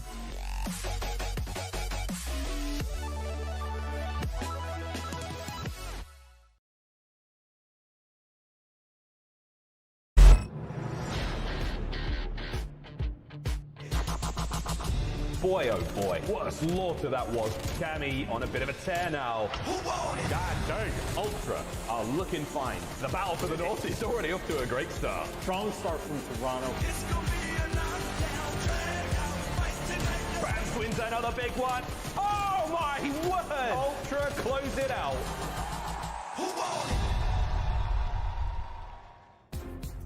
Here we are, back again to continue on with the series. Joe, I just wish I could actually physically touch you because you're beautiful, honestly. Should we pretend to? We've had like high fives, we had fist bumps, but I feel like you and I should be a little different. Should we do, because, we just saw, should we try like headbutting each other? Like what should? Oh, you want to try to headbutt? Okay, on one. Are you ready? God, okay. I don't know how far we have to go. All right, 3, 2, 1. It kind of worked. I was pretty close from what I saw. I was pretty close. But all right, let's get to the game fuel keys to victory. We're going to talk through some of the big points for these teams for this particular match and what's going to set them apart and who might get the W. Let's look at Ultra first. Joe, take me through it. Yeah, I mean, we talked a lot about Vance, but if he can continue that form in hardpoint, Yeah, they're going to be difficult to beat, but what was it? It was Cammy and Kleenex, which is one of our points as well. If they can continue to be consistent stars in this league, we know what the Toronto Ultra can be. And they just need to button down some PS&D rounds. I mean, they lost 2 very close search and destroys to what I think you and I assume will be one of the better search teams this year in the Minnesota Røkkr in a 6-4 and 6-5. If they can clean search up, yeah, that is a key. It's tough though. It's like it's just so hard to know going from 5v5 to 4v4. Like how it can affect things. It's like yeah, I don't know. It should be maybe. We'll have to wait and see. But there were your keys for Ultra. Now let's look through it for Mutineers. Your game fuel keys to victory. Go ahead. Yeah, and on the opposite end, it's Skies and Awakening in Search and Destroy. We don't know too much about Neptune in Search and Destroy, but it's his first year in the league. Slacked, never the best Search and Destroy player in his career, but he's got some S&E superstars around him. Skies was 3rd last year. Awakening was 5th last year in our league. I think with Neptune, allow him to be comfortable. I think you and I discussed with Shotzzy on the Dallas Empire. We saw the first event where he just wasn't himself because he was trying to play a different role than what he wanted to. Let Neptune do his thing. You have some vets around him. They'll set him up. He gets comfortable. He could be a superstar. Then lastly, for Slacked, I think no matter what, no matter how your individual performance is, because, as a sort of in-game leader or a captain, I think if things are going bad for you, you may have a tendency to get a little quiet. He's going to make sure he has to be that leader no matter how his game is going. 100% agree. And I think the biggest thing is Neptune. And like you said with Shotzzy, like I remember talking to Clay about it a lot. Like, when you're switching titles to a different game, yes, these guys are really talented, but you want to simplify it for them. And like Shotzzy, I think, was what running smoke trophy, trying to play around the objective too much. Once they kind of like took the chains off and let him go wild, suddenly he was just destroying. So try to make him comfortable. And we think of different players. Usually, I mean, we're more talking maybe about Respawn, but then now going into a search, like when I think of somebody maybe like a Formal when he first switched over from Halo, like the thing that was the toughest for him at first was search. Like it takes some time. I mean, there are players that have been competing in Call of Duty for 10 years that still stink at search. Like there is something that clicks for some people and some that don't, but usually that's the mode that when you switch takes the longest to go. And I would love to say Slack is the M-game leader can be helpful there, but he's usually on horrible search teams. So I think the help there more than likely is going to come from Skies or Awakening. But let's get into it. We're going to Miami, and my favorite part of this map is that it just looks sexy. Yeah, I mean, as do you today, Clay. I mean, that shirt is on point. Thank you. Look like you'd be enjoying a nice, night in Miami during this time. Wait. What did you actually say, by the way, when you first saw me? Tell the truth. I kind of thought you looked like a professor teaching a history class. That's what I thought. Thank you. Now I kind of think like maybe you sell cotton candy. I don't know, but it still looks pretty good. Thanks, Joe. But now as we focus onto the round one, it looks like the opening hit going to be out towards A. And, we've talked a lot about this point. If you can get the bomb down, it's pretty easy to hold. But can you get the bomb down is the big question. And Joe, what makes that dynamic exist here? Oh, it's just tough. I mean, you have the building at A, right? I think the other night when we watched sort of accuracy versus Slasher have all those one-on-ones. But with that first blood, things are going to open up a little bit. But that's what I mean. Can Skies get across to this point? Can they get the bomb down? You have a first blood. Maybe you start thinking about rotating, but that's not going to happen. Cammy's not going to finish off that kill. But Kleenex is there, and there's going to be some trades, so we're going to be in a 2 versus 2 situation. But that's the other thing. Going to A, it takes a lot of time. There's only 25 seconds now. It's going to be tough to rotate it. Skies has to get this bomb. Awakening is towards the middle of the map. The rotation is here from the Toronto Ultra. Yeah, there's no time to rotate on the other side. He's got 15 seconds. You got to try and get this plant in. Skies is going to go for the plant. Awakening, looking over them. These have been their 2 superstars in Search and Destroy last year. Both like in the top 5 in KDs in that department, and Awakening making the play. Able to pick up 1, puts Methods into a tough spot here in a 1 versus 2. Chal comes in, Awakening gets both, and well, if I was going to pick any 2 players I'd want to have alive in that 2v2, it was those 2. They close it out, they win the round. Those are those rounds I think we were sort of talking about for the keys to victory, because I think right there, Methods and Kleenex do a good job to make it a 2 versus 2, but you understand that sooner or later they're going to have to go for a plant. I think Cleanex or methods, whatever the communication needs to just be a little bit faster. You should be able to catch that player on the bomb. You saw him cross to it. You know he has to plant. He's not faking it. There's no time in that round. Yes. Try and make sure you're not the first death in that 2v2 and the pressure's on the other team. But Awakening will get 3 in that round. So a nice hot start, but let's swap sides and now see what Ultra can do offensively. Awakening just backing up. Methods looking for any kind of angle, trying to watch like the push towards lobby, get eyes on a mid cross as well. Aim. Oh, I thought for a second the patience might have paid off. Thought he caught one. Skies is there. He's able to hit the shots. Nade comes through, but he's able to stay up. So first blood to Ultra. Skies almost buys himself a little bit of time with that trophy. Slacto with a nice trade, forced a 3 versus 3, but he's gonna have a long time to rotate. While that was going on, there's a bomb plant that goes down. Bans gets taken off the site. Phoenix trying to finesse around, find his second kill of the round. Does get taken down, and now it's a 1 versus 1. And this is what we mean. If you're able to get this bomb down, look at all of the different angles you had to deal with the player on the defuse. Amy just watching the cross. Neptune, the new guy. Show us what you're capable of, and well, you're capable of sliding out and getting pegged by a nade. It did not go well. That was directly in an uncomfortable spot. The nade connects. Yeah, I mean, listen, it takes a second to throw Semtexes, but you're like Aaron Rodgers in this game. You can just throw it. You got a cannon. Yeah, you have a cannon. You really do. You'll see some Semtexes in hardpoint especially. You're like, wow, that actually connected. And yes, it will. So yeah, that definitely hurt, especially when you're 1 HP. Well, a tough loss there in the 1 versus 1, but it'll tie us up at 1 round apiece. Over to Methods now, just trying to keep eyes on the push through top purple. Multiple players stacked up from the Mutineers, but first blood for Awakening. Another kill for him. 5th, already through 3 rounds. The man is on a mission. His method once again, well, I mean, as he plays in respawn as well, you'll see him being patient, stationary with an AR more often than not, but Vance does answer the call. Now to the 3v3, how do they want to play this? Number 5, you see at Awakening, he's pushed up all the way towards the site. You've still got Vance set up in the A building. It's not clear yet for this plant. There's almost 30 seconds left. I think with the kill that Vance got, they knew they were rotating towards A, but I'm not sure if they thought Awakening would be there. What Awakening was doing was trying to cut the defenders off that were rotating from B to A. Does get spotted. That's a nice nade from Vance. He's able to connect, but Awakening is still alive. Played his life so well, but Kleenex is there, and now it's a 1 versus 2, and there's a solid defensive win. And usually this is more of a defensive favored map, just with how difficult it is to push both of these bomb sites.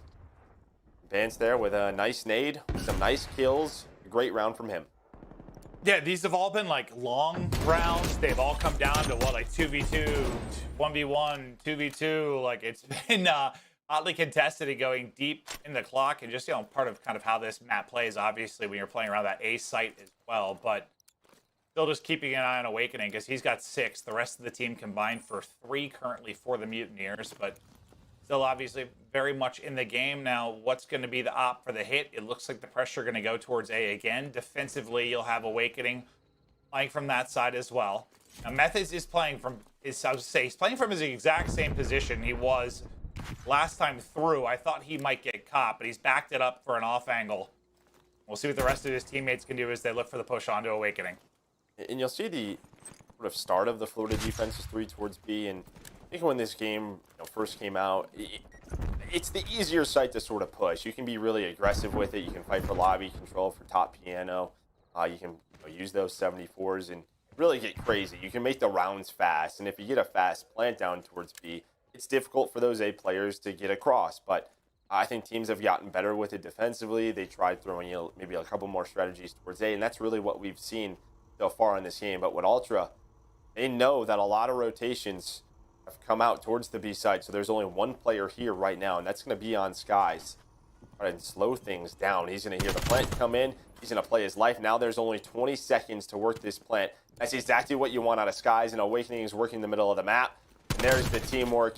The S&D superstar that we know he can be. A great round from Skies to shut down this offense. Skies goes absolutely huge. You highlight him as the lone man, and well, he stops the bomb plant twice, which ends up being so big for that power position up top. Those are some themes there from Awakening as well. Nice gunfight win from him, but Skies, obviously the guy doing the dirty work in and around the site as Awakening comes through with the best play, though, to close it out. And yeah, it's that duo that they're gonna be scary in search, man. They should be scary in search. Yeah, this might be the first team in Sky. Or how long has Slack been competing? Long time. Yeah, I know it's gonna be. It's gonna be the like, first, wow, I'm winning a lot of searches. No, I can almost guarantee this year from a win percentage in search will be the highest of his entire career. I'm just going to go ahead and call that now. I can be told that's a Maven fact for sure, but like, it's gotta be.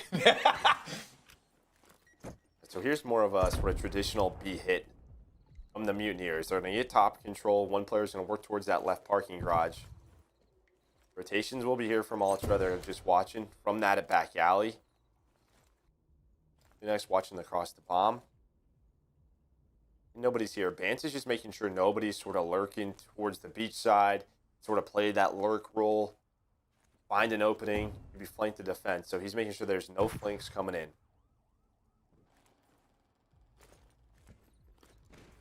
Awakening. What angle can he get? Take some damage. He'll back down. Cammy, get ready to hop over the wall. Here comes the flood. Usually when the battle goes down, it all happens at once. A flurry of kills. Unfortunately, none for Ultra. Vance on the offsite, rotating over. He is all by his lonesome. That's not a gunfight you're ever going to win. And that was a clean one there for Mutineers. Once the madness started going, there wasn't even a single trade on the Ultra side. Yeah, that's it. It was just too clean. They were really waiting for that player to hop over that mid wall and for that player to make the play. I believe it was Cammy. And with someone from watching that, able to take them down, it was really on him. You saw Kleenex inside of here, just sort of waiting for him. As soon as Cammy maybe starts that trade, that's when Kleenex is flying out. That's when he can get aggressive because those players back alley will immediately look towards that site, towards the bomb. But it just doesn't happen. That was clean, and it's Neptune, the rookie we talked about. Three big kills in that round.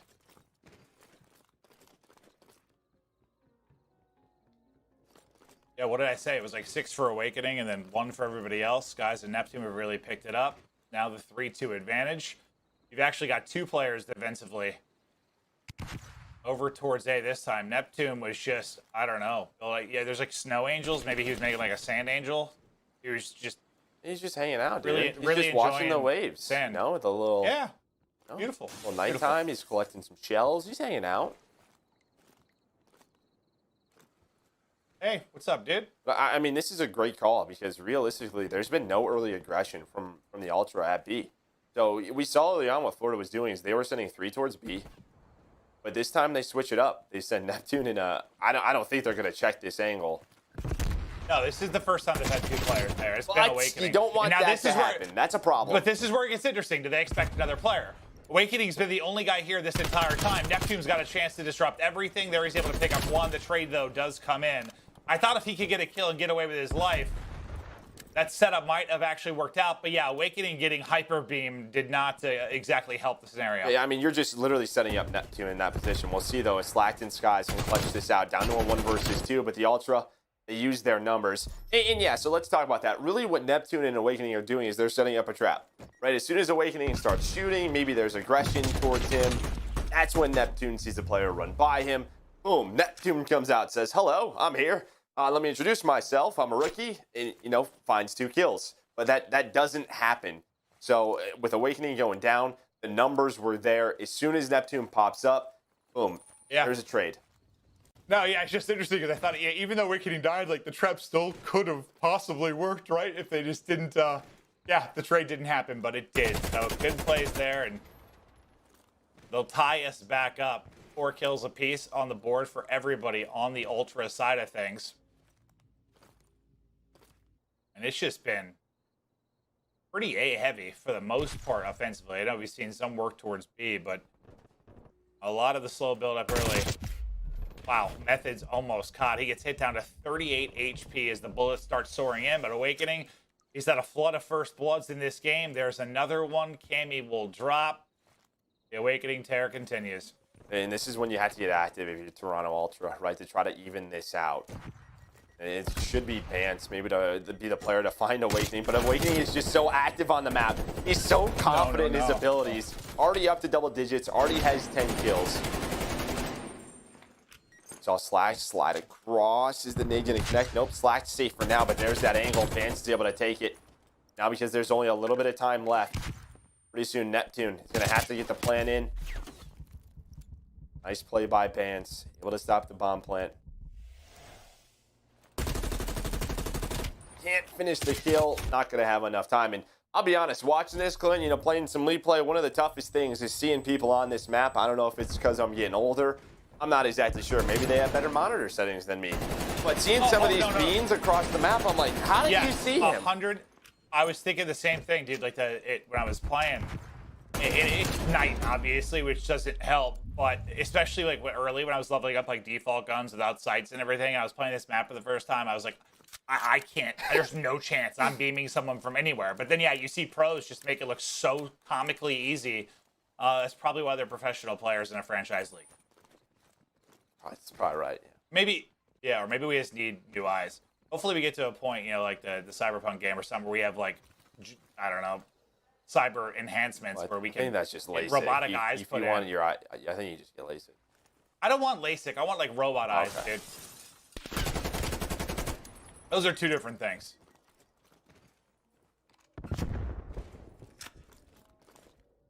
Now, it has been a very, very slow forward progression for Ultras. Everyone is getting tagged up as they're trying to get any angle onto A. So with Method's position, though, you see number 3 all the way at the bottom of the mini-map. Now, is Toronto, are they trying to wrap back to him? Or are they going to try to go A and then let Methods make the play? But it looks like it's going to be a wrap back. So you have a 2-2 split here. It's going to get interesting. But 2 players have stayed here. Nobody really rotated out, but now Slack's going to go. He's going to go back to the middle. Skies is going to get caught. This is going to be a 3 versus 3. That's going to open the bomb side up, so that works. So they buy enough time. They force a rotation. Now what does Oda try to do? They try to hunt down Cammy, but he's able to find one. Yeah. He's just got to play his life. And like I get that, like you're thinking, let's take the 3-on-1 quick, get the kill, and then isolate the other 2. But unfortunately, he's in a very, very strong position where he's set up. So Cammy ends up taking one down. Neptune, though, we're able to pick up a big one. Cammy still, though, posted up, all eyes over mid-map, but that's going to leave a 2-on-1 on the site. It's not a lot of time to work with. They've got to go, and they've got to catch Methods quickly. Methods will get caught. They've got time to hop it. Cammy, you better run. You better run fast. Neptune's reading this. Drop on the Pumas. Reading it. Get on going.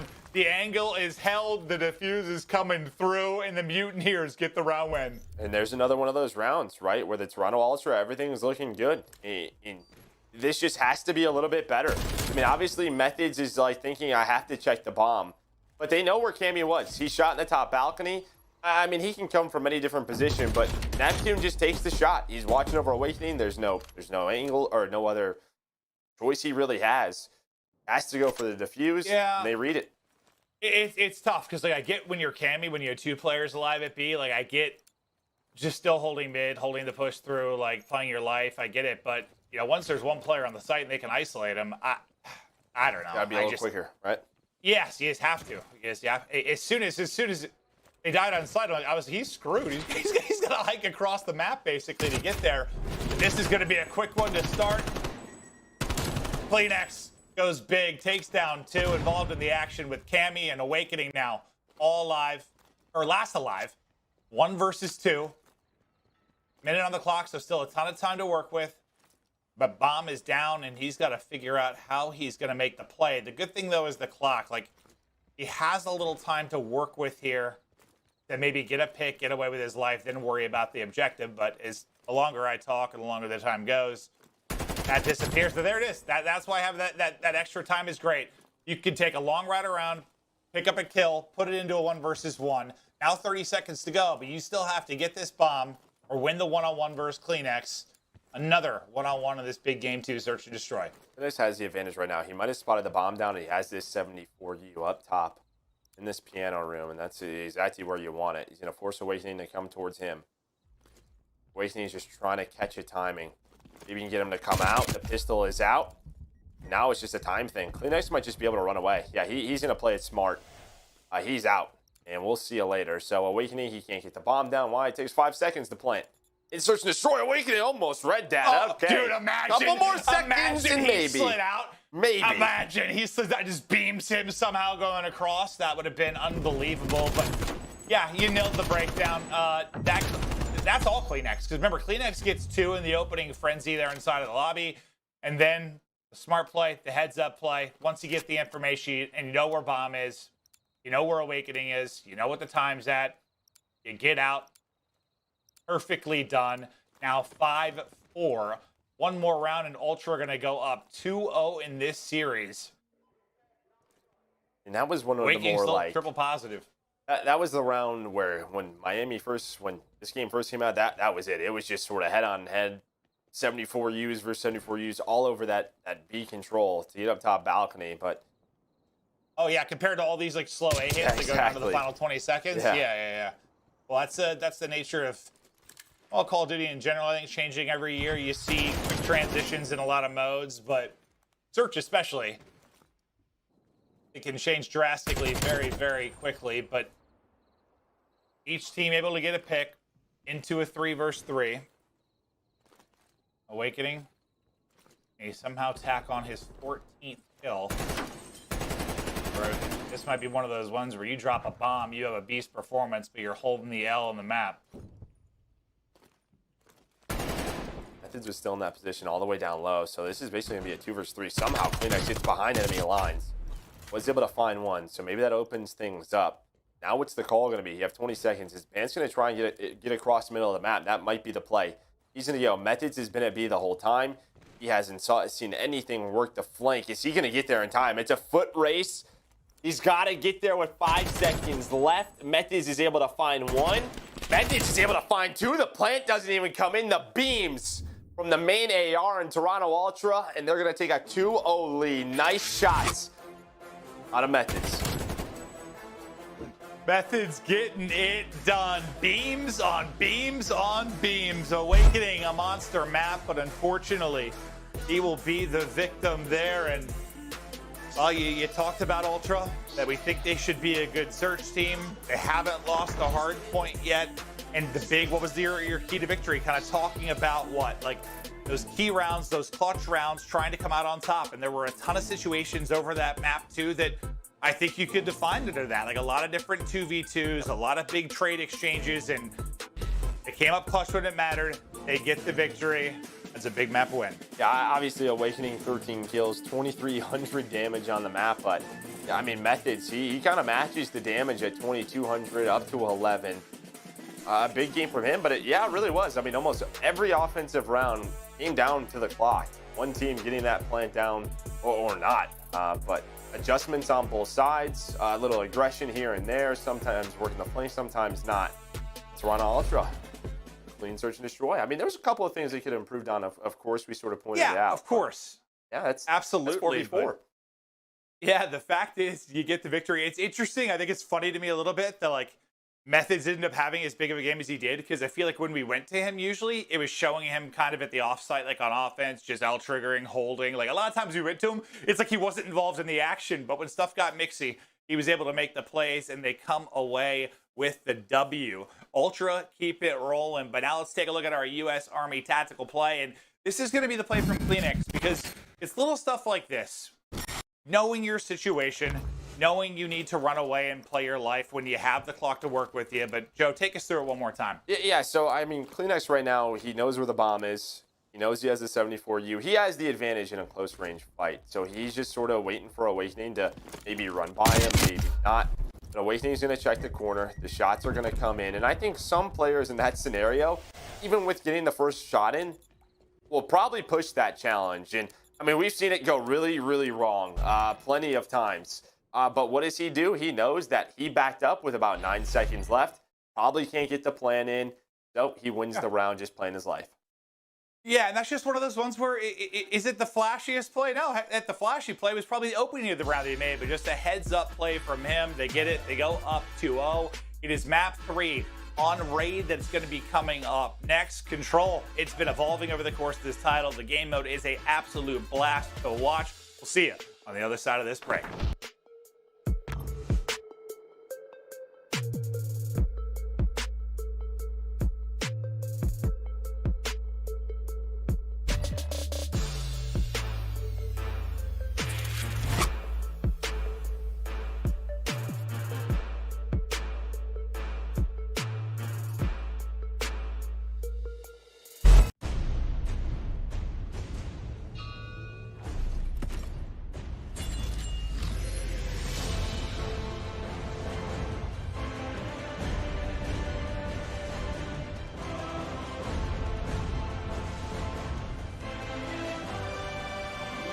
Oh, we are gonna have so much fun.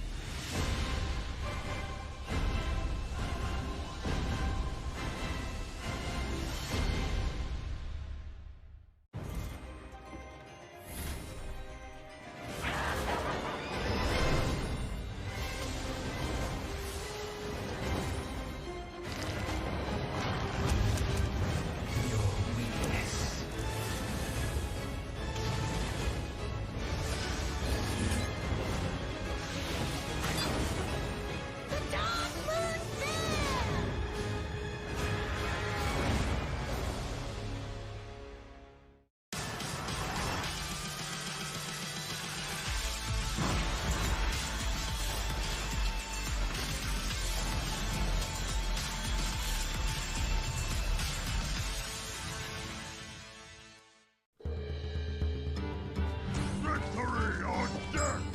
Your soul shall be mine!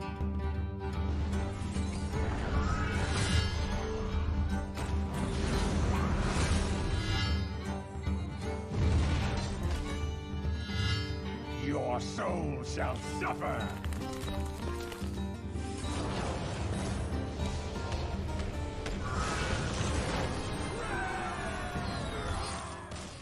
They say I've been lucky, but ambition is not luck.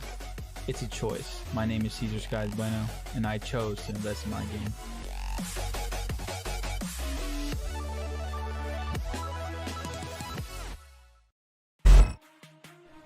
Call of Duty League is presented by T-Mobile, now America's largest and fastest 5G network. Set your sights on the competition with T-Mobile, the leader in 5G. Scuff, the official controller of the Call of Duty League. The Call of Duty League is presented by USAA Insurance. We offer insurance that's made for the military community to help them easily protect what they've worked hard for. Florida Mutineers, brilliant players all round. It's all on a slack. This is it. Just straight up winning the gunfights. Now it's looking a bit spicy. Skies on a rampage right now. Run, Florida! This could be huge. Big weight. Awareness level 99 for Awakening. And Neptune starting to look a bit nasty. Welcome to the COD League, young man. Florida just pulled out some magic to make it happen. And what a show they're putting on for us.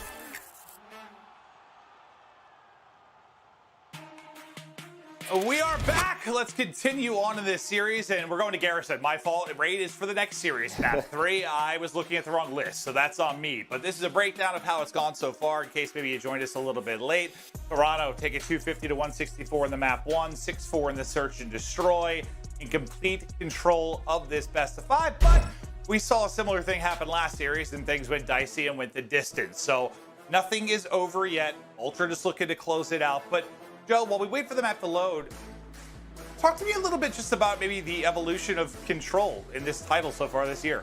Oh, yeah. I think when it was introduced, obviously, you know, we played it in Black Ops 4. We loved it. There was so much. It was just a different dynamic to it, right? We were trying to find that game 3 that just felt right with boots on the ground COD, because obviously in Advanced Movement, everybody loved Uplink, but it just didn't work with going back to boots. So just trying to find that game 3 that we loved. And you know, it's a little different because there was specialists, 5v5, And at first, there is still some maps like Garrison, which is very defensive heavy. But our pro teams are getting better and better at it. You're going to see a lot more stacking. When there's 3 to 4 players on one of these points, it can go very, very quickly.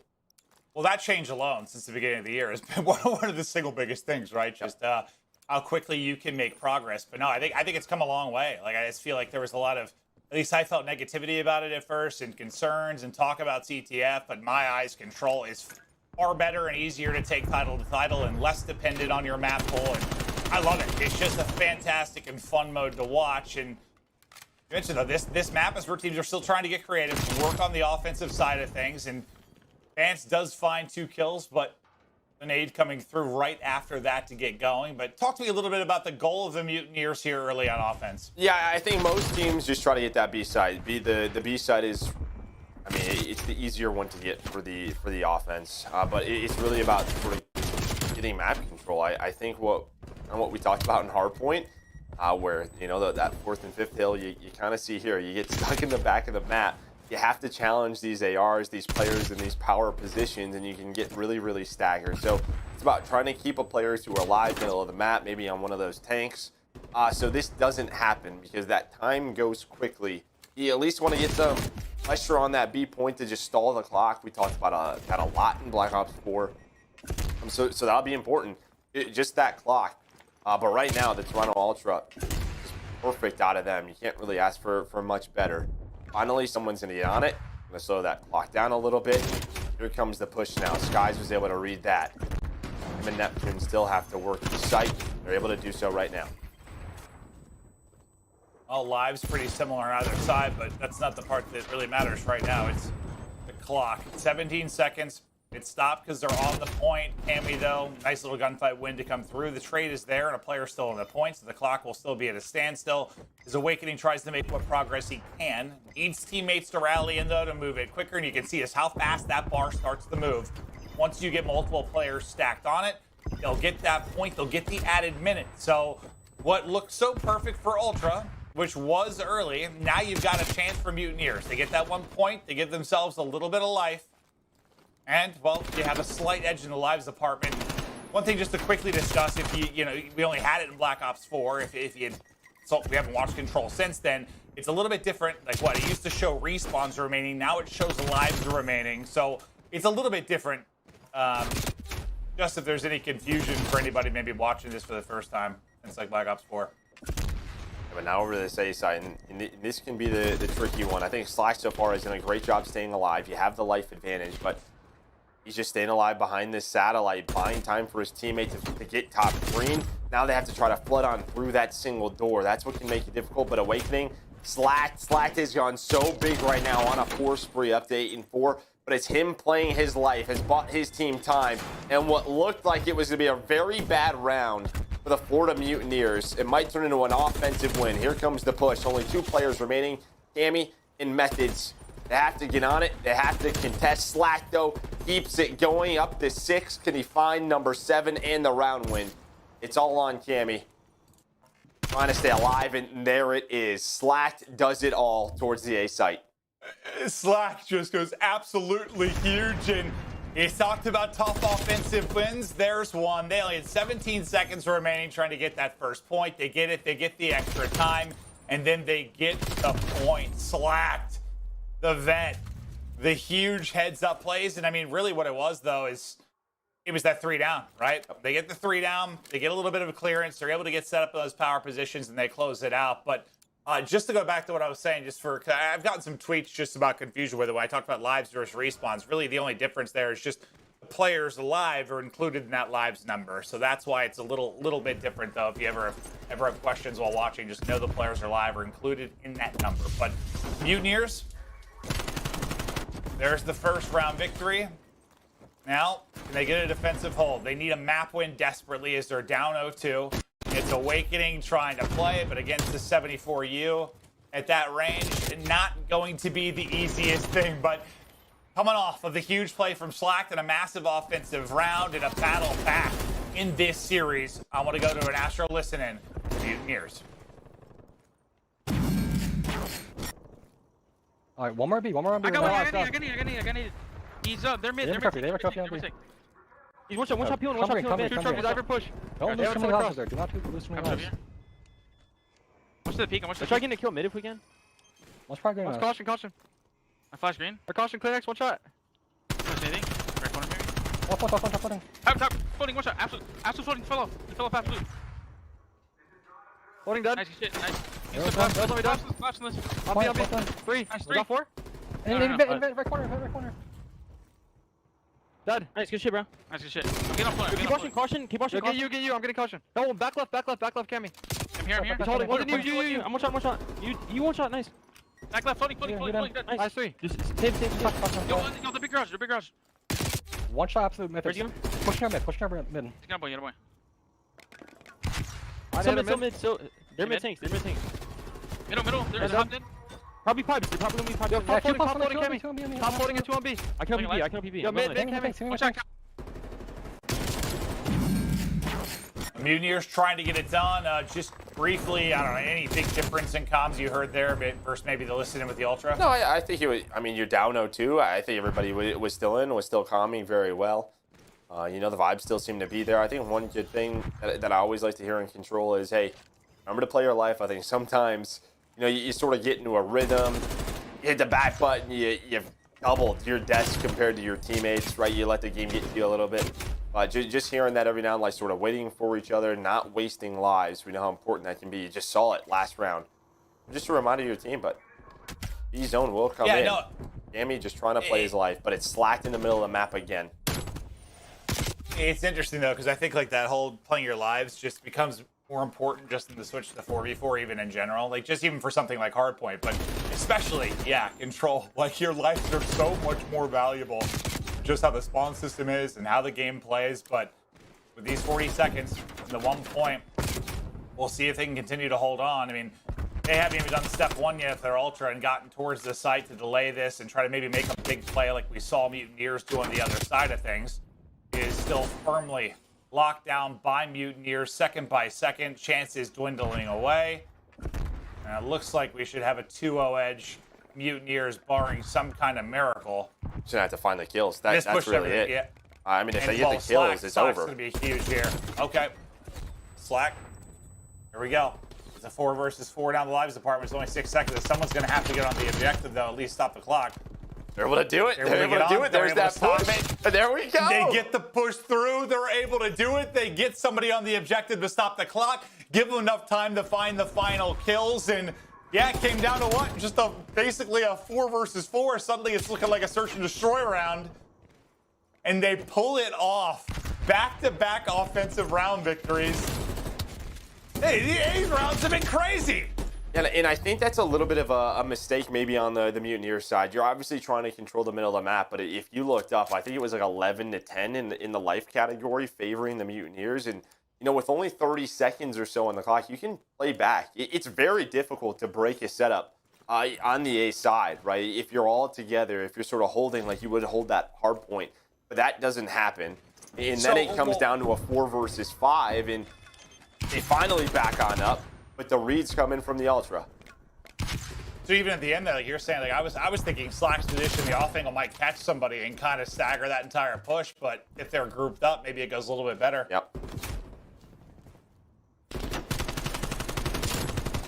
that's got to be tough if you're Mutineers, because like, you know, you get that crazy offensive round win, you give yourself maybe some momentum in the series, and then you kind of, I don't know, throw away is the right word, but you lose a round that you probably shouldn't have, and now suddenly not in the best position, but a bit of progress onto that A point. Neptune just trying to play his life and also hunt down defensive players as they rotate in. He's gotten eyes, just haven't been able to finish kills, just enough in the clip there to turn and snap and take down one, but that'll be a given up at the A side. But on the other side, his teammates were able to win it towards B. With 2 people on it, that should be finished. You still got a minute remaining on the clock. They've basically been on an objective this entire time. So you've got 2 minutes now to work with to push this 1 point. You've got a 4 life advantage as well. It looks good for Mutineers, but every time in this game we've said, or on the Control, we've said it looks good for someone, the opposite result happens. Well, now just because Neptune, he sort of got through towards A side, right? He paused the clock for so long, allowed his team to work towards B. Now you can kind of play a little bit of a TDM if you're the Mutineers. You have the life advantage. Well, you had the life advantage. Now it's going to go away. You do have Cleanex sort of.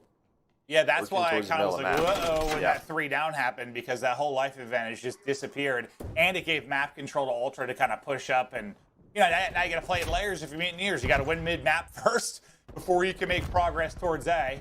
And you can see Cleanex's position. He's kind of behind enemy lines. He can play spoiler here in a big way. Slack is there with, or sorry, Bance is there. Slack is there with the read, but Cleanex is able to get the kill. He wins the gunfight. Skies come soaring in maybe for a melee, but the trade will be in for Ultra. And we talked about 2 minutes being on the clock. A minute of that is already gone, but you have done step 1, right? You've gotten mid-map.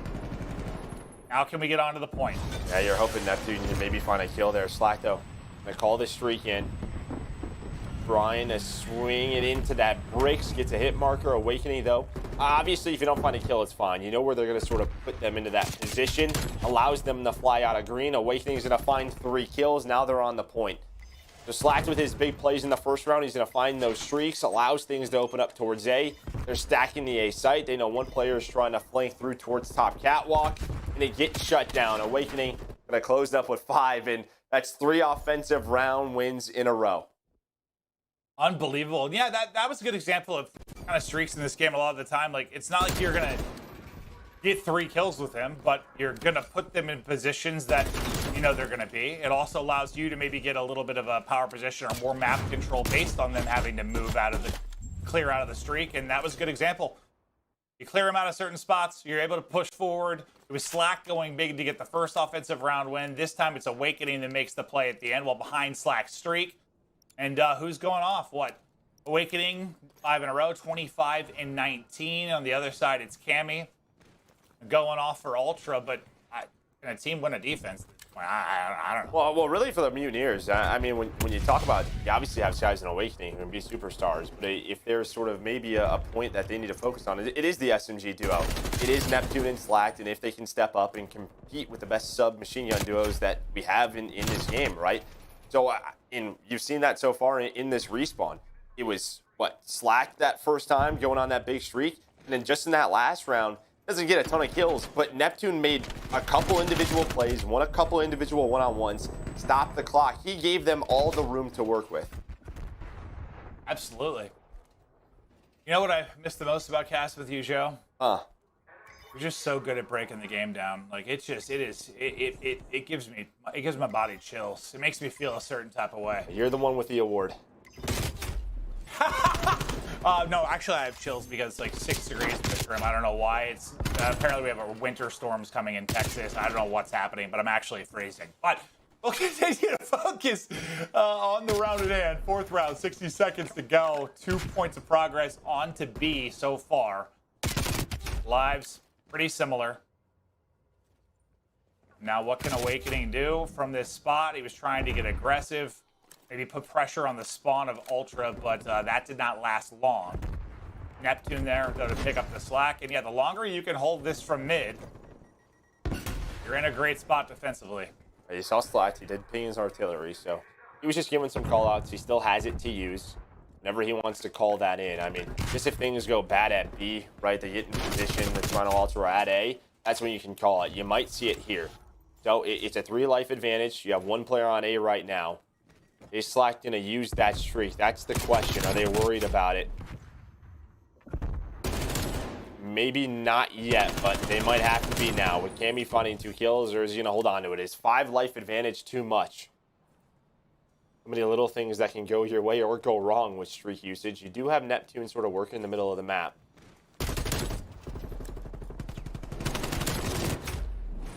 It is crazy how you said, like, for Hardpoint, how this map's a little bit different than anything, but it's like, is the first map I can think of, and I could be wrong, but like every mode, whether it's search, control, Hardpoint, like, it's just literally all mid control. Like, yeah.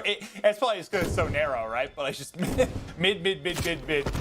Who can lock it down and win the key fights? But what can Neptune now do from green? Well, Bance can come slide on in, hits him with the movement, hits the shots as well. They'll try to get in towards A. Black, though, gets a fortunate timing there, able to shoot Cammy in the back. His teammate Neptune shuts one down as well. They're down though 4 lives, and there's still 45 seconds to go. And we'll see if that's going to be the key indicator for this particular round. And my question is just like, are you going to save that? Are you going to try and close the game out? Because it could work here. They are down 3 lives. But with 30 seconds left, this is probably the last push right here for Toronto Ultra. If we're going to a round 5 or not. Mixing methods working in the middle of the match. Slack's trying to stay alive. And now there's only 3 players remaining. Slack is alive though, so Slack has a life in Neptune. Gonna come down to them. 7 seconds remaining. Is Slack gonna try and be the hero with the streak? Doesn't look like it. Definitely not gonna do it now with Neptune getting taken out. So 4 offensive wins in a row. It has been a ridiculous map 3 for control, but yeah, you were kind of talking through it, like whether just like put it down, you delay enough time that you kind of guarantee the win. It's probably what he was asking. Should I call it? Should I do it? Should I call it? Should I do it? Should I? You know, right? You have that discussion with your teammates. And maybe it's just one of those things where, I mean, I know if it's me, I'm just calling it, but like, what's the life disparity? Is it because it's the life thing? Exactly. Yeah. It's like you're down 4 lives.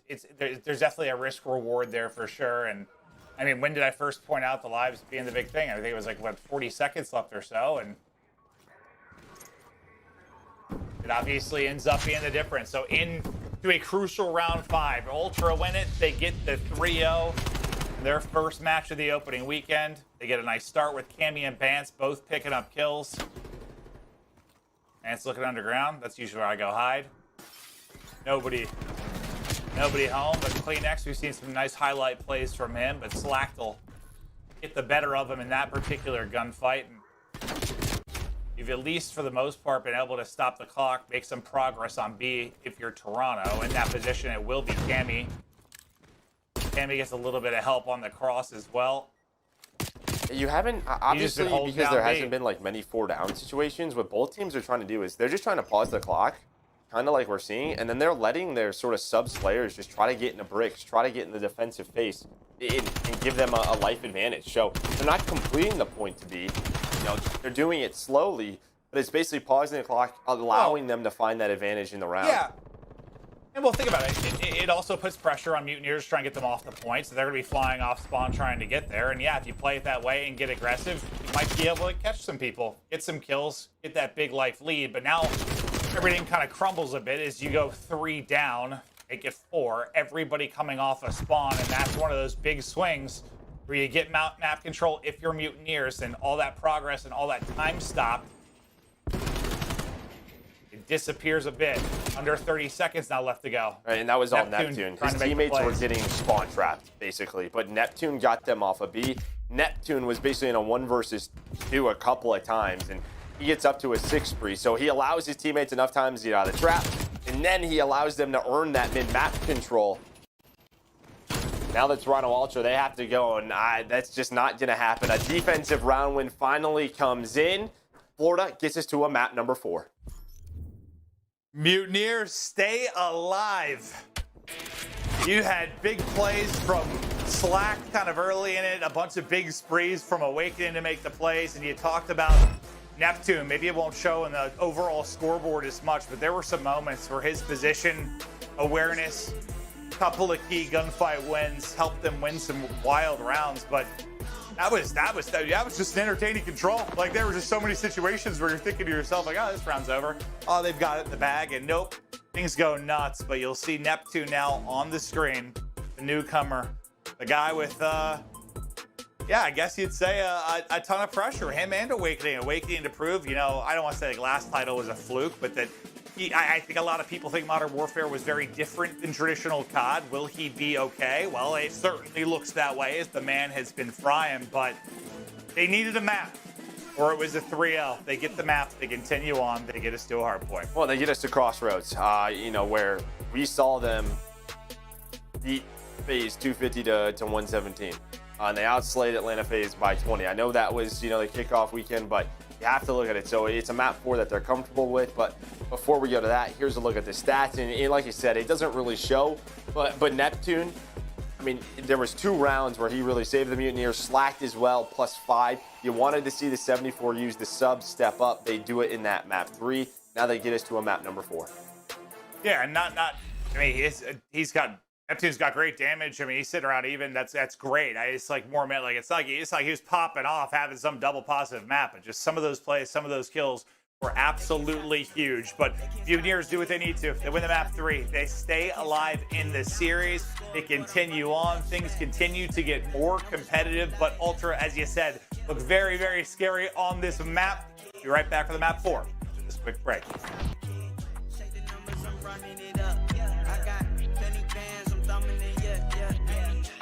You could try it, you can't stop it. OC dub, way up like a rocket. Acting up, acting that way out of pocket. For the grind, for the hustle, I can't knock it. Do what it take, do what you do, you could try. Yeah. I've been up, I've been stuck up in the sky. Yeah. Loony at the top, I can't lie. Haters watch it, throw the piece, tell them bye, bye, bye, bye. I got things to do, I got bands.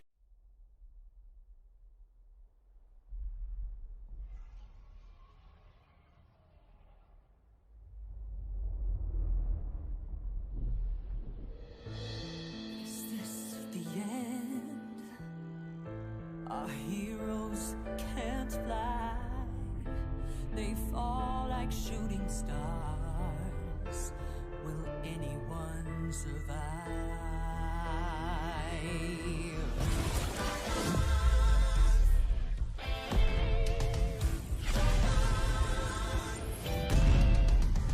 Dragons take flight above the ice and snow. High in the sky where the cold wind blows. Wings beat down as the feedback falls. Flaming hot fire over frozen bones. Good unites against people they oppose. They ride or die as the legends grow. We must go to such doing our hero. There are no silence in this combat zone. Beats mid-air, yeah, it's a chiller. Life and death, yeah, it's a killer. They go round and round like the beat down pounds. Aerial thrills, yeah, it's a thriller. Sky filled with trauma and all of this drama. Pretending and impending, yeah. Crush down. It's dragons, descend.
Did you ever think to yourself, man, I want to look like a professional player? Maybe my gameplay sucks, but I want to look like one. Well, you can now. Team packs are available in the game. Look at them. They're beautiful. Each of our franchise teams in the game. Joe and I have them, and you should have them too. Have you told the people as well, I mean, that they actually scaled the characters off of you? So that's actually even as a character. Yeah, we mean just because my raw, just physical ability and presence, like the fact I'm built like an athlete, is that what you're saying? Yeah, I mean, you're built like an athlete, you can run for basically forever, your slides are on point. Perfect. Yeah. I'll tell you what else, his slides are on point. Cleanex, 36 kills. He drops in the map 1 hardpoint. I believe that ties aBeZy as the most kills we've seen in a hardpoint so far. Will that record get broken? Absolutely. The league just started. But impressive nonetheless so far from Cleanex. The guy is making plays. And going into the break, I was an idiot.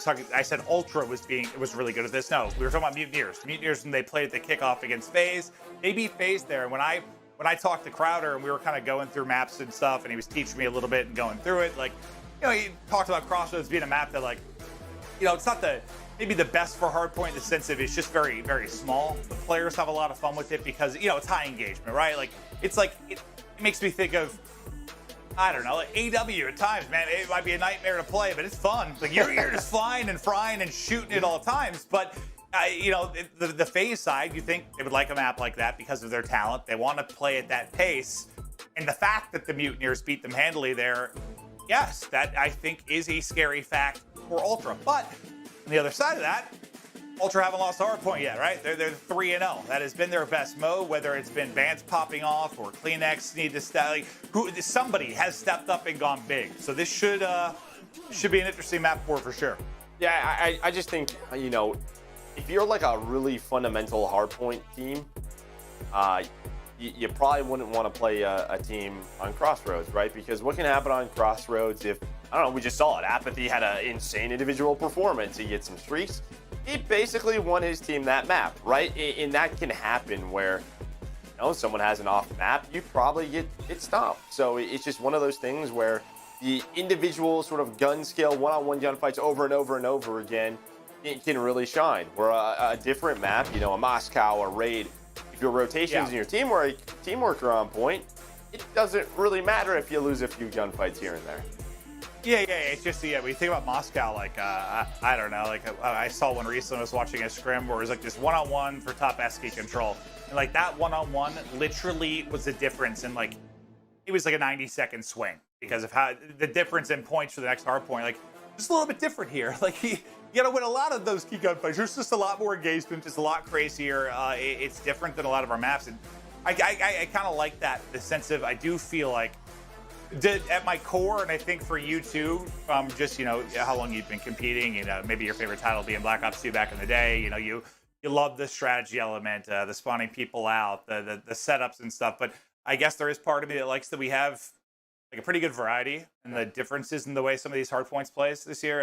It'll be cool to see how it evolves over the course of the year. Yeah, I think if you know to sort of compare it to something, it's probably something like a Slums. It's very compared to that, right? I mean, third and fourth hill are on the same side of the map. You chain those together, you're getting a lot of points no matter what. But it's also one of the maps where somebody starts off hot, you can get destroyed quickly. So yeah, it reminds me a lot of that.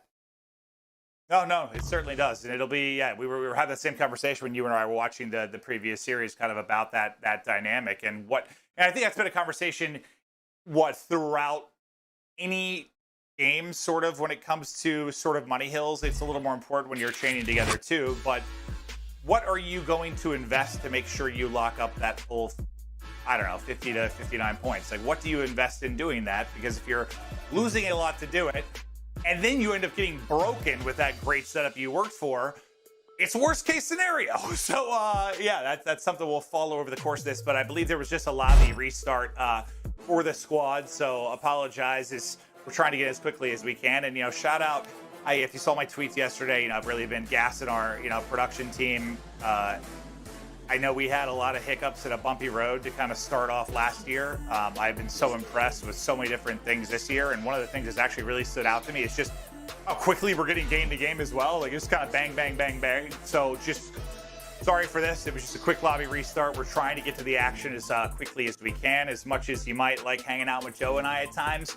What are we here for? It's watching the best Call of Duty players in the damn world, and let's get into it again. Map 4, Mutineers vs. Ultra. And I think one key thing to take away from that map number 3 was Black and Neptune. They've seemed to be or have arrived in this match, and you're going to need that slaying power with those submachine guns on a map like Crossroads. Awakening, he is. Well, I mean, we've seen the individual sprees he's going on so far. He's going to have that XM4. Going to lock down sort of this bottom ice side.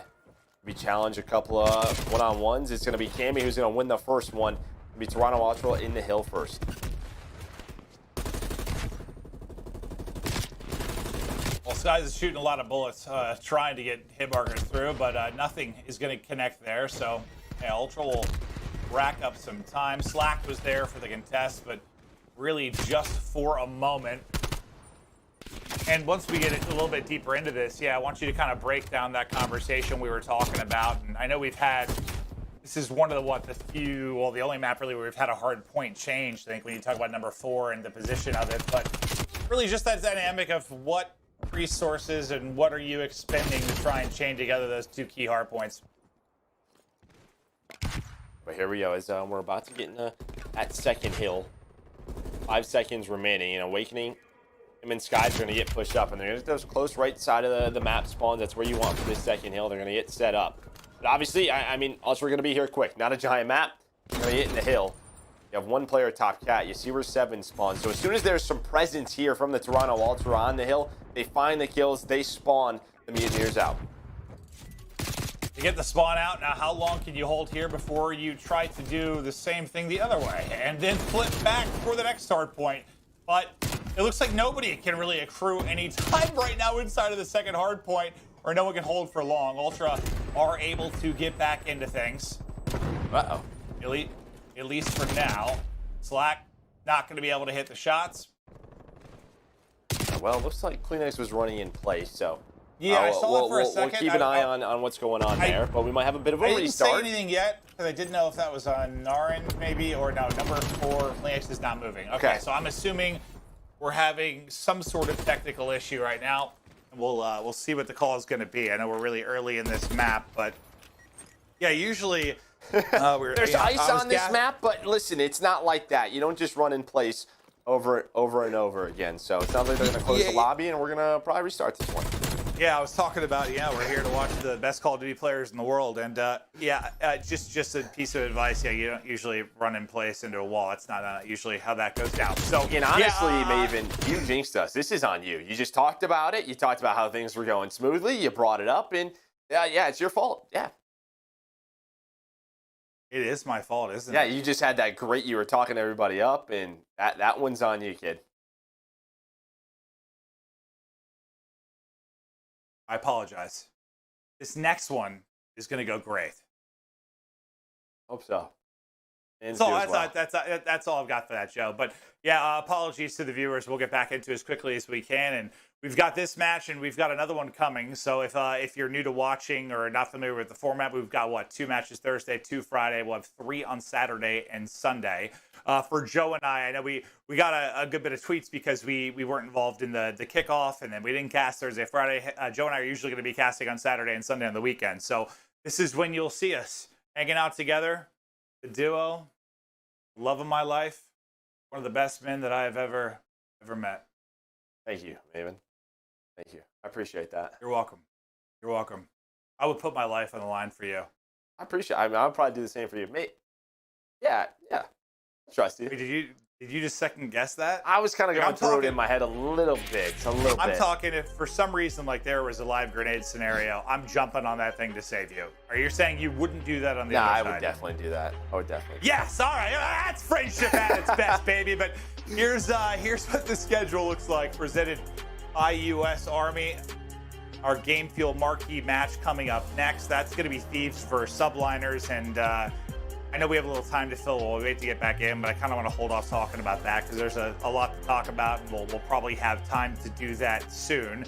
Actually, you know what? Screw it. We might as well. We've been getting into maps pretty quickly outside of that, so let's just quickly talk about Thieves Subliners a little bit. Now, I guess my question for you is maybe how impressed were you with the bounce back from Thieves? After getting smoked by OpTic, they came out, they looked strong.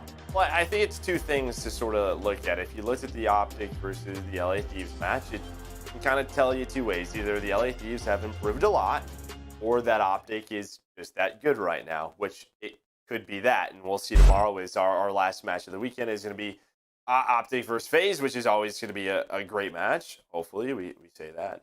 Sometimes it is. I think I personally, I think OpTic's that good right now. I just think they're very, very good right now. And I mean, there's usually every year, and yeah, I guess it's been OpTic teams a lot of the times, but there's always like a team or so that's ahead of the pack, whether it's because a skill thing or people need to catch up from a learning standpoint. There's always a team that's there. The question is, can you stay on top? But no, I kind of think, at least my opinion, I think OpTic are just that good right now. Like on paper, it's nasty. In scrims, they look nasty. They're very good.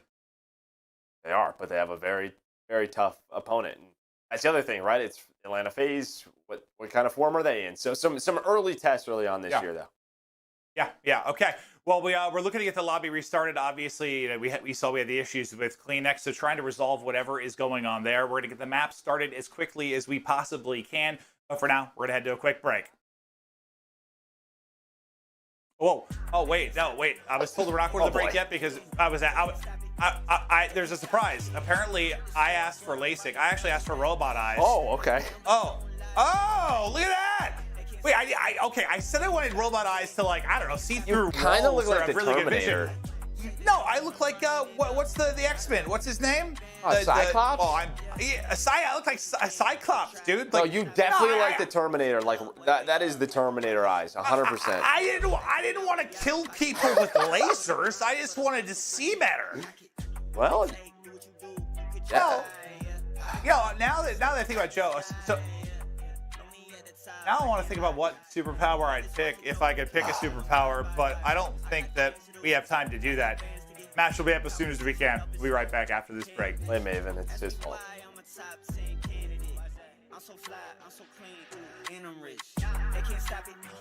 They can't stop the kid. They can't stop it. They can't stop the kid. Check the scoreboard, I'm running up stats. Numbers don't lie, that's facts. They can't stop it. They can't stop the kid. They can't stop it. They can't stop the kid. Check the numbers, I'm running.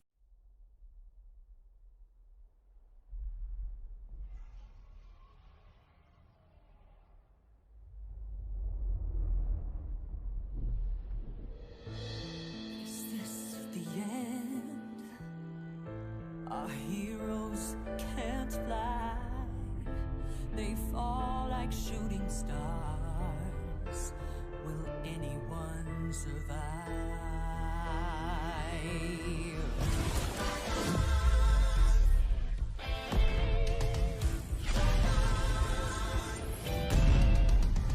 Dragons take flight above the ice and snow. High in the sky where the cold wind blows. Wings feet down as the feedback falls. Flaming hot fire of a frozen bones. Good unites against people they oppose. They ride or die as the legends grow. We must go to sides, feeling our heroes. There are no silence in this combat zone. Beats mid-air, yeah, it's a chiller. Life and death, yeah, it's a killer. They go round and round as the beat down pounds. Aerial thrill, yeah, it's a thriller. The sky filled with trauma and all of this drama. Pretending and impending, yeah. It's dragons descend.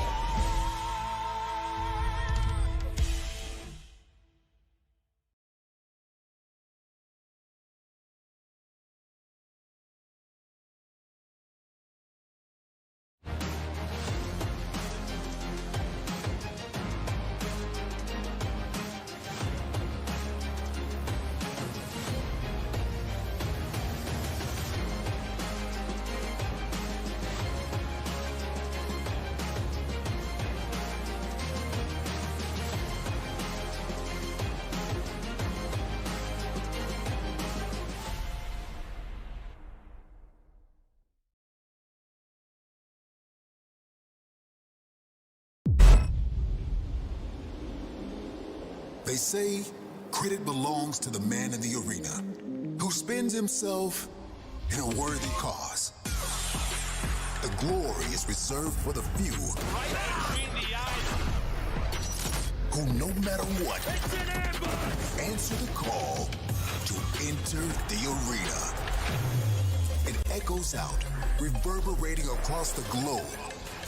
It only acts to reach the bold, never the timid. The call delivers victory to the deserving and rewards the devoted. For when your time comes, there is only one option. Enter the arena. Fight for the call.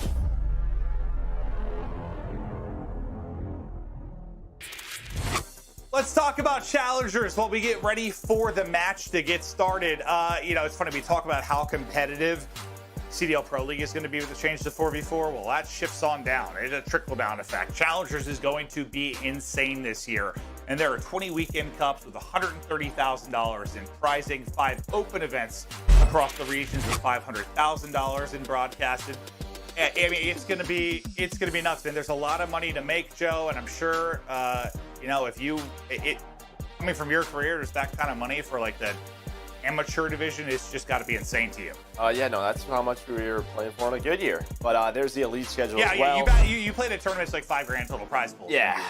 But you like the elite schedule as well. What that does, that puts like top 8 teams of the challengers from each region in sort of, they have their own like mini league, and you know, 4 stay in, 4 go into relegation. So it sort of gives that bit of a, you know, sort of league format for challenger players and teams. And of course, our pro teams and their management are going to keep an eye on that, because we've seen the movement, the young guns coming up and down, and that will continue to happen. Yeah, it's just over the last 2 years. I mean, since the inception of the CDL, I mean, we've seen so many names popping up that we haven't seen before. It just feels like it's almost getting to the point where it's like out with the old guard and with the new. Like so many players, if you know, whether it's a JCap, Karma, just players retiring and new young guns stepping up. It's a wild time to be involved in Call of Duty, but here we go. We're trying again to get into the map 4. 2-1 series lead for Ultra. Again, the narrative here, at least coming into it, the brief stuff we have, Ultra has been very good at hardpoint in general. Mutineers, though, on this map versus FaZe, look electric. Well, you know, you get a bit of a reset. What does Awakening do? He's like, you know what, I'm not going to challenge Cammy on the outside of the map. I'm just going to help my team control top catwalk. So you get the reset, you get a second chance, but that second chance is still a death for Awakening off the start. But you do get some early time if you're Florida. On Ultra, aggressive, but some missed shots there by Cleanex. You did not see that often from that submachine gun player. They miss sometimes. Yeah, I can't relate though. As yeah. Well, we saw those eyes. I mean, yeah, you're literally cheating. So, yeah. No, I can't relate to that. But not too much action in the way of the objectives so far. But whoever they can, trying to pick up what scrap they're able to. Yeah, both teams right now. Look for control down the hard point here.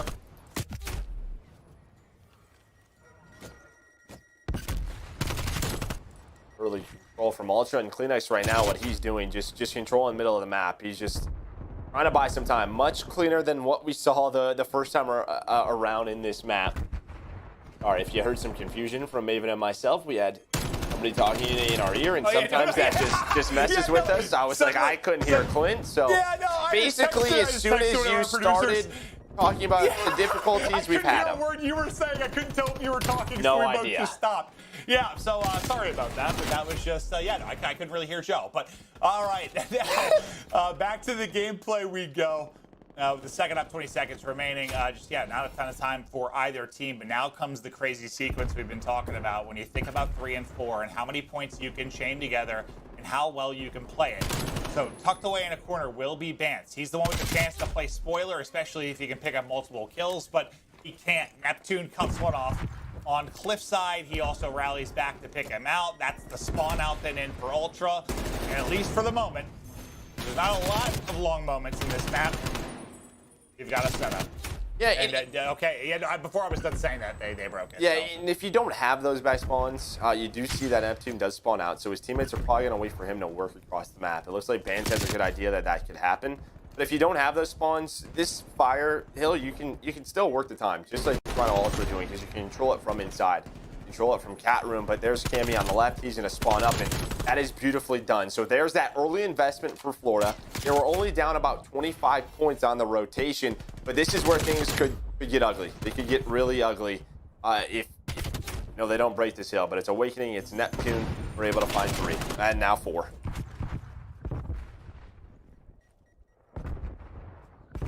Yeah, well, that's one way to get the clearance through. You get the 4 down, you get set up inside.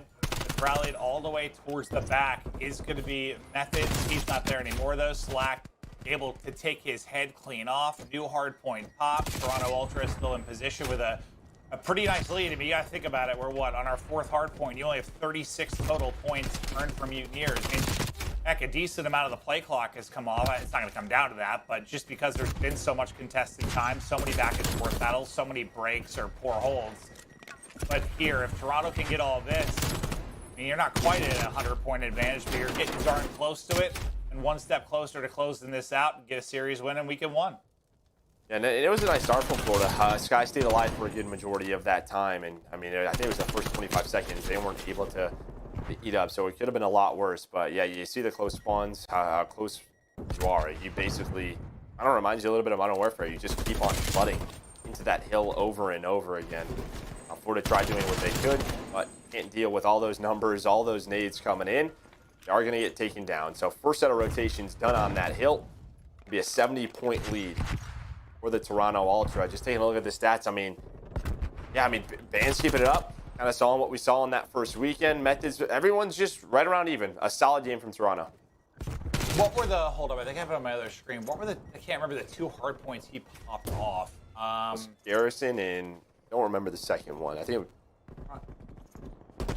this checkmate was game 4. Okay, I couldn't remember, yeah, what the second one was either, but yeah, I mean, he's had a couple of just really, really good hard points under his belt. We'll see if this could possibly be another one, but Mutineers need time, and it's Cammy who's able to survive the nade, get a kill, put some damage in, now push forward to contest what little time is left on the hard point before we get ready to head back to second. In position inside already will be CleanX, spawning out opposite will be Mutineers, and you get a solid hold here. I mean, if you're going to have opening control as often as you do as Ultra, if you're going to have spawns, it just feels like it's this position where Mutineers, they'll get a break, but they eventually get a break, and it's like too late in the hard point where you're not getting that much time. Rinse and repeat. Okay, it is, yeah, it's exactly that. Like, the slaying just has to step up a little bit. When the slaying steps up, those rotations become a little bit easier. That's when you can chain together those hills. But, well, for now, it's got to step up because they need a break. I mean, this 35 seconds puts them at about 180 points.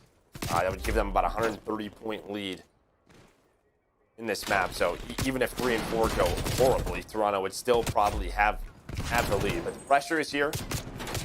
Neptune gonna find 2. He's up to 22 and 17. You know, you're getting a good performance out of him, but it's his counterpart in Slack too. Well, you know, he's struggling right now, 8 and 17. And you need one of those superstar ARs that we talk about to step on up and get some momentum on their side. They had to push the scrap time. What happens when you have to push the scrap time over and over again? You usually lose the rotation. That's exactly what happens here. It's going to be Toronto Ultra in the hill. And then my question, if Ultra close this out, is like, how good is this team at hardpoint? Because you think about it, the 2 teams they'll beat are going to be Mutineers and Røkkr. And those are both teams, I don't want to say they're necessarily 2-3-5 teams. And when I say 2-3-5 teams, like, they're just going to win, you know, a lot of searches and controls. Maybe not be the best hardpoint team, but I do feel that way, like, a little bit for both. So I don't know what to take from this.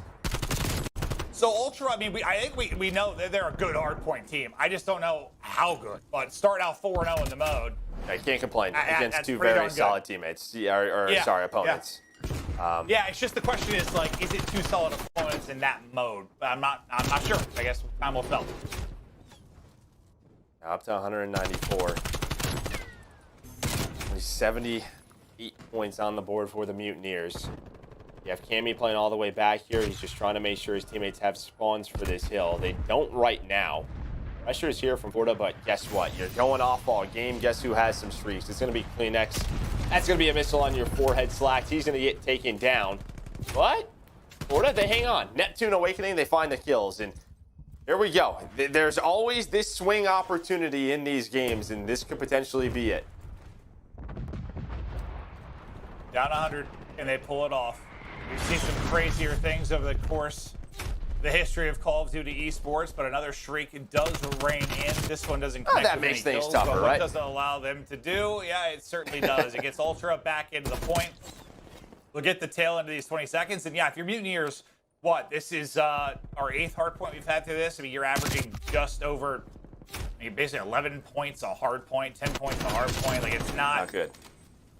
Yes, it's not, and that's just, again, it's like they'll eventually get a break, or they'll make it scrappy for a little bit of time, but they haven't had a single sequence that's been like, it's been good objectively. They haven't.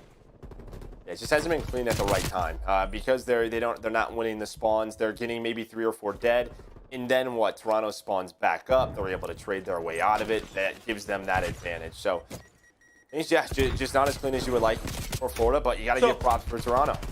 Yes, so that was going to be my question. So we know that Mutineers smoke FaZe on this map, so they're not, like, horrible at this map. I mean, I know you can't take much from one map, but that's an impressive win. So, like, what has Ultra been doing so well? Like, what has stood out to you that they have this massive lead? Well, they've had spawns. And I mean, you had that one big play on the first rotation, right? It was the Mutineers inside the fire hill, inside that tank hill. And then from there, right, it was a lot of early investment on the rotation towards 3 and 4 from Florida, but they got broke instantly. It was just too easy from them. And I think that's where it really spiraled.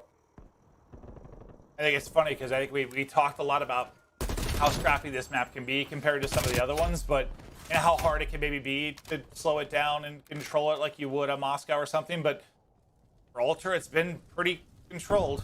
Well, as much as it can be, I guess, for this particular map, but it's getting a bit closer now. Mutineers in the point now down 70. And they somehow get us to a game 5, but that's going to be 2 that drop. It's going to be on Neptune to try and make plays. He's at 34 and 25. Awakening going off as well. They'll still regain control of this side of the map. It might be a nice entry there from Methods, but will it be enough? And it was those moments throughout the map. It was, yeah, finally had something clean out of Florida, and then Toronto comes through again, but they were able to hang on. It was Awakening who was able to stay alive, but that scrap time's big. That puts them up to 245. That's where that early 100-point lead just really comes in. Yeah, that wouldn't be a big deal if you weren't down so big, right? Like, that'd be a great hard point if you weren't down so big. But that's going to put them, what? With just 5 points needed to close out the victory. It's CleanX trying to do CleanX-like things. A little bit of finesse inside the point, not able to do it, but it's Cammy then through on the trade. Methods nade comes through to take down the second. Into the point go Ultra. That should likely seal the deal, and there it is. Ultra, they get their first match victory here for our second year of the CDL, our opening weekend. In Ultra thus far, including kickoff weekend, are perfect in hardpoint. And it has been fun to watch, man. This team's got potential. Yeah, I mean, yeah, they got potential. They surely do. It's just, you know, can they take that next step? Winning that search and destroy, I think, was key for them after losing 2 early on in the year. Can they keep that up? And kind of like you said, I think what we're going to be watching is when they play some of those other top teams, some of the, you know, the better slaying teams in hardpoint, how are they going to play? But so far, so good. Everybody is stepping up, right? In that first series, it was Vance who was going big. But this one felt much more of a team effort. You had Methods in Search and Destroy. In your respawns, it was CleanX and Cammy. The pieces that they put together, they continue to improve. And here's a look at the stats. Yeah, we'll take a look through it. What pretty balanced all around when you talk about the side of Ultra. Damage on the same park, everyone right around 30 kills. If you think of Mutineers, it sort of reminds me of the Search in a way, where like Awakening pops off and Neptune, this one pops off, but unfortunately you still get the loss. This guy's had 1,600. Yeah. I mean, obviously, you know, you can have some off maps, but when you're looking at Florida, who's been their one key consistent guy time in and time out? It has been Skies, but a tough respawn map for him.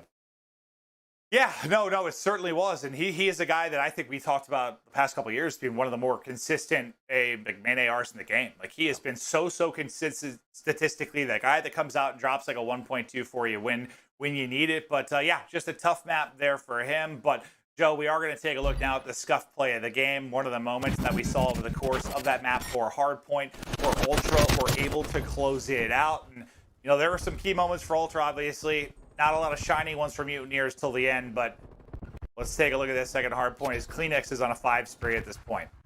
Yeah, this is just going to be one of those things. I think really good crossroads strike teams are really going to be able to get a good amount of time off the first and second hill and have the break ability at number 3, because you're basically saying there's going to be teams who overinvest into that rotation across the map, and you can punish that. You absolutely can. So they do a great job here at that second hill. CleanX goes off again. He had so many great plays throughout it, and Toronto Ultra 1-0. Well, Joe, it has been marvelous. Been fun. To join you again on the casting desk, even if our casting desk isn't real, and even if you're not right there next to me where I can embrace you. It's been absolutely delightful. But we've got another match still to come, but we're going to get a breakdown from Lottie and Nameless before we head into the final match of the night. It's going to be Thieves going up against Subliners. We'll see you after this break.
They say I've been lucky, but ambition is not luck. It's a choice. My name is Cesar Skies Bueno, and I chose to invest in my game.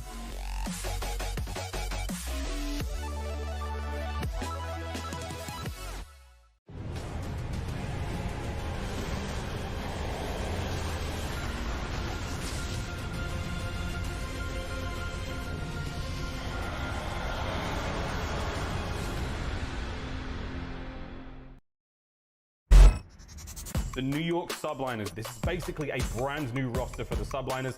All things have changed, and here we go. Clay once again comes up clutch. He is the true veteran. Diamondcon, oh, keeping this run going.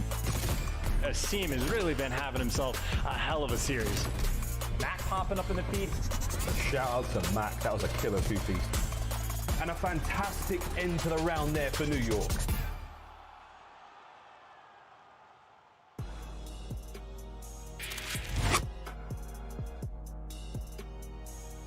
Day 3 of this incredible opening weekend, and as you can see, the scores are on the board for 2 of our matches, and we do have our game field marquee match to look forward to. It's going to be NYSL versus Los Angeles Thieves. Now, before the break, folks, we did see a very strong Toronto Ultra take down Florida Mutineers, and Nameless, man, I gotta say, I am very impressed with Ultra. I'm so impressed with their debut, and do I say it? Their hard point. It was so good. I mean, what did you really kind of pick up on from this Ultra team and what they've achieved today?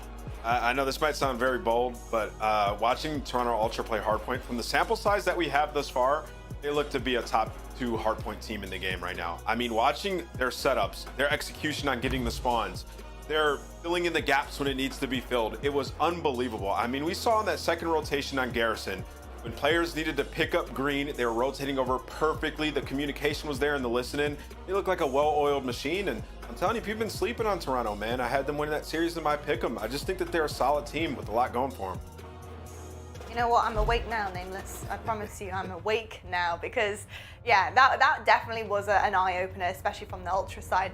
I gotta ask you though, my dude, Nameless, Mutineers, I mean, I'm a little shocked just because of how they debuted themselves at the Kickoff Classic when we had that little taster there, and to see like things happening in S&D where Awakening is going, what, 13 for 5? Yeah. And they're just so sloppy. I mean, right at the end of that final round, not checking the cross, and just really small little niggles and mistakes just in their S&D, let alone the rest of the respawns. What went wrong overall, do you think, for that team? Yeah, I mean, we were talking about throughout the series, they just seem disoriented on the map, right? Like, they're gonna look at this film and realize all the mistakes that they were making. There's so many times that players got caught alone, or a player was finessing and he would just jump out and die when he could have bought a couple more seconds for the squad.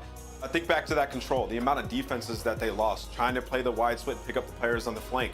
When the lives are down like that, you can just stack the point and hold and wait for the other team to come to you, right? So there's just things that they're doing wrong that you can identify quickly in film, and they have the talent to do so. But yeah, they just seem disoriented throughout the entire series. Well, hopefully they can pick things back up and give us a bit of a better showing the next time they are on our screens.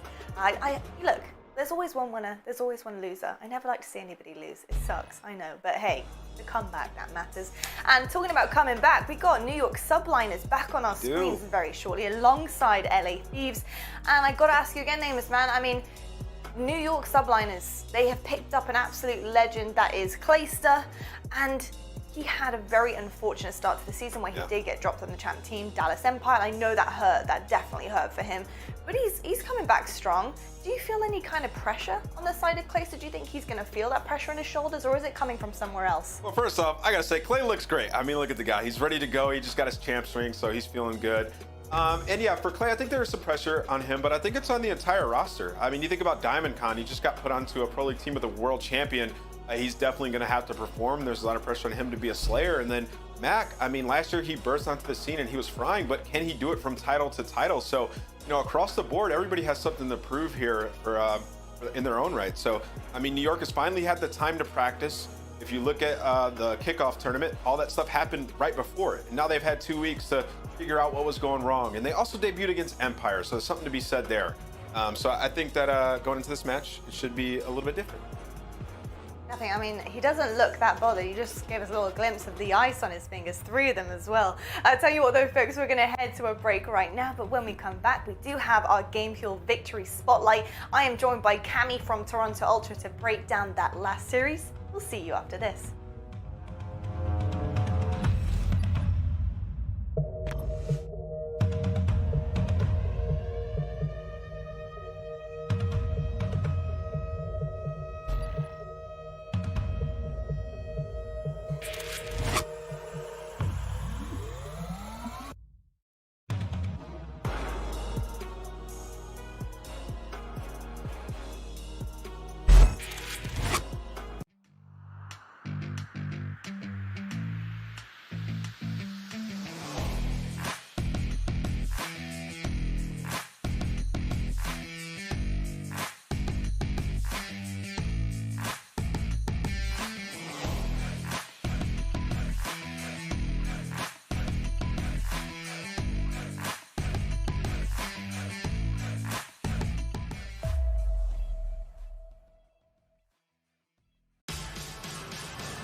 Never know what's gonna happen. You'll never regret it. It is the most fun you'll have. Build something from my own imagination and pit that against someone else in a competitive way. More ways to play, that's what I want. What is my opponent gonna do? How am I gonna counterplay that? There's just always a different outcome. Play Hearthstone now!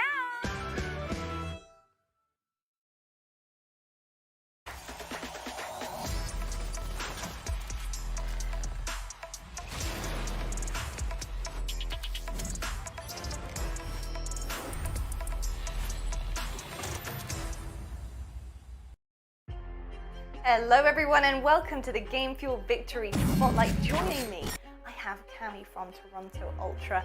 Cammy, I mean, I've got to say, man, that must feel pretty good. That series ended in a phenomenal fashion. I could pick so many different moments from that series where you guys played unbelievably well, especially against Mutineers, who in the Kickoff Classic did take down the big old FaZe boys. So pretty impressive in itself, and I feel like you guys have really stamped an incredible kind of memory on everybody right now looking at you, and the spotlight really is on your team. How is prep gone though, coming into this brand new season and your debut performance?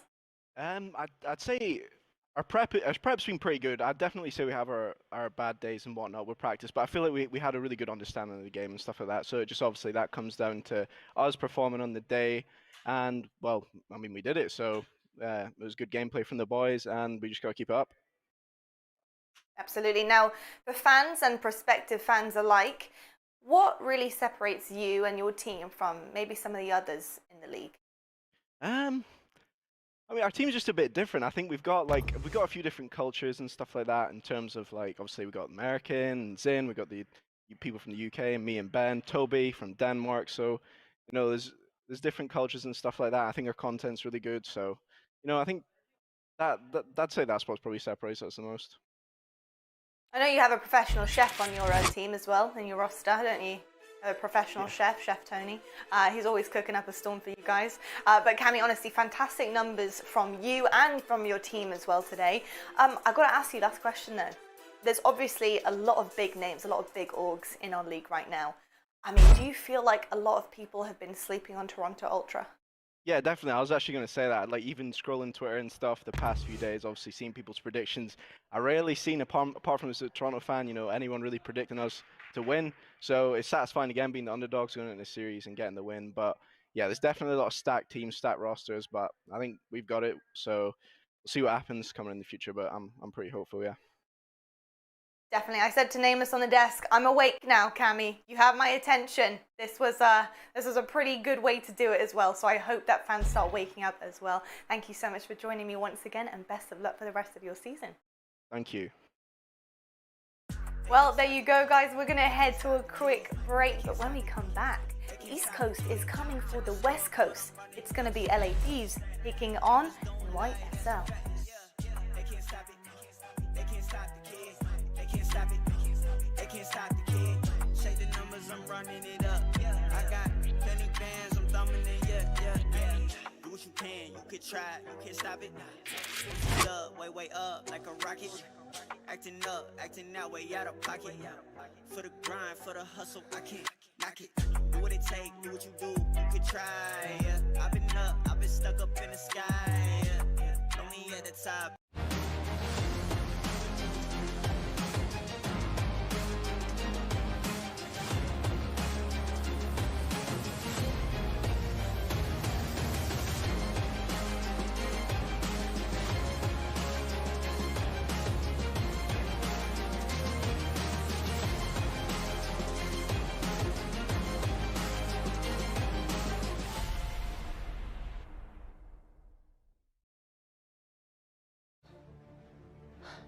It's time.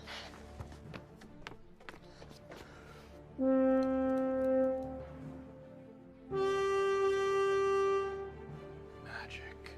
Oh, I'm so in.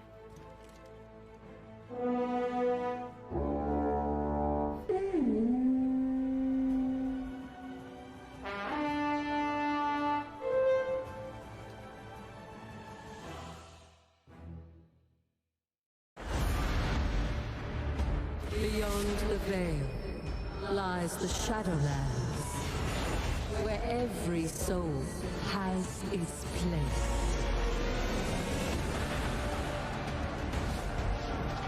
Beyond the veil lies darkness, where every soul has its place. World of Warcraft Shadowlands. Brave the Beyond. Available now.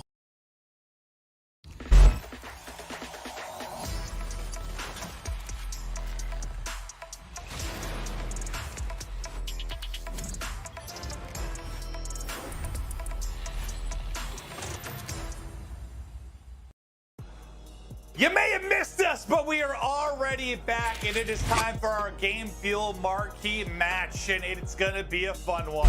Thieves, NYSL.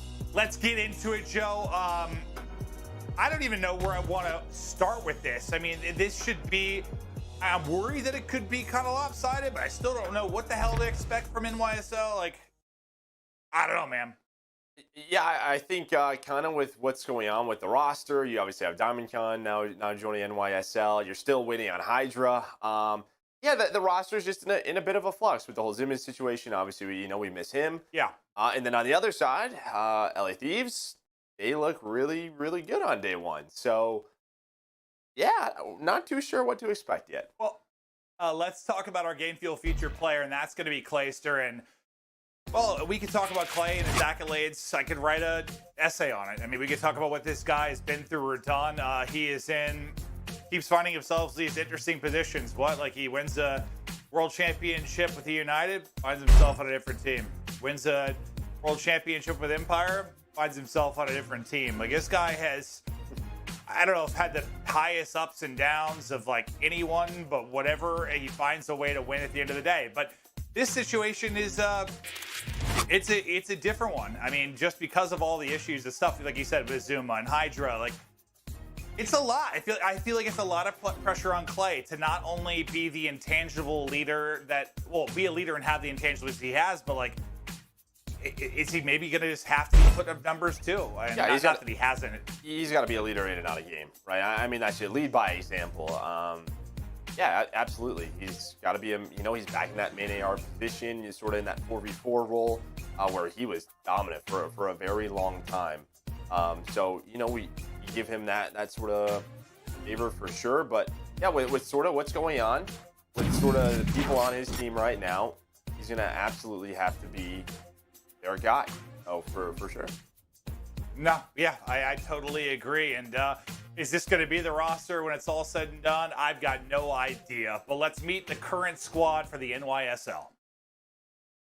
Don't let us down. Bring home a championship. Not 1, not 2, maybe 3 or 4. Yo, Clayster, you don't bring home the championship, you out of here, boy.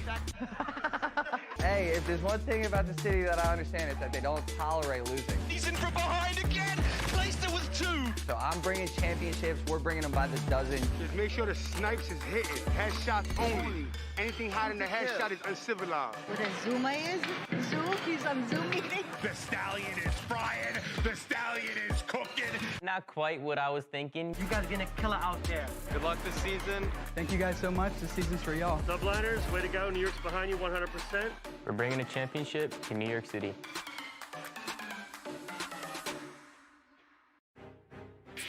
Here's a look at the current roster for NYSL. Clayster, Mack, Diamondcon, Asim, and yeah, there's just been changes because of crazy issues with maybe visa related with Hydra, then Zuma, and unfortunately the problems with his wrist, which God, he's one of my favorite players all time, and I hate to see him have to end his career like that, but it puts them in this interesting position. Now this is the squad. You've got one of the greatest players of all time in Clay. You got Mack, who was top 2, 3 breakout players last year, and excited to see what he's capable of. Asim, who has proven his worth, and he's been in and out of various teams. And then Diamondcon. What is he going to be capable of? I have no idea. But maybe this guy's going to light it up, and if he's going to, he's going to need to against this competition, because on the other side of it, it's the Thieves. Let's take a look at the roster. I'm with my gang, with my squad, what the fuck you want? So I got people just doing there, and I'm never strong. Sometimes I get so high, I never land. Ain't no need to overthink it, I already understand. They be plotting on my downfall and need another plan. But we welcome all that hating, I'm like, thank you, come again. Made a stack off the game and gave 100 to my man. I don't owe no money to him, I just did it cause I can.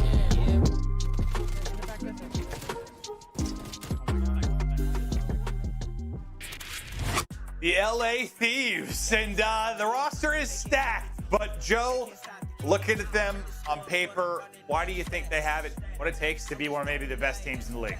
I mean, the talent is it's there. It's there with some of the best. Great leadership in Slasher. A lot of questions around who their force we're going to be in. It's going to be Temp, and he had a great first series, and I think for Temp, this is a great opportunity for him. There's always been this questions with Temp of, can he get some help? Can his teammates help him? But also, the bad side of that, the negative side, sometimes his personality clashes with others. And I think for him, he finds himself on this squad. He's got to be feeling good. He's got to be feeling a little bit blessed, but he needs to perform, improve his worth. And production team, you've showed your worth all weekend long, and I love the shot of me with the lasers, but I'm also now going to need an image of me with Temp's hair when we can get that. Thank you very much. But a look at both teams, and yeah, I feel the same way. Yeah, the talent is obviously there. Slasher, one of the greatest ARs of all time. Kenny, if you and I picked our 3 most fun favorite players to watch and commentate, Kenny's probably on that list. He is just fun to watch. He is a freak on the map. TJ this year, I mean, my eyes are on him. Last year, it was a question of what TJ would it be, right? Like, well, that's honestly TJ a gonna question come in all the time. That's really yeah, it. yeah. I guess it kind of has been like, well, what TJ are we gonna get? But they look good in their debut. We're looking at their match now against NYSL Thieves. You think to be the favorites, but when you and I discussed this beforehand, it's one of those things where you can't maybe be complacent if you're Thieves, right? Like you are the better team here. You should get a series win, but with the level of competition in this league, you can never, ever be complacent. And I assume the fact that teammates are shooting at each other, there might be some sort of server side issue. So apologies, as we'll likely be getting into a restart. But yeah, I guess I'm excited to see what the ceiling is for Thieves. And I just don't know. I don't know with NYSL. Like,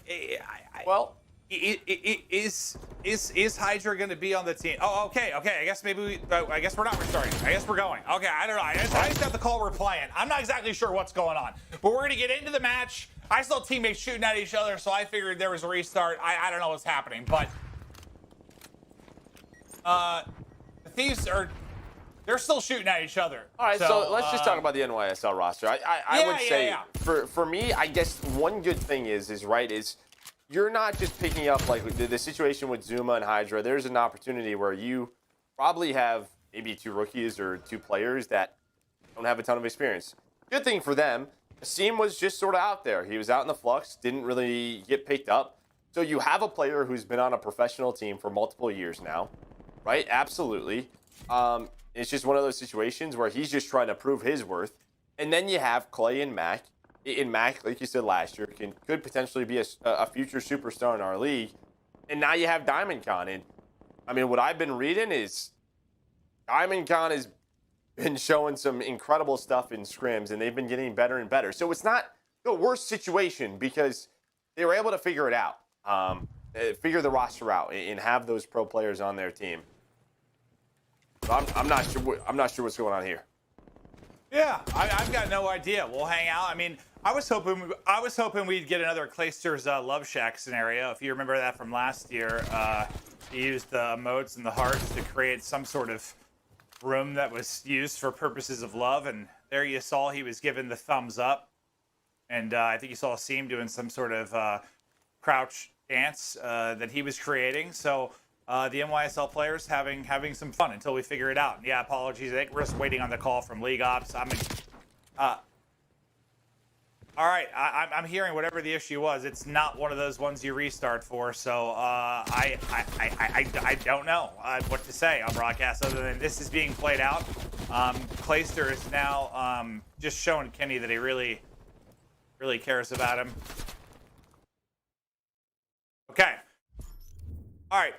So we're getting the game closed out, and this might be a situation where this is going to be a map 1 victory for NYSL. I'm not sure if it was a rule violation or one of those things where it shouldn't have been reset and someone left the game when they weren't supposed to. I don't know. I don't work at League Ops. So once we have more information, I will give you more. But it can be complicated with these types of things. But thank you for bearing with us and seeing a little bit of fun that some of the players tried to have on the map. But once we can actually start to break it down, we'll start to get into it more. But not a lot to take away from that map 1. Okay, so while we wait for answers, actually, this is a good time. Let's go through our game fuel keys to victory if we can. Joe, we were actually chatting through these last night and kind of coming up with some of the things that we thought were, you know, the major points for this particular matchup. What was going to stand out? Let's take a look at the Thieves first. I know we probably talked about a few of these as we were just going over and getting ready for the match, but we'll take a look at the Thieves first. Talk to me, Joe. I mean, number one, don't underestimate New York. You focus throughout the respawns. They looked great in the respawns in their first match. Yeah, maybe a little unfocused there in that map, number 1. Temp to stay composed, kind of what we talked about, but he can be a superstar for this team. And he went off versus the Guerrillas in their debut, 1.12 KD. No, you know, slashers wear the highway. We've had different opinions on it, but we know what Slasher can do. He's the leader. He's the vocal one on the squad. And at times, it very much seems that Slasher's wear the highway. So, see what the Litigator has to say. Yeah, no, I mean, I did an episode of Hot Mic with him, you know, a long time ago, and he talked about kind of how he missed playing with JCap just because it was nice to have a second voice to just kind of force the play his way thing. Like he figures it out, and he wants the game plan to go how he figures it out. But the keys to victory on the side of NYSL. Put pressure on Thieves, try to steal a respawn. You talked about how good Thieves have been in the respawn modes, but what else really stood out for you? I mean, the roster's all over the place. You know, Clay needs to lead by example. We talked about that. And then a diamond in the rough. I mean, we're hearing that this guy has just been getting better and better, has an insane skill level, a high ceiling. You know, he's a rookie, kind of similar to Mack in the situation last year. I mean, Mack really turned that team around.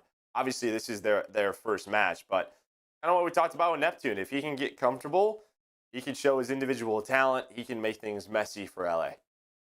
Yeah, and apparently I did actually curse us because the second I talked about the smoothness, we've had the lobby issues. It's all my fault, but we're going to a quick break while they figure it out. We'll be right back.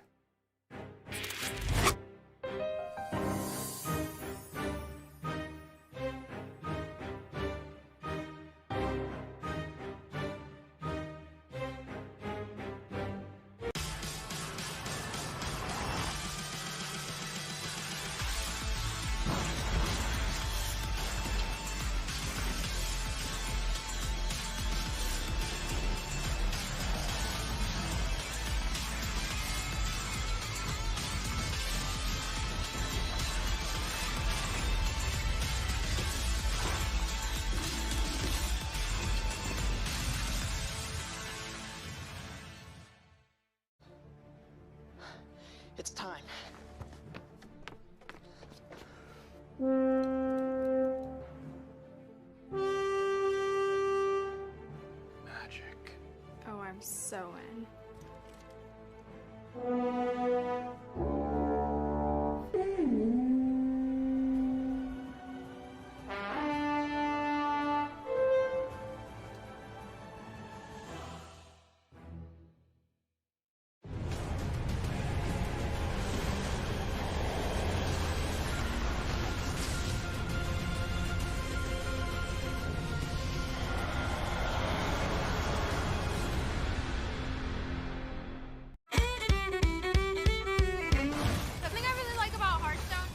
Never know what's gonna happen. You'll never regret it. It is the most fun you'll have.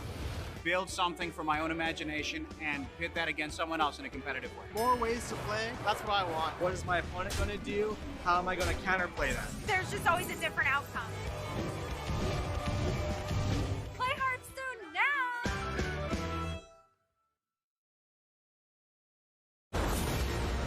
Beyond the veil lies the Shadowlands, where every soul has its place. World of Warcraft Shadowlands, available now. They say I've been lucky, but ambition is not luck. It's a choice. My name is CDL Bueno, and I chose to invest in my game.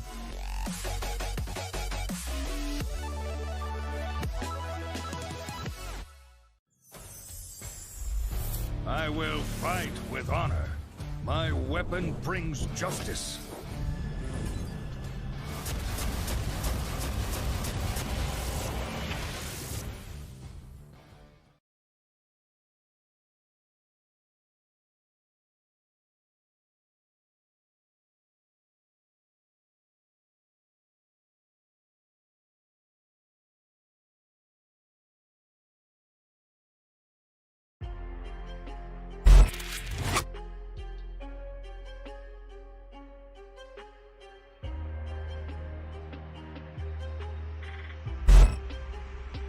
Hola!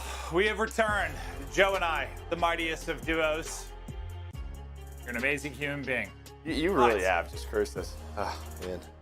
I think that I did. I really did somehow curse us. Like, I don't know how I did that, but no, we're still just working on answers. Unfortunately, sometimes with the league op situations, it's a back and forth argument with players that can drag on for a little while. So sorry, we're going to get going as soon as we quickly can. But we did talk about Clay and what a unique position he keeps finding himself in. He's had one of the more interesting careers of any Call of Duty player of all time. We've actually got a piece talking with Clay. Let's take a look.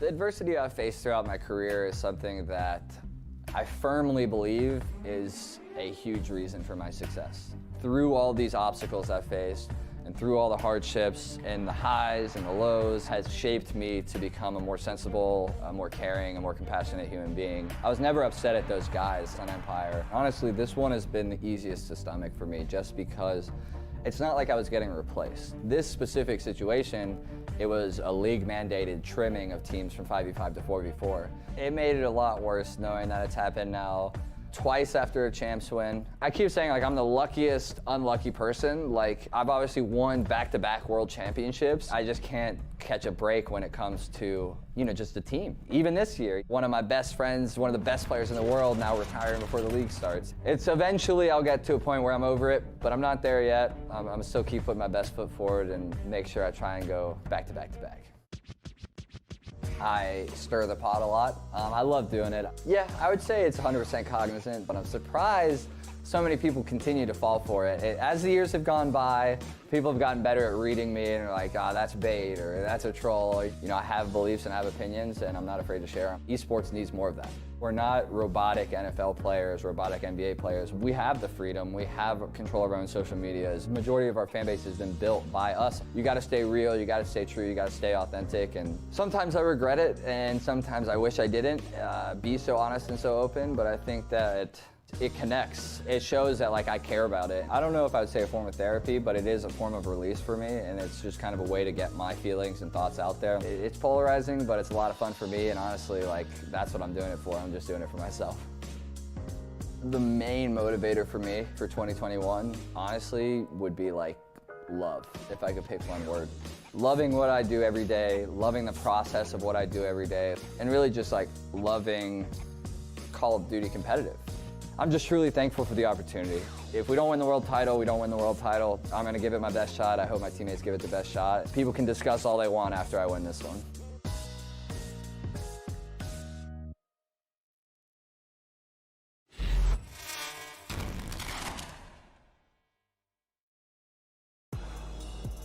And that is our Game Fuel featured player in Clayster. And let's talk a little bit about Clay while we're, they're still resolving this situation, because like I find it so interesting, because even though I was saying he's sort of gone through this situation twice, it's a lot different, right? Because the first time after E United won, it wasn't like we switched to 4v4, they just made a change.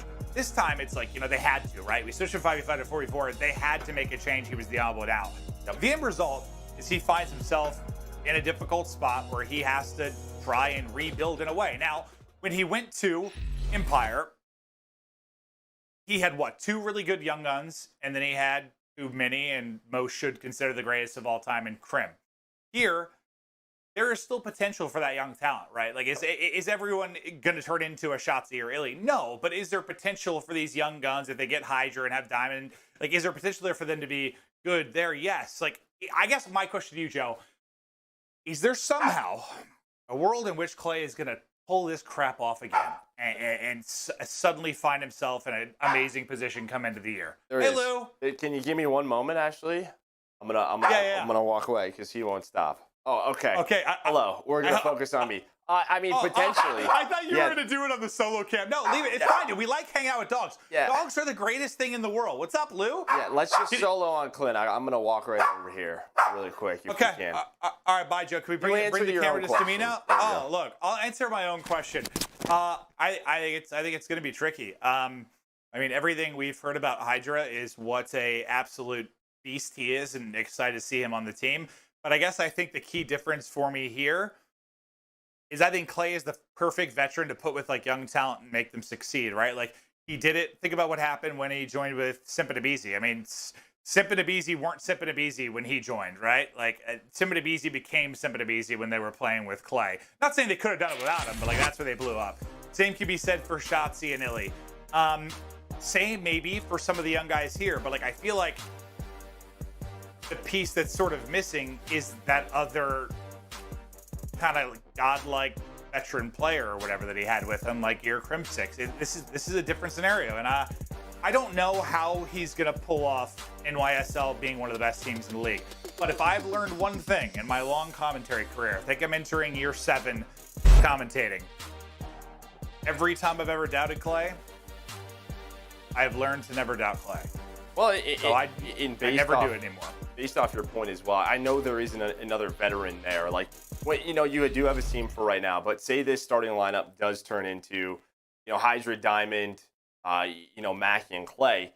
There is another element to it, which we don't always talk about, but there is the coaching side to it, where you do have Revan, you have JP, you have people who have been around, Call of Duty for a very long time, which in the past, sure, I don't think that element was there. So yes, Clay is clearly going to be the leader, but you also know there is another level to this management and to that coaching staff that can help those three young guns sort of fit in.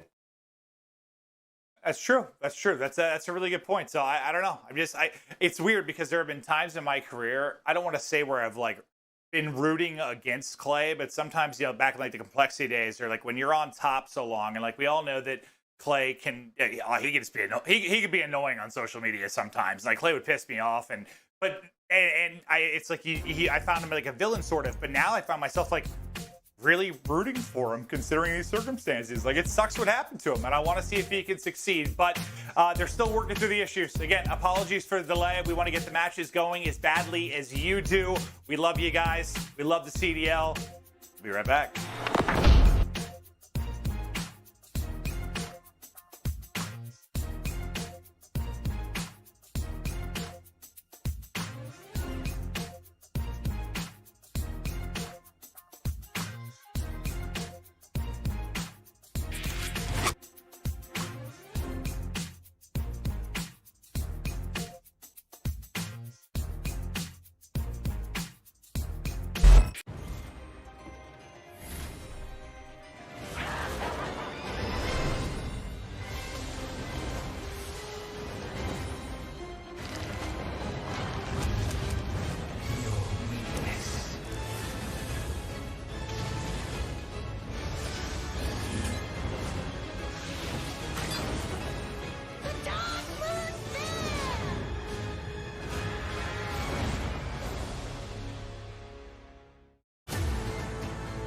Why do we fight? The true question is, what is worth fighting for?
Oh, I'm so in.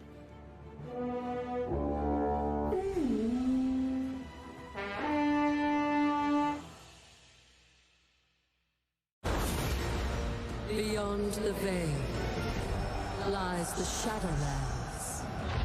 Where every soul has its place. World of Warcraft Shadowlands, available now. They say I've been lucky, but ambition is not luck. It's a choice. My name is CDL Bueno, and I chose to invest in my game.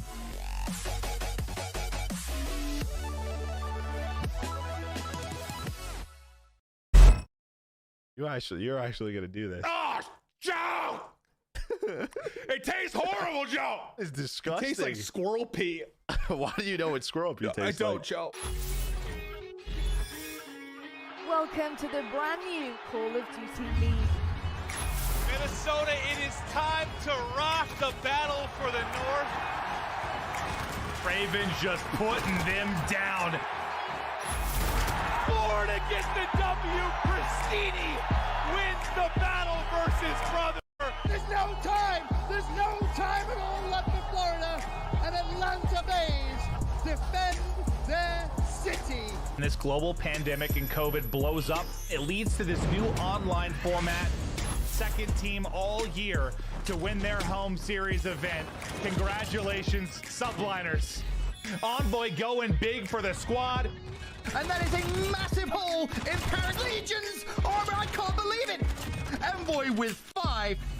Simp does it again. Breaks another record. It's Awakening's debut, and they go through FaZe, Empire, and Huntsman. One of the greatest debuts in the history of Call of Duty eSport. Congratulations to the Florida Mutineers. Not only do you win your third home series, you get 2 back-to-back. It's championship weekend. 1v1 and Huntsman win it. Let's go. The 2020 Call of Duty League MVP is going to Shotzzy. Yeah, I mean, this was crazy looking back at it, man. It is time for the CDL Championship match. Seemingly nothing that he can do.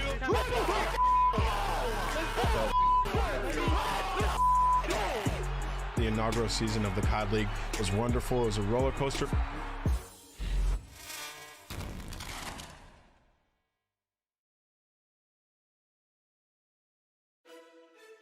We have returned. Joe and I are back, and I think we're going to have a game. All right, so from what I understand, we're going to be doing a replay of map 1. All I can say or really know is that it's a hardware issue. It's going to result in a replay. So we're going to be starting over on Moscow, map 1 between NYSL and Thieves. We're going to get into it. We're going to get mixy, and sorry the delay took a while. I mean, Joe, you actually worked in League Ops for a while. That's what you did when you stopped playing. And you are well aware that sometimes when things seem simple, usually, well, that applies to everything in life. When it seems simple, it's usually more complicated than it seems. You know, yeah. I'm casting, huh? The caster. Me. Will you cast with me forever? Yeah. We do like some sort of like blood pact or something? Yeah. What is that thing that you like cut your thumb and you like... I mean, I don't think we have to do that. I'll just say yes. Yeah. I don't know much about blood pact. No, I don't know. I think this is something where like, I do trust your word, I do, but I believe there needs to be some sort of ritual. Maybe I'll just get like we just get a tattoo, like matching tattoos. Tattoos, Okay. yeah. That sounds way better than a okay. blood pack. Yeah. Yeah, no, you're probably right. You're probably right. All right, so I'm seeing we're loading into the map. I think we're getting ready to go. It's time for Moscow. We did a video on this. You should check the COD League YouTube if you haven't. I thought it was actually hysterical, and the editing team did a great job with it. It was just sort of like a breakdown on how to play this map and just some funny moments as well. Joe, Nameless, and I were involved, but check it out if you haven't. It was hysterical. But it's a replay. It's map one time. Thieves, Subliners. I'm just praying the next 10 seconds I don't see someone stop moving. We're good to go. Very good. Let's get it going. All right, Joe. Let's get to the first hard point. Is everyone's going to battle for mid control. And it's a bloodbath. 3 are going to go down for Thieves. Slasher going to be the last one up, but well, it helps, and Slasher then takes down 2. It's the read there with the nade as well, and would look bad for Thieves for a moment. It's still going to be a contest. Yeah, we didn't talk about it much, but LA Thieves, they played 3 of the maps that we have in this series, this being one of them, and beat the Røkkr 250-60. So obviously a strong map, but I will say Moscow was one of those maps when we talked about it where, if a break comes in on a second or third hill, as TJ just gets back-to-back headshots with the 74U, things can get out of control very, very quickly if some streaks are in. So, that can absolutely happen. We'll see if NYSL can put up a better game in this map, number 1. We rotate on over. Slasher, he's going to be set up with them. Well, that was a really nice play from Thieves. I mean, your goal there when you start spawning left is to push through and win the fight for spawns for second. They were able to do just that. But now let's check out our Game Fuel featured player. Definitely pressure on Clay this year, maybe more than ever, in the sense of what he needs to do for this team. Feels like he needs to do it all from an intangible standpoint. Oh, the snap is on point right now. 2 are going to drop. 3rd is going to fall. Clay is shooting beams. Sometimes when we go to these, you don't really get to see plays like that. But Clay starting off hot. They are able to break on through. They force the split spawn. Clay reads it. He's able to take down 4. Now with 15 seconds left, he's going to hit the rotation as he starts to work his way up towards this middle alley. Trying to work elbow and all the way towards back paint, but does get shut down. So I guess some positives on both sides. For LA, you spawned all the way on the further side. You don't allow NYSL to do a ton of damage. For New York, they lost the spawns, but they were able to get majority of that time. So pretty close game, but now is an opportunity for the LA Thieves to get set up and get a lot of time. But it's going to be Asim, 10-5 start for him to get on that hill. We'll hop off of our Game Fuel featured player and Clayster, but yeah, you kind of nailed it. You don't always get plays like that when we hop to the POV, but there you got a highlight, that's for sure. I think he even tried to give the thumbs up at one point, but then got into a fight. But into the hard point we go. We'll see as Clay, the rest of the team spawning out with 20 seconds remaining on the point. We're going to get ready to head down to the street point and getting set up for bus control so far. You see Clay and Asim, and this can be an interesting hard point. Depending on if you're able to push out both sides, you can really spawn people out. If not, you're kind of having the parallel or close spawns where you're fighting over and over again. It could be a tricky hard point to get set up well.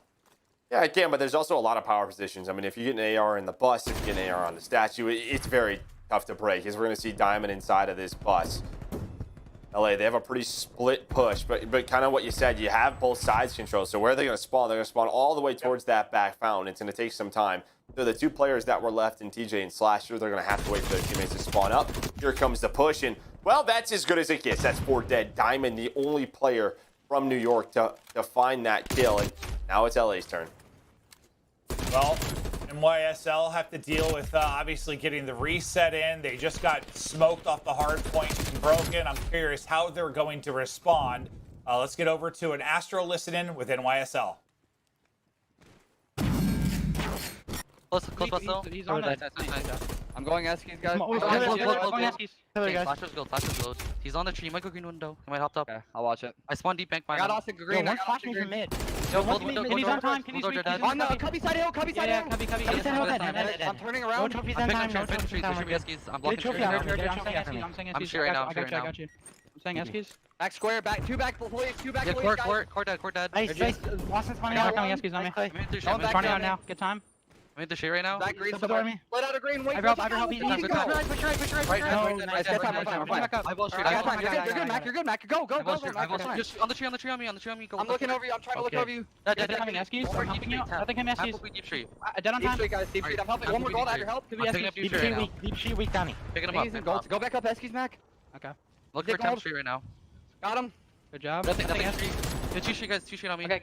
Mack, give up front. Mack. Yeah, I'm going back up. Yeah, I will. Back up. Zombie on Cubby side of hill, guys. I don't see him. Green window dead, Don. Or Don dead. I'm holding tree. I'm just looking at my front. He's under half. Okay, one street and one's under half wall. Okay. Kenny street. He's under balk, man. I'm holding my camera. I'm coming middle. Alright, deep street. I'm gonna get deep street. I spawned here. Holding my front. I'm gonna go deep street. One more middle. Kenny and Austin middle, I think.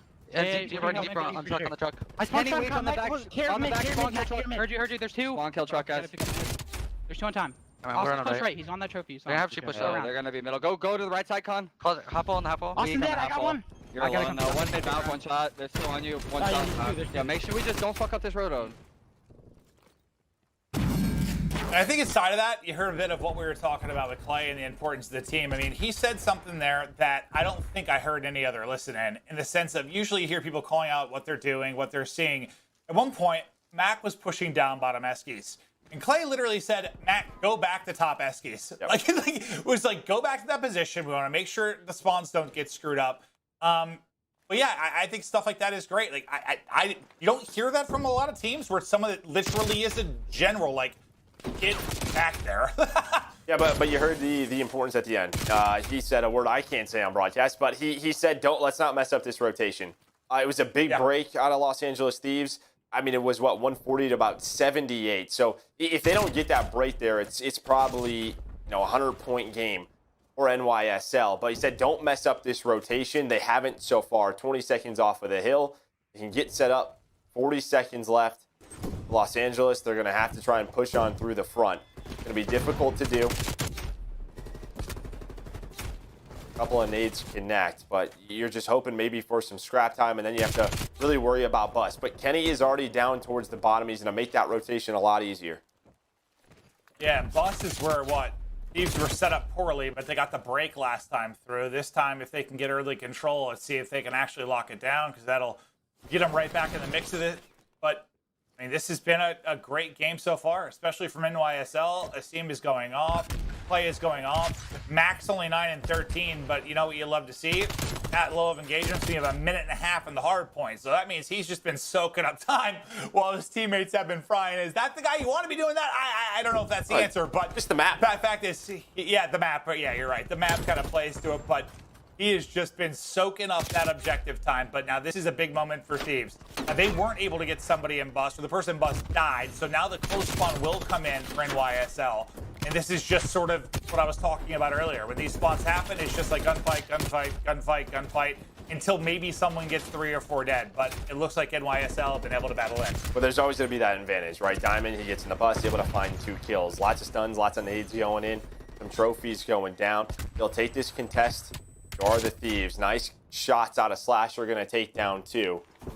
But Asim, you got to show him some love. 24 and 17, make it 25. No, that angle, make it 26. What? Yeah, you needed him to step up, and he's doing it. He says, you know what? I'm going to fight for this starting position. Hydra's not here. I got the squad. A great game number 1 from him. Yeah, and I feel like we probably spent the least time just talking about him just because of the situation. But yeah, I mean, most pressure probably on him, right? Perform really, really well. Get some upsets, make this team look god tier. You're pretty hard to replace, right? Yeah. So yeah, can he make the play? So far, he is doing it. They're going to be up just over 40 points. But over to Kenny's POV we go, as he has picked up 2 here at mid-metro, and Thieves are in a good spot, at least for this hard point. But the fact is they have to battle through. Subliners have got 3 players set up for next. 1 spawned out. That's going to be Diamond that spawned all the way out. 2 going to spawn out now.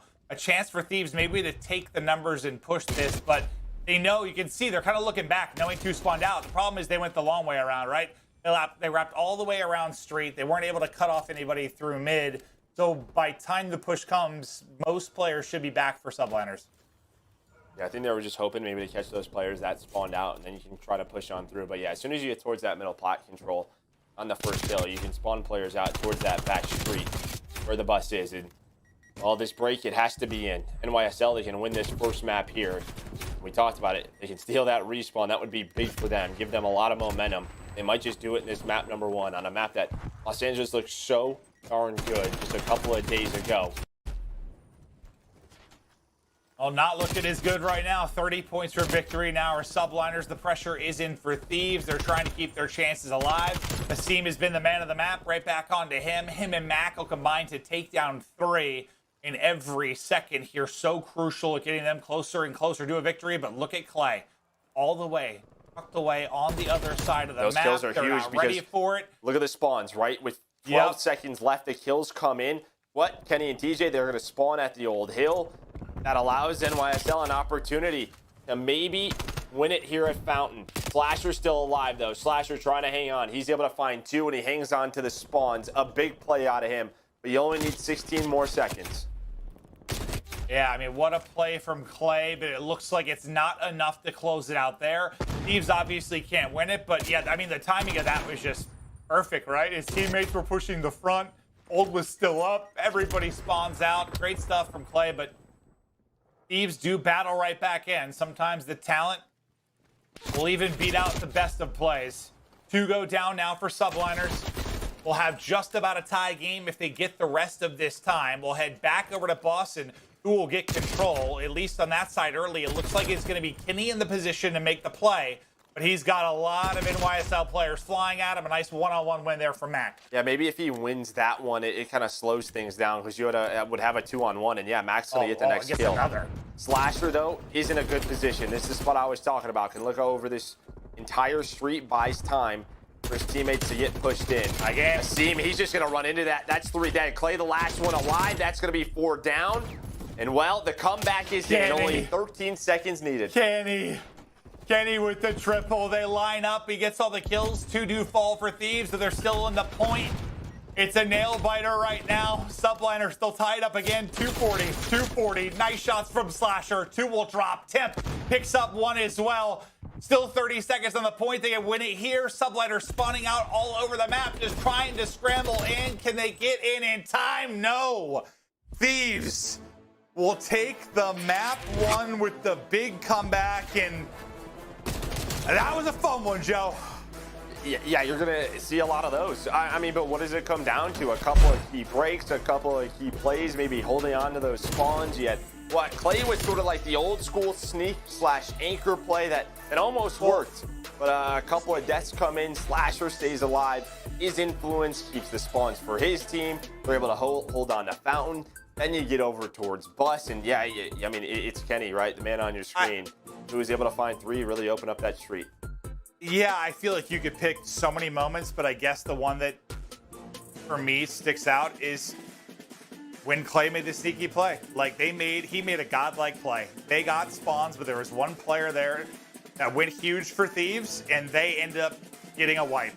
They shouldn't from that position. They shouldn't have won that hard point. NYSL could have won the game on that point.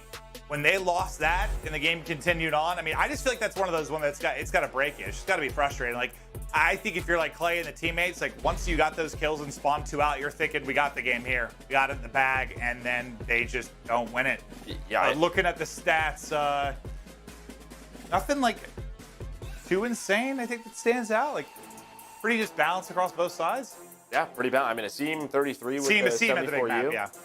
In a map that can be pretty tough for subs, especially if you don't get rotations. There's not a lot of, obviously the 74U, it has some range to it, but it's still difficult to fight those XM4s, you know, when they're on those power positions. But I mean, I think you go back and watch that, and yeah, we talked about that play, but there was a couple of times at the second hill. Like, I mean, even at the end where I think TJ pushed through and got 2 kills, keeps them off of it.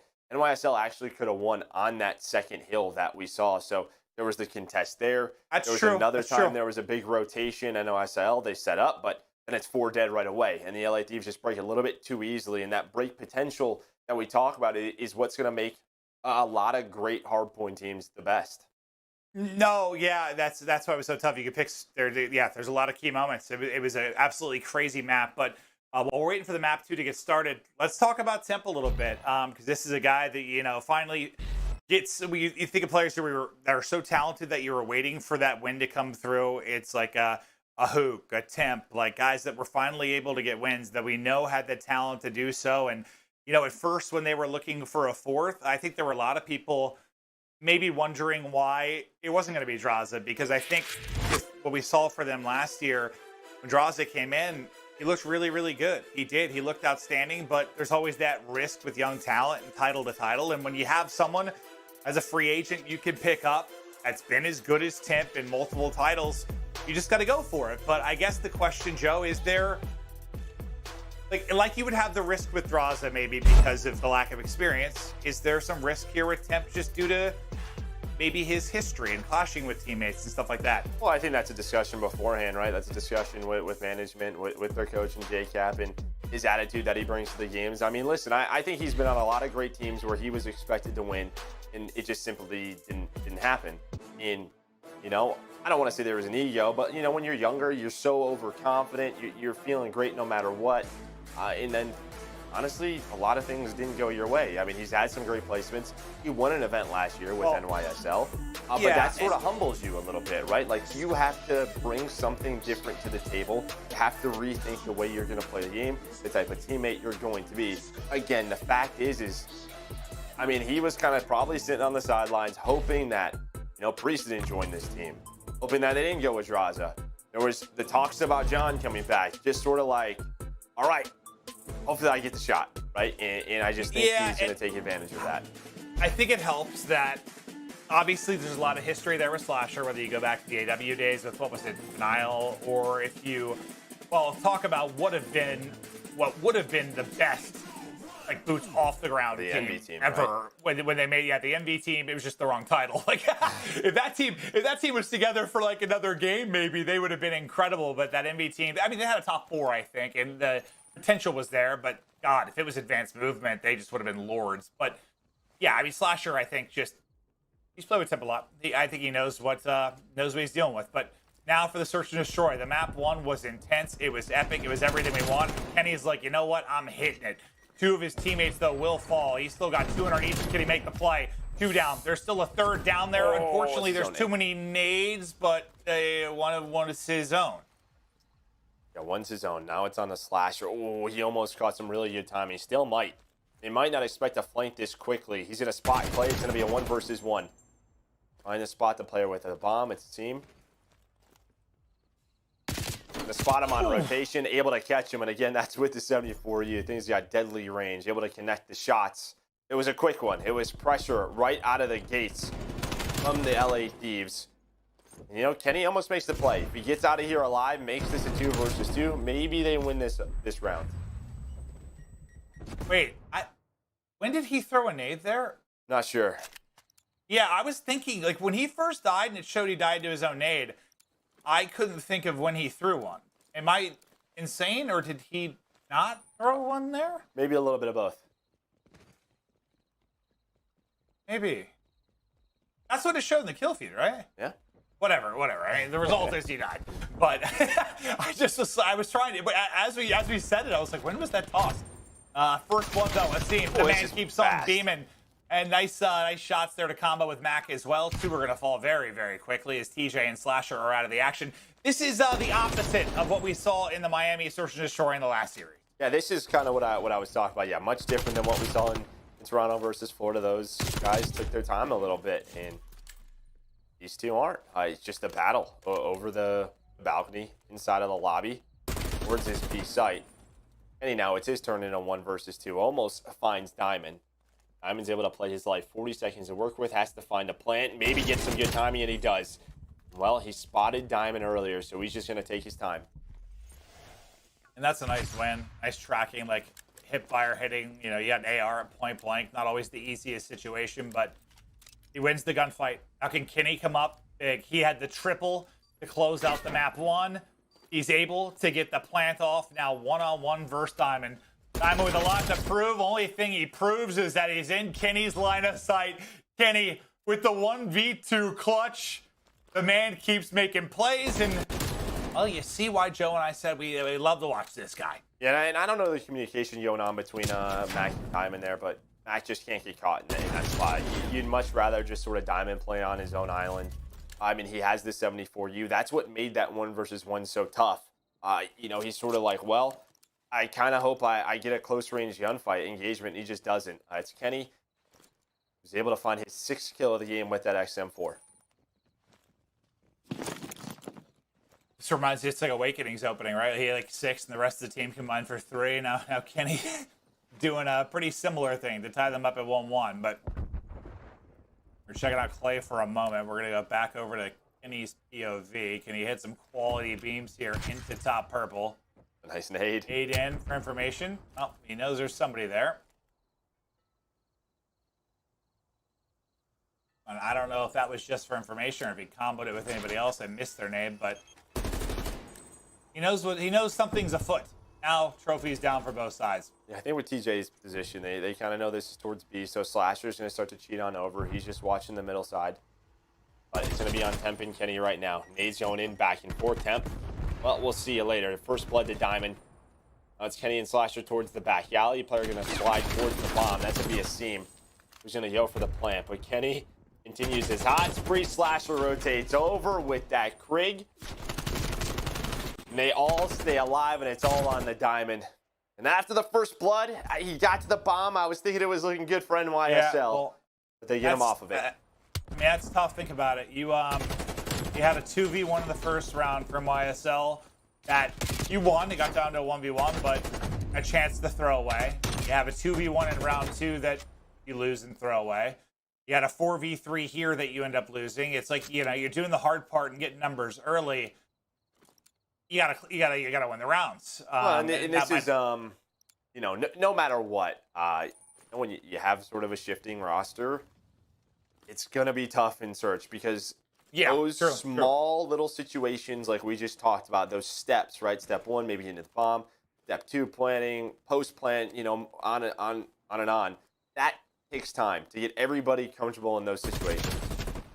See, I guess I feel like that's almost, well, okay, hold on. Diamondcon's going nuts. I thought he was getting the third, but Kenny gets the better of him. See, like, I guess I feel like those situations is almost like the easy part because you can kind of have a setup and strat. It's like once you get deeper into the round and it becomes more of, I don't know if instinct's the right word, but that's where I think it becomes so hard. It's less about you can have a strat in a post plant, but not everyone is going to be in the same situation every single time. You can't guarantee one person's going to be in this position. You can't guarantee another's going to be in this position. So everybody kind of has to go through those repetitions when they get that bomb down and where they need to be.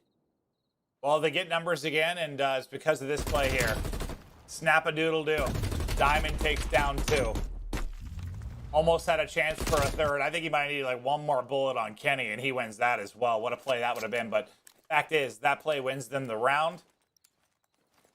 And it's just been what? It's 4 first bloods now? Oh, actually, I'm not sure if it's 4 first bloods. It is 4, yeah. It's 3 for Diamond, 1 for Asim. Yeah, 4 for New York. Okay.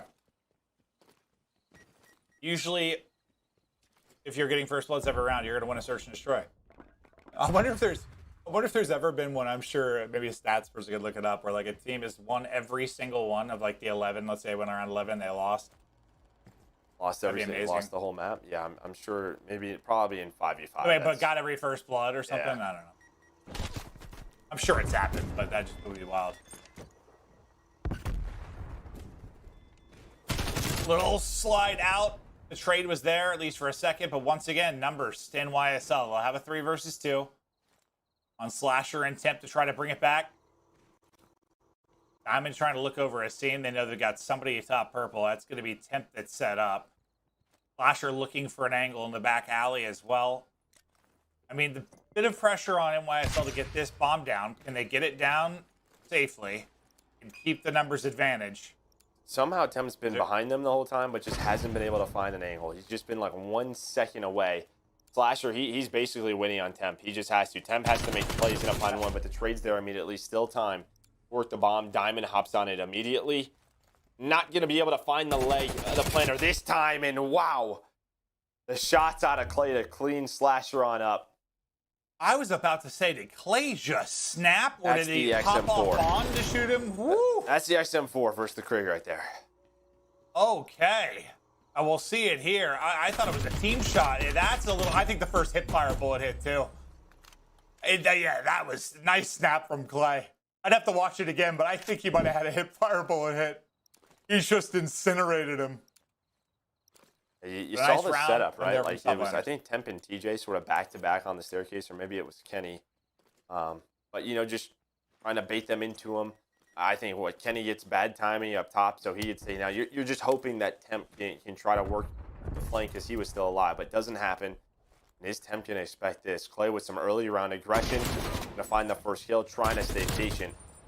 Maybe find a second, but Kenny was there for the trade.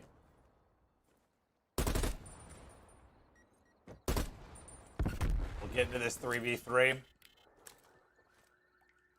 There's still the presence there. Up top, trying to hold it in. Asim, I was about to say, he's either about to get the best or worst timing, but he stays up. But the information comes over to TJ. TJ then gets the kill. Asim was not in a great spot, unfortunately, between multiple players. Mack, though, will get the pounce onto one. Now into a 2 versus 2. Slasher, crisp shots there. All on Diamond now. 1v2, 35 seconds to go. Oh my. Sneaky, sneaky. 1 versus 1, and he makes the play. Diamond with the 1v2 clutch. You need him to make some plays? Well, there's one. Yeah, Kenny just immediately goes for that trade, but just not able to do so. Slasher gets down for the bomb. Obviously, you know, there's so many moving parts on the map. Just them working together in towards top B. They got to get the plant down, and you saw Diamond kind of like, do I go up the stairs? Do I just wait for them to plant? He goes, inducts into the corner, able to make the play. Now a 4-2 advantage for NYSL. Well, they gave up what they lost. They had a 2v1 advantage. Well, they made up for it there. They get the 1v2. The balance, all that is right in the world. But, you know, you had a map 1 that I think most would say they should have won. They threw away. You can't let it happen again. You've got to close out this map 2.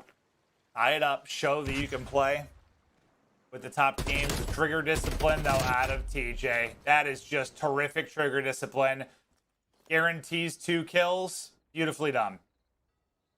And I was going to say, you know, I was going to point that out with the setup from the Thieves, is that I find it really interesting that you wouldn't have a player like TJ playing B.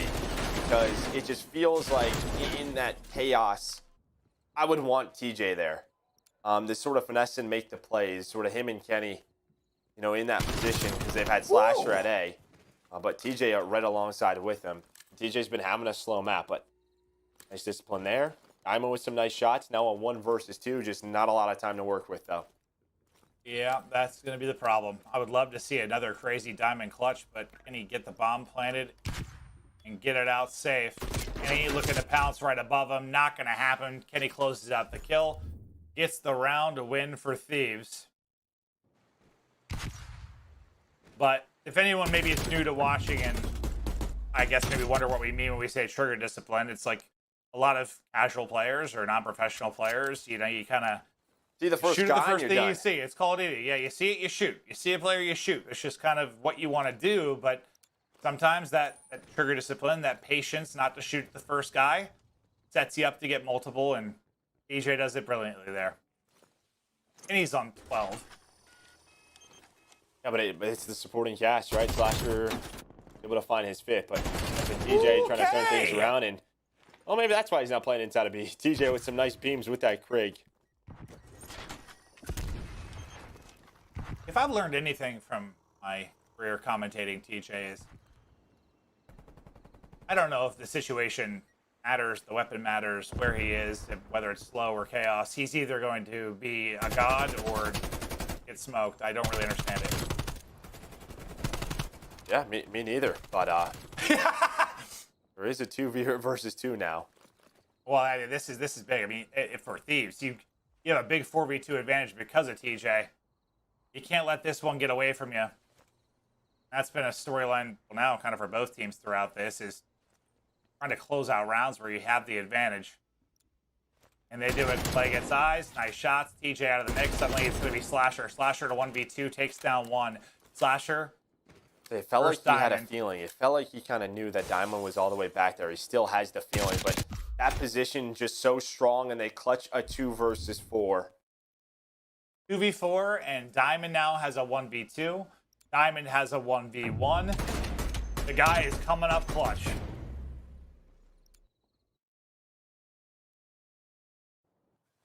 These are very frustrating rounds, too. Because, I mean, it's tough because you get 2 kills early on, just like so early in the round, that you have time to sort of group on up and kind of make the defense have to do something. And you saw Clay and Diamond did do something. They basically knew that they had the challenge towards the middle of the map. They got those 2 kills, but there was no trades. They back on up. They had to play the time, and they pick them apart. Yeah, it's like if you... Well, it's just not that common that you get 2 freebies without a trade, but once you do, I mean, yeah, make sure you're sure as hell trading whatever the next killer is, right? Like, you got to be in a position to do so, but it is madness all around the point. Last alive is going to be Asim. He will fall. Thieves get the round victory as they thrive inside that madness at the B point. A chance to keep this going and maybe push it to around 11, but no, yeah, what I was trying to say is, like, it's just not, I feel like it's not that common where you, like, put yourself in a 4v2 right away without a trade. Like, think of that time Diamond got 2 up by the beach, right? Like, Kenny eventually trades it, like, kind of right after that. Like, you don't usually get 2 kills and get away with your life. It's like, when you do, yeah, it sort of changes just everything in how you have to play, right? Like, the only thing you can't do is get picked apart, which is what they were. And he up to 14. That was a clean round out of him and Temp inside that B room. This is what I wanted to see. Gonna be the first blood king. TJ does get taken down, but a very fast trade. The aggression from both teams is there. Has been there all game at this B site. Asim, it's his turn. He's up next. There's another trade. We're in a 2 versus 2. Yeah, just 1 for 1, 1 for 1. Now, on Kenny and Temp. On the other side, Clay and Diamond. Diamond is still alive, and he's already had so many clutches that I just assume he's going to make some sort of play in this game. But I also find myself rooting for Thieves because I want to see around 11. And Temp and Kenny kind of know that Diamond was probably going to flank at some point. They read it, and then they just sort of wrap this back alley. Do they catch Diamond and Clay rotating to A? And I think they might have. They might have played this timing very well. But is anyone going to watch the wall hop over? Don't know if it's going to happen. Kenny, he's going to get the kill. Temp's going to come up from the bomb. He hears a mantle, and he hits the shots. 5-5. Let's get it to around 11. It's been a fun search. It was a wild Moscow hardpoint.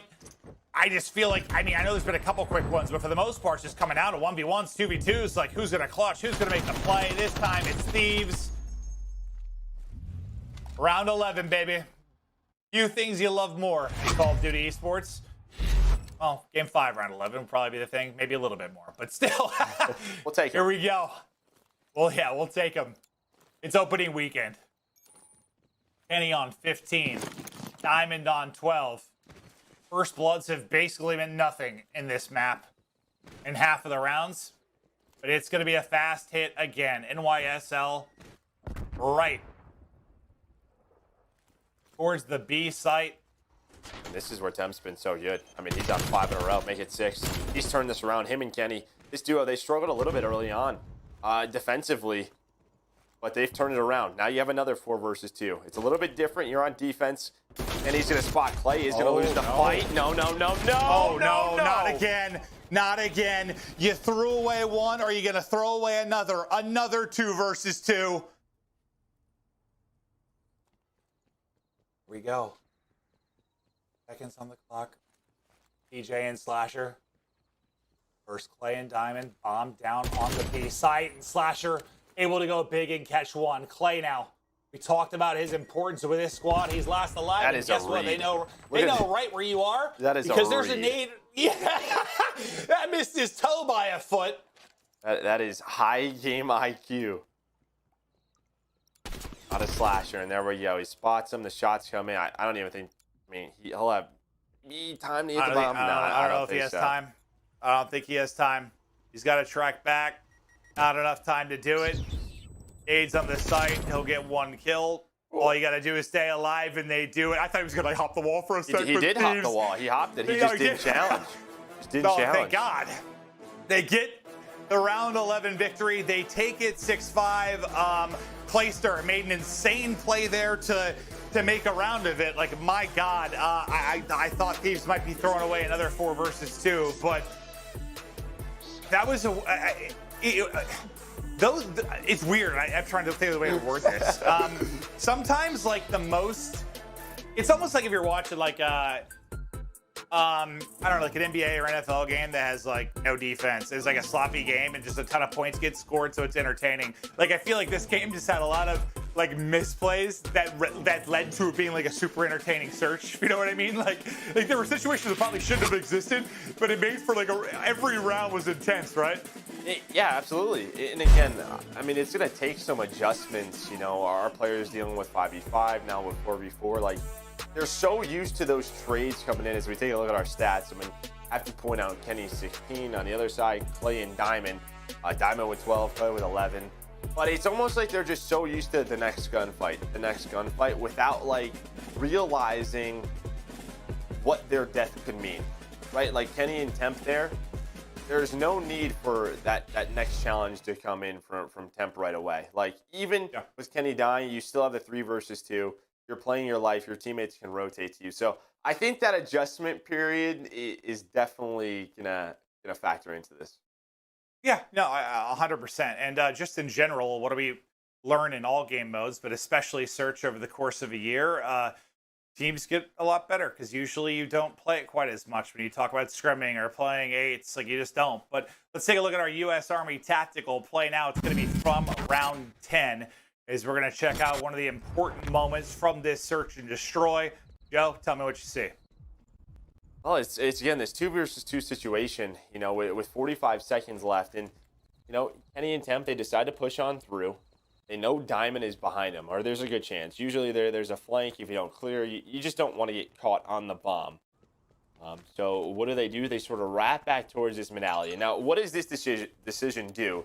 Because they wasted about, I don't know, 15, 20 seconds, it sort of makes Clay and Diamond think, okay, they're going to go A. We don't want them to plan A. That's why Diamond is sort of checking the rotation. So he backs down a little bit. What does that do? He goes down, he has to go back up the stairs, and he's like, all right, I'm going to check the bomb. But guess what? During that time, he goes down, the bomb goes down. Clay tries to hop the wall, and, well, yeah, some nice shots come in from Temp. And you got to get process Temp. It was a very slow game, but he goes on like a, 7 spree in 3 rounds. Yeah, no, it was unbelievable. But Temp starts popping off, and, yeah, I mean, I love the hairdo. Gosh. It's beautiful. Oh, I mean, I wish that I could have something like that, Joe, but unfortunately, I don't have any hair. Look at it. Look, it's beautiful. Look at that. That's awesome. I can never do that. Like, do you ever wake up just knowing that no matter how hard you try something, you can't? Now I can. Look at that. I look awesome. I look awesome. You look like the end of a used marker. Like a Sharpie that you just put all the colors in and, like, the little areas just sort of spread apart. You know what I mean? Yeah. Yeah. All right. Well, okay. I thought it looked pretty cool, but Temp, he's a beast. He steps it up, and, you know, back to kind of that play you were talking about. Yeah, that was one where, I mean, one of those ones where it's like maybe a little bit of luck too, right? Like, it's a nice reads, but, like, they get a little bit fortunate when they're rotating out, and luck sometimes is part of it, right? It's COD timing. It's what we talk about. Yeah, COD timing. It'll always be a thing, but Subliners, they were up in map 1, lost. Up in map 2-4-2, lost. They somehow get the map 3 win. We'll be back after this quick break.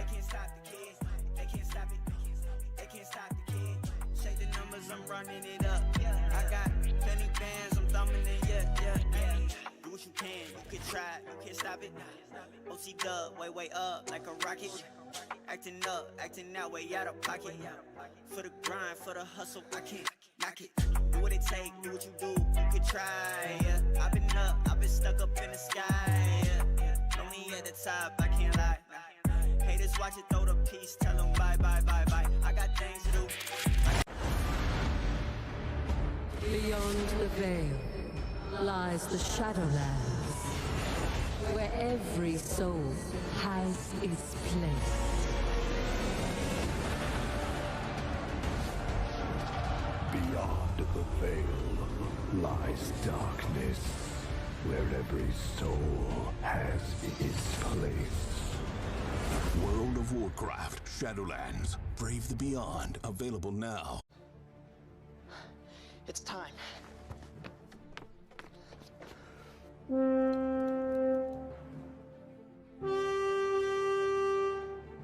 Magic. Oh, I'm so in.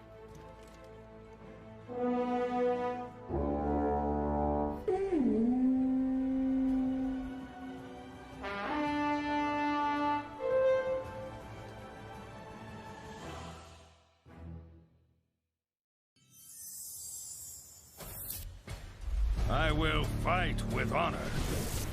My weapon brings justice.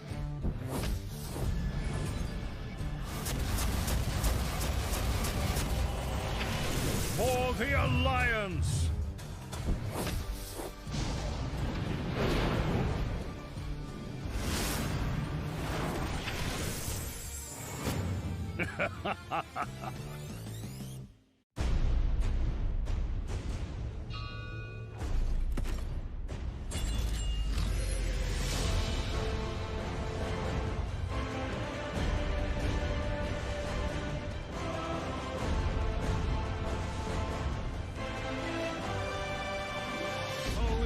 So much fun.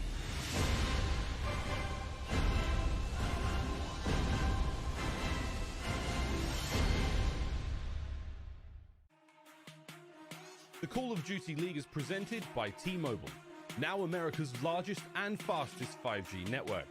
Set your sights on the competition with T-Mobile, the leader in 5G.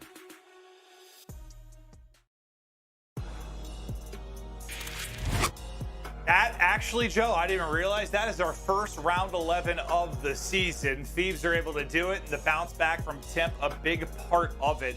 I know stats are difficult right now because there's not a lot to go off of. We just started the season, but so far it's been great from Temp. He's sitting at a 1.12, and I think he's showing his value to this team and why they picked him up. Yeah, absolutely. And you have to note that, as you said, I mean, he's also running a sub, right? I know it's early on, but I think when a lot of people, even myself included, when I first heard that, I thought he was going to be running the flex, but they're allowing Kenny that, so he's putting up those numbers as a sub. So far, so good. And he really turned that game around, and his hair is much better on him than it is you. Debatable, I think, but we are getting ready to start the control.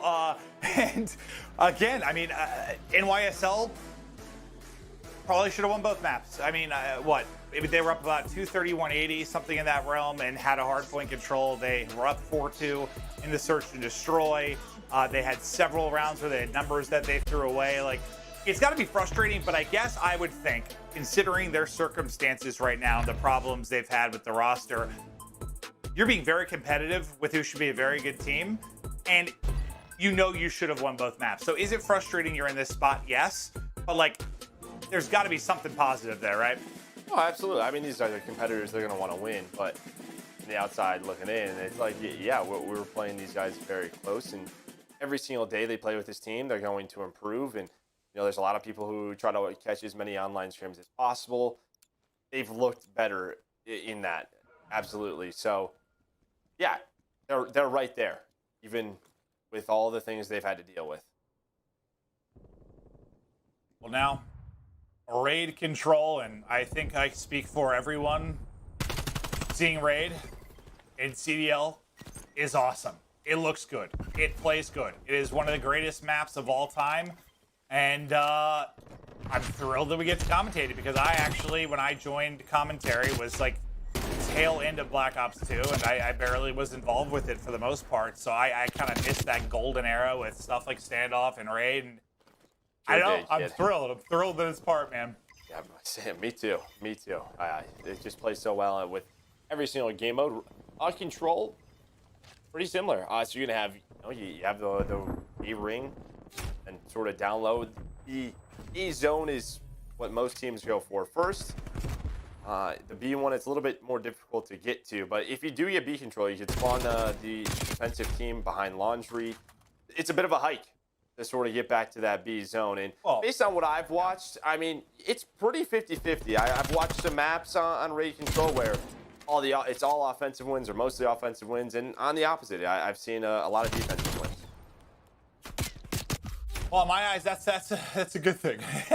If you've got a good chance on either side, but yeah, like a lot of control maps. I mean, typically the point that's a little closer to defensive spawn is the harder one. Just naturally, that's going to be the case. But as you said, if you can get set up, you can certainly make some plays around it. But usually, what this leads to is even though you got a point, you had so much time on the clock, you are not remotely out of the woods yet if you are subliners. And sometimes, at least, how it would work in control for Black Ops 4 and how it's likely going to work here is when it's this difficult point, and to get them to spawn out, it usually takes some big play, like a 3 or 4 down type situation. Where you get control, you get the spawns out, there it is. There's 3 down. Yeah, there is that play. I'm trying to do what he can, and they have just saved the round right there. So Asim, there's only going to be 1 on it. Asim is just trying to control the back staircase, wait for his reinforcements. Any kills he picks up is big right now, and if he can play his life, that's even better. He has some help, and well, that's 3 dead. It's all on Temp. That's going to be 4 dead. And there you go. You see all the arrows stack. Look how quickly this is going to go. You see the Laundry spawns come in. That is going to be an offensive round win for NYSL. Well, it's always nice as a commentator when as you're trying to break something down, it happens. But that literally is exactly like it's tough because if it's fights where it's staggered, you're getting a kill in a trade and a kill in a trade. When your spawn's that much further away, it's just you're not going to make progress, right? It's just difficult to do. It's simply a distance thing. But when you get that 3-4 down, you can close the gap. You can get some forward progression. That's exactly what happened. And then, well, I think they got like another 4 down at the end there to seal it. But yeah, that was the big moment to get the more difficult of the 2 points. So similar to what we've said in every map, though, so far in this series, good start for NYSL. Well, it's going to be a ring hit for Los Angeles Thieves. Really gunfights get traded back and forth. And he's able to find his second. Asim is lurking at the rock, and Kenny's ready for it. He reads it. The last player alive is going to be Diamondcon, and he's just trying to deal with the spawners that are coming up from Los Angeles. He's trying to stagger the push as much as possible, play his life, and he does just that. And he tried to get aggressive towards Laundry. Doesn't happen. Diamond now just playing his life. They get control back a ring. He's got Clayster looking over him, and here's the aggression. And this is the play now. So basically with Diamond's position, you could see where he is spawning Los Angeles Thieves, all the way towards that like top right side corner outside of garage. And that just basically forces Los Angeles to have to go towards B. And they can just rotate through courtyard. They can go towards this cutout. They can cut them off from that staircase. That's exactly what you want. Well, they're doing it beautifully and puts Thieves in a very tough spot. Already down around. Let's see how they try to battle back. Let's get to an Astro listen-in with Thieves. Get a money. I get you. 3 pull stairs, guys. Never pinch. Don't get best player. Okay. Just look at money right now. I'm jiggling the pull stairs. Pull stairs on me. Big first go. I can help you pull stairs. I can help you, TJ. I can help you. Oh, let's go. I got stuff in there. Money. Let's get B. Let's get B. Money not down. down. On me, pull stairs. I go. Got 1 Zig. Pull stairs. Got spawn killed. Zig's going Zig. No. I'm looking at L teach. Okay. Yo, walk a flank now, maybe. Right side L. I can't see him. Mid pull stairs. There's 2 pull stairs. Dead. I'm trying to stay back. I'm just staying down. One shot right now. Play. Give me another one. Probably 1 mid pillar. Yo, we can lead it. One back, dead. Nice. I'm trying to get on it. I'm waving. I just don't close rock. Close right there. Yo, have it cross out. Yo, back 1 shot. I'm flagging. I can maybe get him 1 right. Last guy. Go. They were trophy on point. Pull stairs down right to your right. Oh, didn't each other. It's 1 shot. They're not like pull stairs. They're gonna spawn back. So spawning. Best play. Stay down. Pull stairs too. Push pillar. Well, this time, Joe, I'm going to ask you less about the comms and more just how they made it work at B. What was the play that got it done? I mean, it was just a transition. It was really a transition from B to A. That was just so perfect. They get all the kills. TJ was able to get 2 towards the back stairs. That was really the deal at the B zone. But then it's the rotation over to A.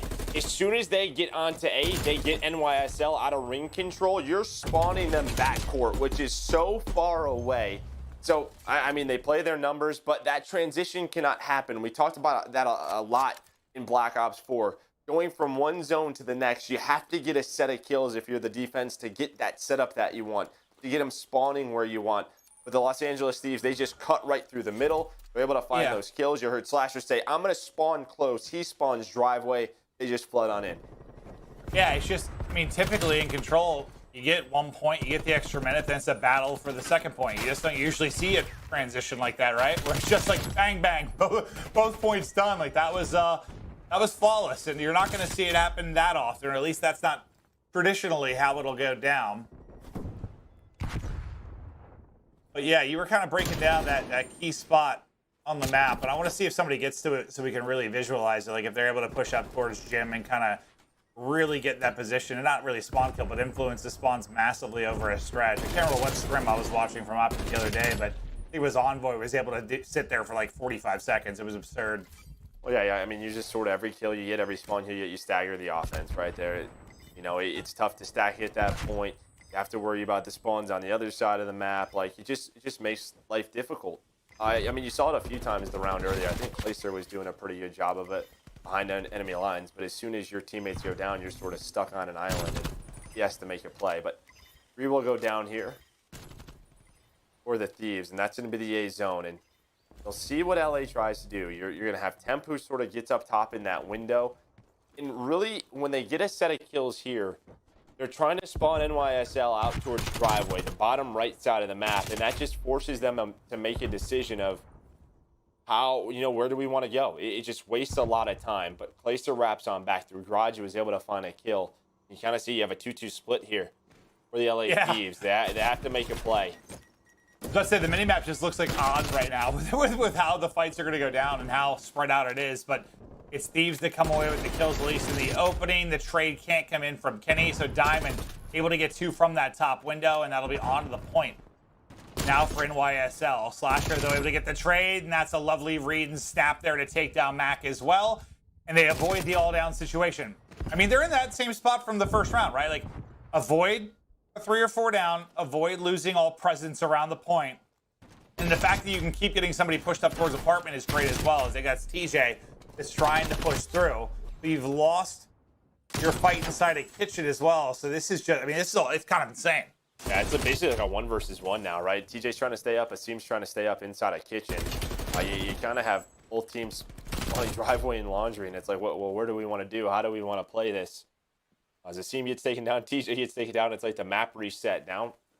30 seconds left. Diamond able to read it. To find that kill on Temp.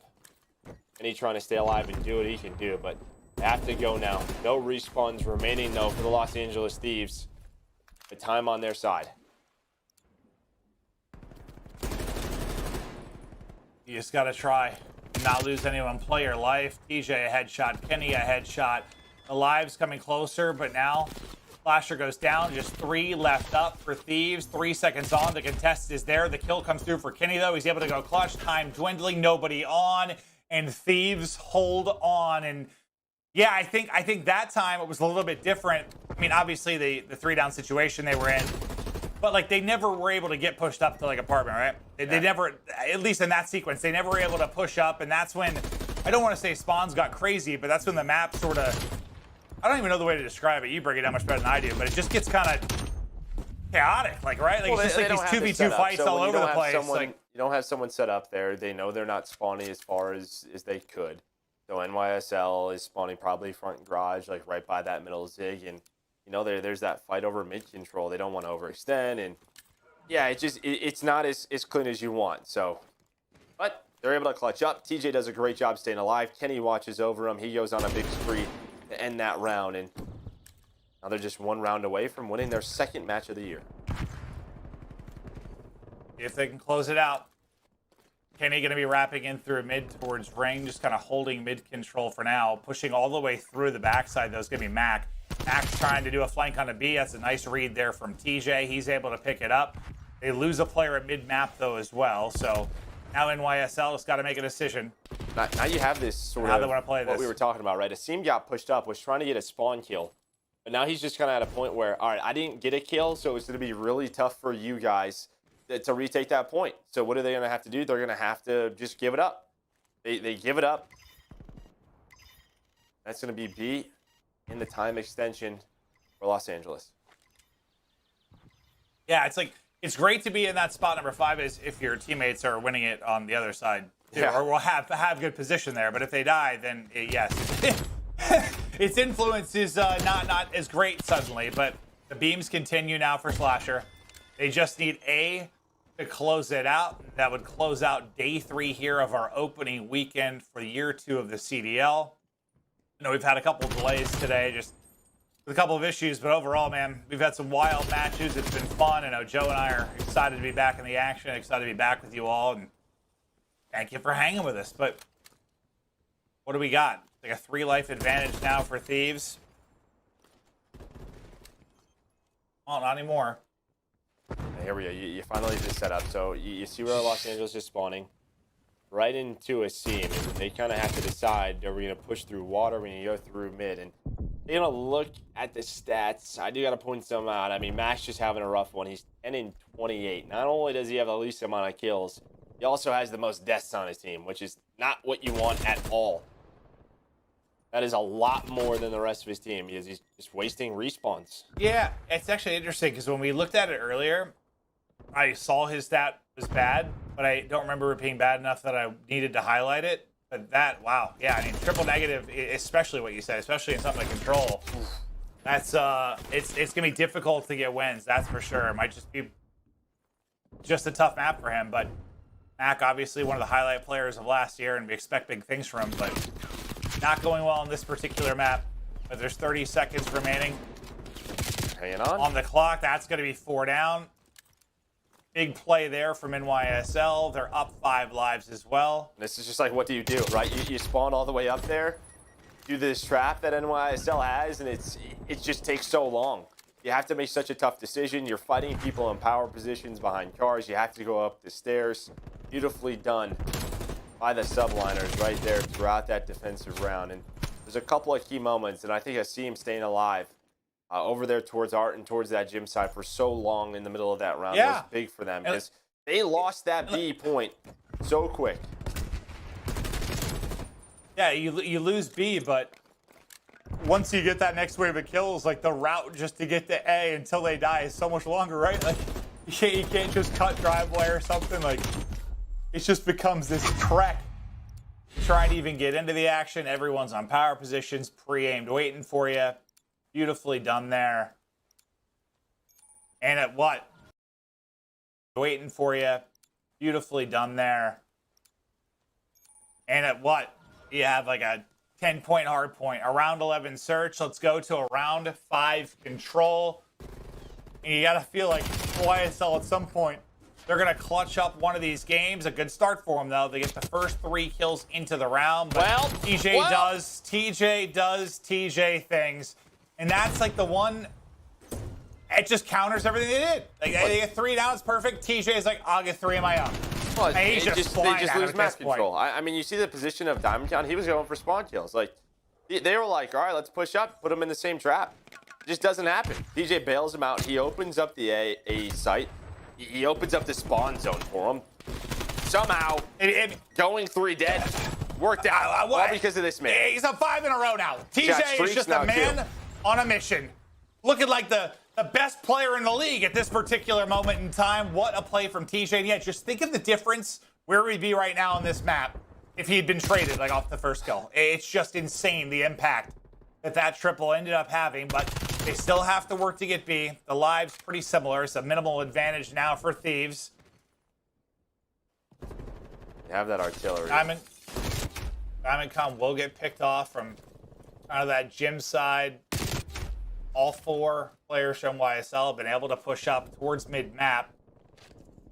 And we've got, I mean, the problem is there's just so much time. Like, you don't need to rush this if you're Thieves. Like, take your time. Don't throw away lives. But now that you got 2 dead, this allows you to get some control. I think what you do is probably get kitchen and money control like they're doing and probably call on the street. That's probably what I would try to do if you struggle to get map control. You still have Mack who's pushed up. Yeah, okay, so yeah, he's going to put the trophy down. He's going to call it in. He's going to give the call out. one player has to jump into money. Someone should be looking over him, not looking over him. He's got to give that calm to someone. But he's able to connect with one. Temp gets the trade. Now look at the map. There is nobody on that side of the map for NYSL. Thieves are going to get on it. They're going to start capturing B. The good thing is nobody... There wasn't a stack. And Asim actually has a streak of his own, so I didn't see that. He was probably able to find that defensive round before, and he's able to connect with 2. Mack gets 2. Asim's streak thing gets 2. NYSL still alive. Just under a minute to go. We might have a series continuing here, but lives becoming a part of the picture as well.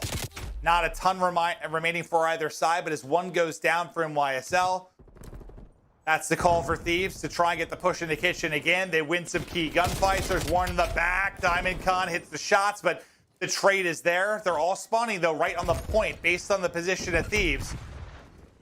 The lives, though.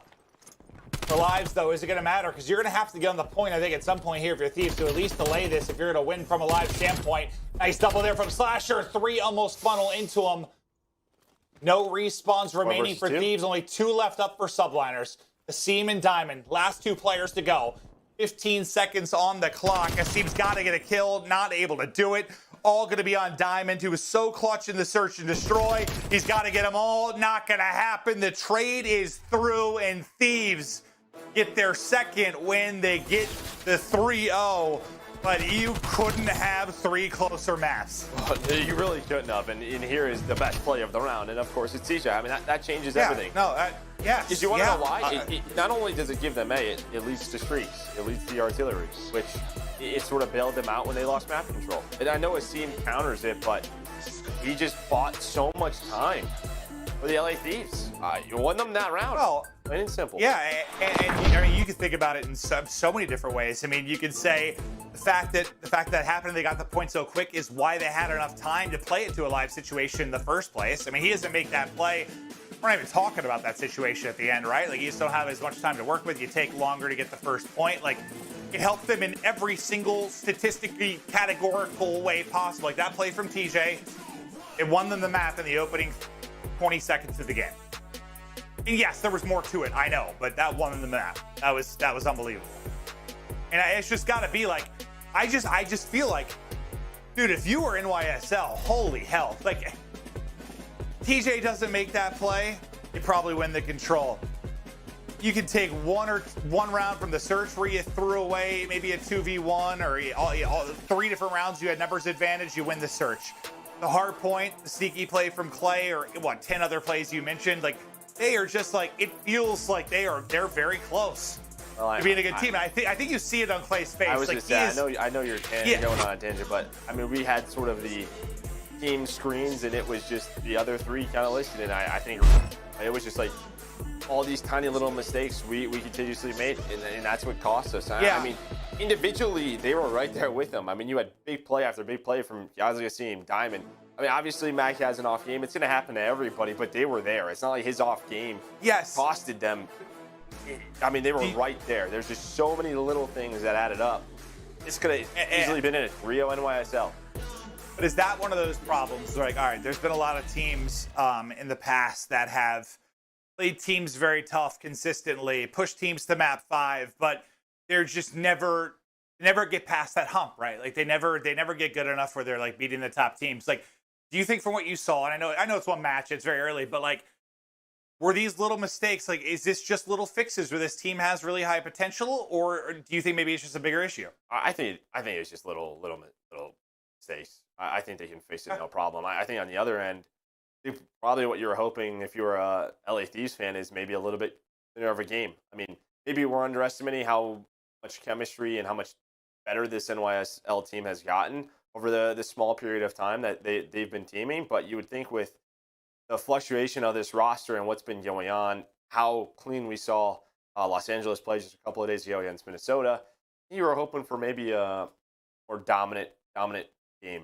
throughout this one. Yeah. I find it's weird because Thieves won, but I find myself so focused on NYSL just because, like, they played them so tough, right? Like, it was a crazy series. But let's get to the scuff play of the game. We're going to take a look at one of the best moments from that control. Can only guess.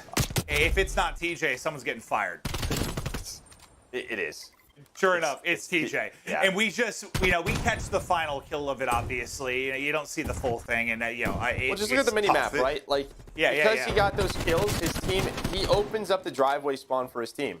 If he doesn't, they're put in a tough position. It's 4 dead. You had Diamondcon number 7, who was already set up water side, would have probably got a couple of more kills. It leads to the artillery. Yeah, I mean, this was just such a momentum shift. Unbelievable stuff out of him. Oh, and then he ends up getting like 3 more kills after that too. He just after that play, you know when like you make a play like that, and like even he's an average player, like you were watching me one game we were playing, it was like a Warzone game where I hit some insane shots, and then I just, remember when I hit that nutty snipe, and then I just held forward, and you're like, you're gonna do something stupid and die, and yes I did, but like you just like, dude, you just get like your adrenaline starts going, and you just go. TJ just flew forward, kill after kill, went on a rally, and that's why we talk about him the way we do, man. When he is on form, when he is playing his best, the guy's a beast. Terrific play. Thieves get the W. But to my understanding, I don't think everyone loved Temp's hair on me. I think we have some reactions on Twitter we're going to check out. That's what we're going to do next. Okay. Can't wait. Yeah. Oh, okay. Love the new hairstyle. All right. Somebody loves it. Spicy. Respect. Love that. Yeah, I know. I look, I don't know. I think Joe kind of nailed it. What did you say? Like a washed up marker? It's almost like, like on a whiteboard, and just sort of the colors kind of, sort of combine, and then the red just goes out, and it's all makey. Yeah. Hey, Derbic Slime's being nice too. I'm glad. I'm sure there are some out there just calling me an ugly idiot. But thank you for grabbing the nice one production team. I appreciate that, Mr. Big Slime. We love you, like father, like son. Yeah, I am old enough probably to be Tim's father. That is actually true. In another dimension, maybe I am. But Tim, they get the W, they get the win. No, he pulls it off. He makes it work. He does. Looks good. Oh, I love it. I'm not kidding. I think it's awesome. But yeah, like but I just mean like his worth to the team. I don't necessarily think that there were a lot of people shocked by it per se, or thought it was a bad choice by any means. I just think because the changes of 4v4 and everything going on, there were just a ton of options, right? There were a lot of choices, and that's not usually the case in the history of COD, where there's so many players of such good ability where you have choices like that, and they go with Temp, and so far, the guy's playing well. Joe, I love you. I love you. That'll do it for the Game Fuel marquee match. Joe and I are happy to be back. Hope you guys had some fun. Nameless and Lottie are going to be closing it out on the desk. We've still got matches to come tomorrow. Next, Lottie with Kenny.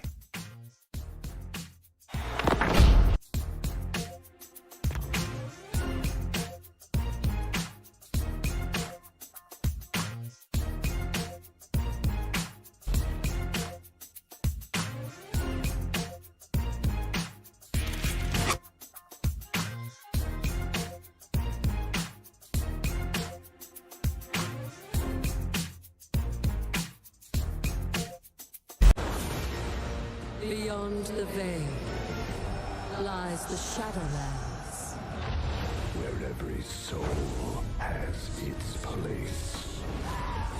World of Warcraft Shadowlands, available now.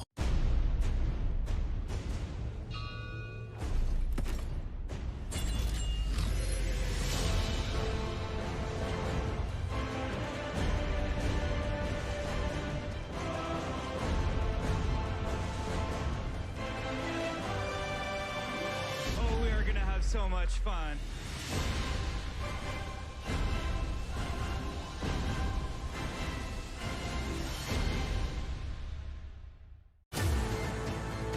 Why do we fight?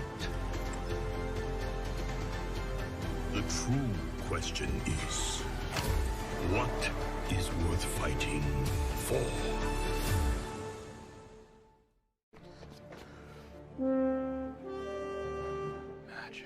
Oh, I'm so in.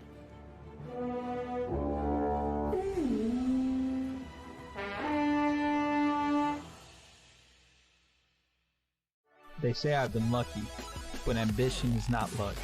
It's a choice. My name is CDL and I chose to invest in my game.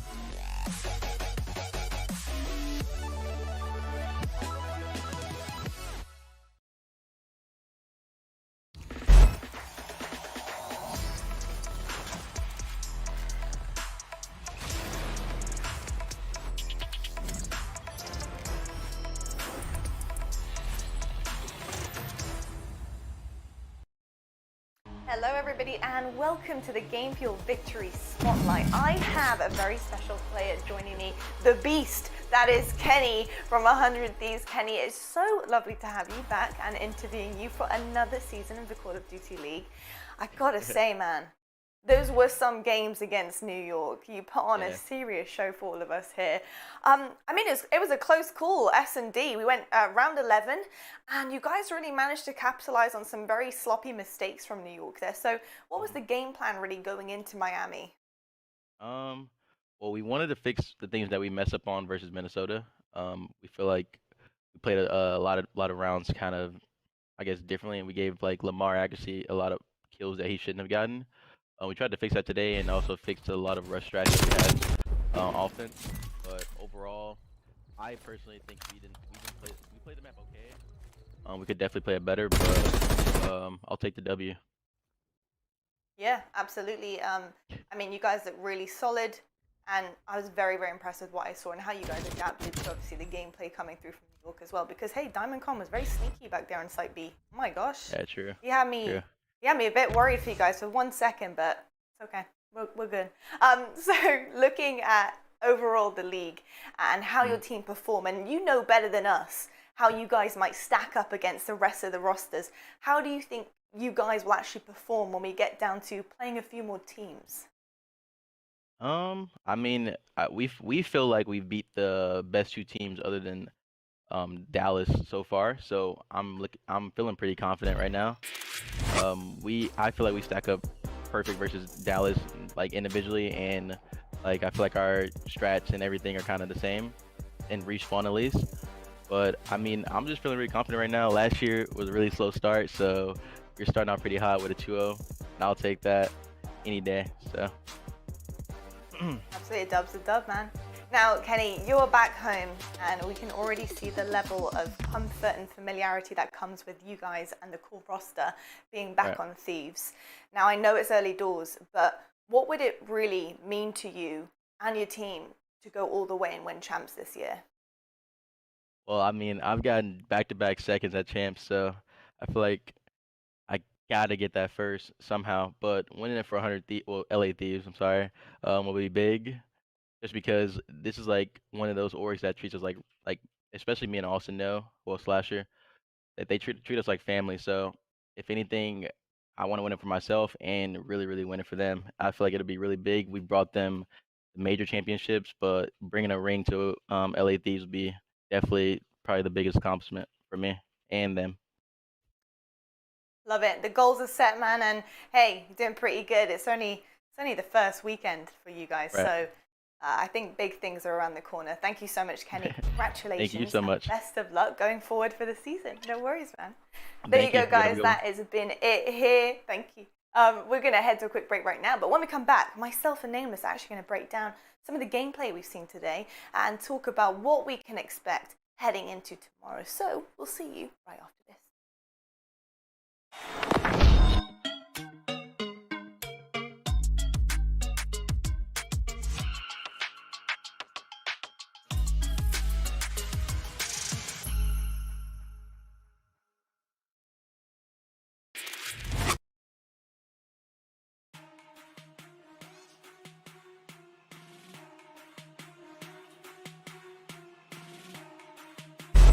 They say I've been lucky, but ambition is not luck.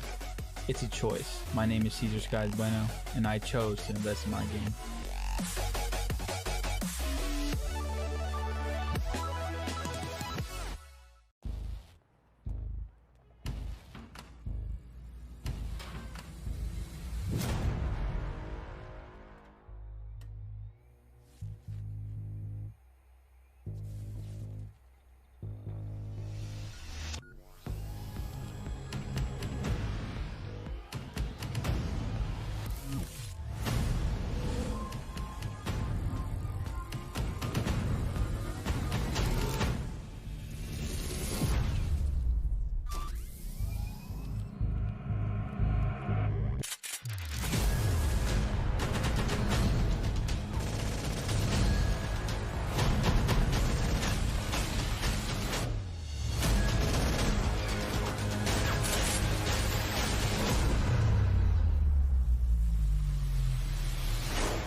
Why do we fight?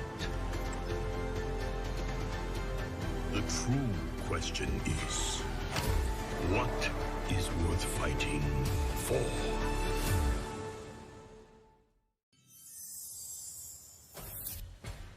I will fight with honor.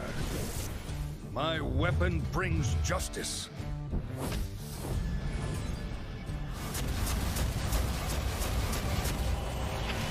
For the Alliance!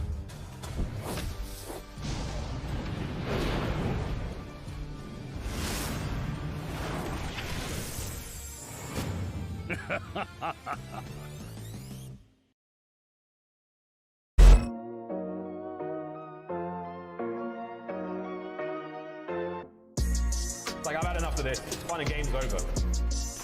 Ah! Somehow he finds that kill. Lines him up. Unbelievable. I cock back, take a shot, get the kill switch. Lining up for Temp, though. He's able to take down 3. Woo!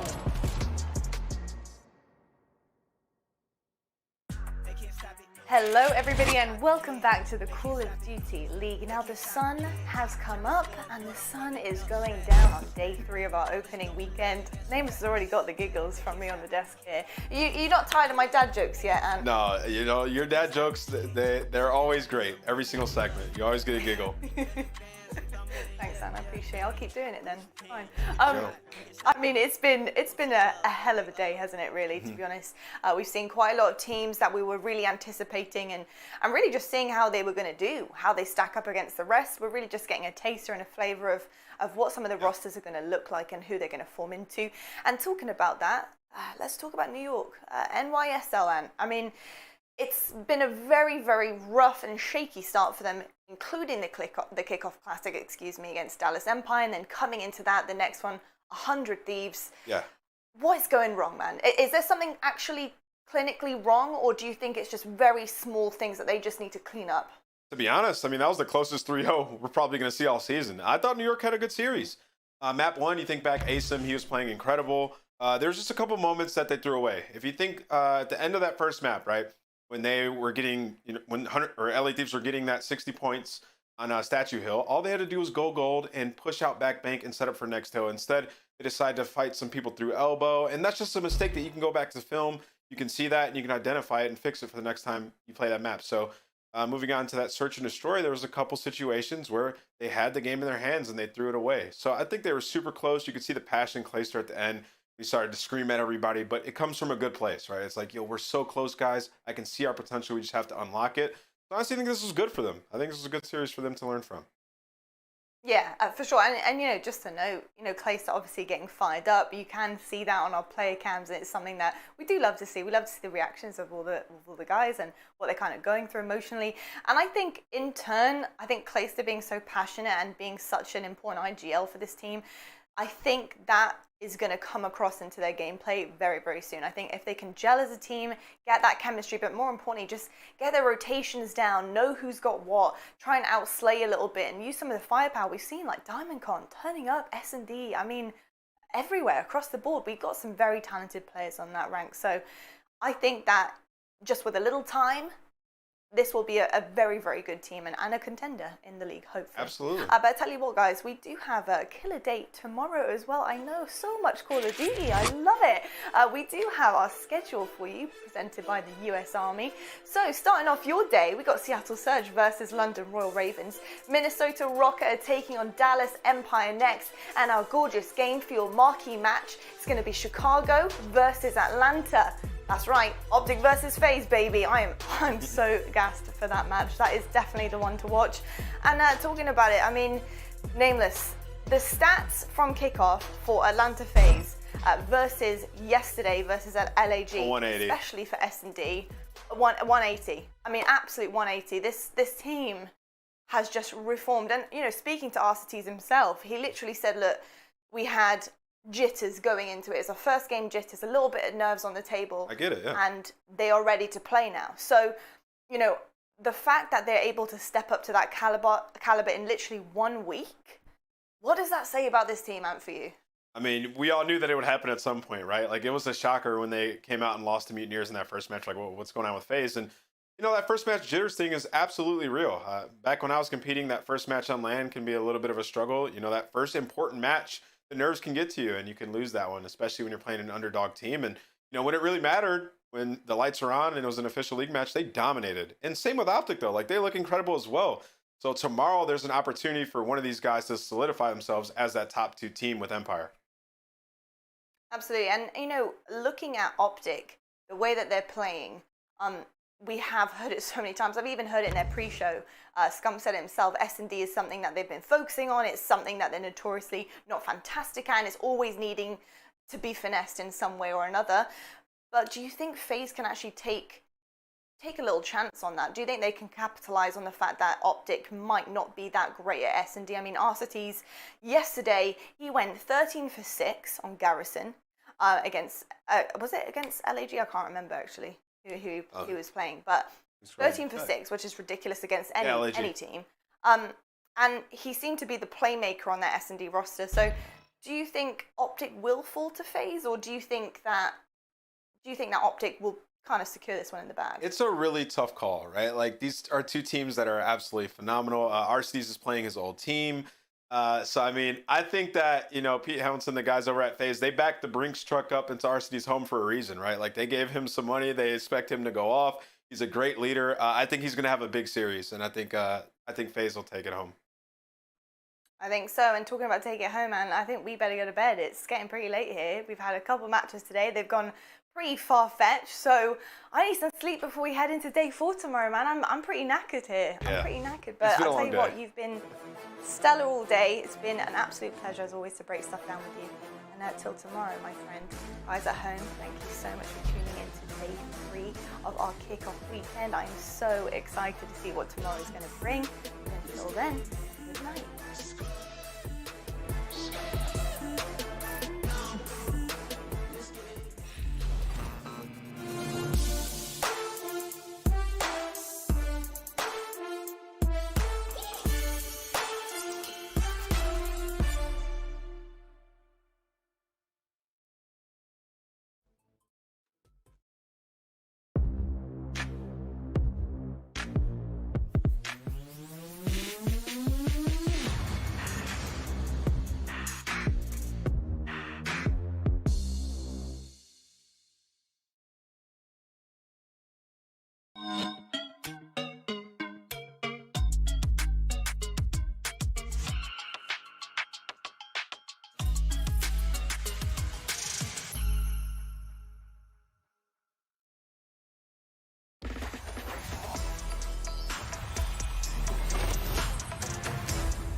Hi everybody, welcome back to the Atlanta home series. It is day 3 here at the opening weekend, as it has been a wonderful trip up to this point. However, today we're kicking things off with a wonderful match.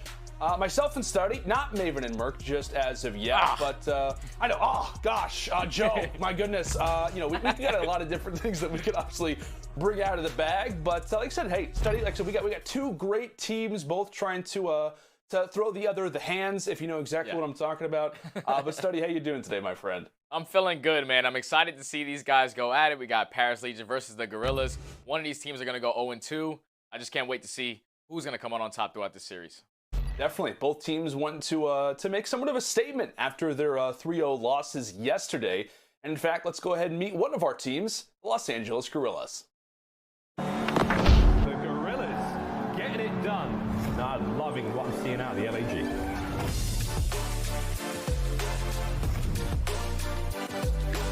Silly finds the first. Lovely teamwork.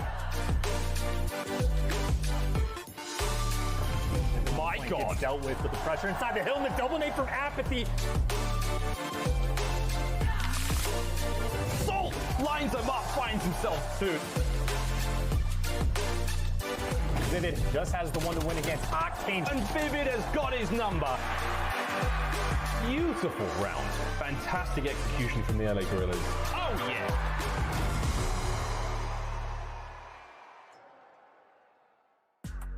Those are your Los Angeles Guerrillas. What, Study? I mean, kind of a shocker yesterday. I know that obviously they come up against a very solid opponent in the Atlanta FaZe, but they really just did not step up in the way that we really thought they would. Yeah, man, when we were talking about this team, this is a team full of 3 former world champions on World War II. So they have the experience, they have it all there. They just needed to put it together. And yesterday, for me, with this team, the communication had to be lacking. When they were playing on that P4 on Crossroads, they had the back spawns for P3 and P4, but then once kills were going in towards the Atlanta FaZe side, no one was communicating from the Guerrillas, no one stood in the back. The spawns just flipped immediately, and hopefully they'll fix that today. Yeah, a lot of adjustments. I'm sure the coaches put in some good work last night coming into today. Obviously, we talked about the Guerrillas. Let's go ahead and meet our Paris Legion. Wonderful start here from Paris Legion. Paris Legion just about pushed that player off the hard point. Just can they clutch up and go big? Classic just being aggressive in the plane. Fire's got to get on the bomb, and he will. He finds the kill. Unbelievable stuff. Awkward from the back end, able to pick up 3 along the way. Paris Legions. What a round! Much like the Guerrillas, the Legion also suffered a similar fate, dropping their series as well in a 3-0, however, to the likes of Chicago OpTic. Study, we were really hyped about the debut of that man Fire. Drops a 0.71 in his debut. Definitely hoping to have a much different series today. Yeah, I just need the entire team to step up. The only player that had a 1.0 KD clean, which was Aqua, throughout the entire series yesterday. I understand that they had a tough opponent in OpTic Chicago, but overall, man, you just need to be that team that you want to be. You need Fire to step up. You need Scraps to step up and be that player that he used to be, and Classic to be your leader. Everything just needs to click for these guys today, especially versus a team like the Guerrillas. That's a great point, right? And we talked about their series yesterday versus Chicago as we'll, kind of transfer into a few different things here. But I mean, really, it kind of out of the gates, it was already a lot of issues that began to occur, right? They come on to raid, and we're talking about, okay, this is their chance. Fire can really kind of put up some numbers here, and they nearly get 100-point club. So it just was not by any means the way that they would like to start off. And speaking of that, as we get into our Game Fuel keys to victory, first thing for Paris, start off hot on the first map to try to gain some momentum heading into the search and destroy. As you called it, Study, they need to step up in that slang. A 0.83 overall KD as a team is never really going to do it. And same thing for Fire. He has to answer back. And I know you got a lot of experience with this guy, not the numbers that we expect to see from him throughout the remainder of the season. Yeah, so this is a big series just for Fire. When you're a new player entering the CDL, all the pressure, all the eyes are on you. What kind of impact are you going to make for your team? Obviously, he left a bad taste in our mouths yesterday with his terrible performance, but today you need to step up for your team. Your team needs you. You need to show the reason why you deserve to be in the position that you are. Definitely, man. Some young guys kind of on the Legion side looking to try to make some impacts. And on the other one, you could kind of say the same thing here for the Guerrillas. Now study our game fuel keys to victory for LAG. Walk me through them. Yeah, so you're going to start off. Father Apathy needs to step up. Yesterday versus Atlanta FaZe, he had a .79. And when they were playing at the kickoff, he was a 1.2. That's a drastic jump, especially from one of your main submachine gun players. Now you need the SMG duo between Apathy and Vivid to make the Legion uncomfortable and set up the plays. That's exactly what Vivid and Apathy need to do. Just put themselves in those positions to just be a nuisance on the map, and it will definitely work out for them. And the next one is just communication. We saw them yesterday on Crossroads. Like I said, not having any hills for the P4 or the P3 for the spawns. And then eventually they only gained 2 seconds on that P4 on Crossroads, and that is abysmal. If they just had a little bit more communication, a little more structure for them, then it would have been a lot closer.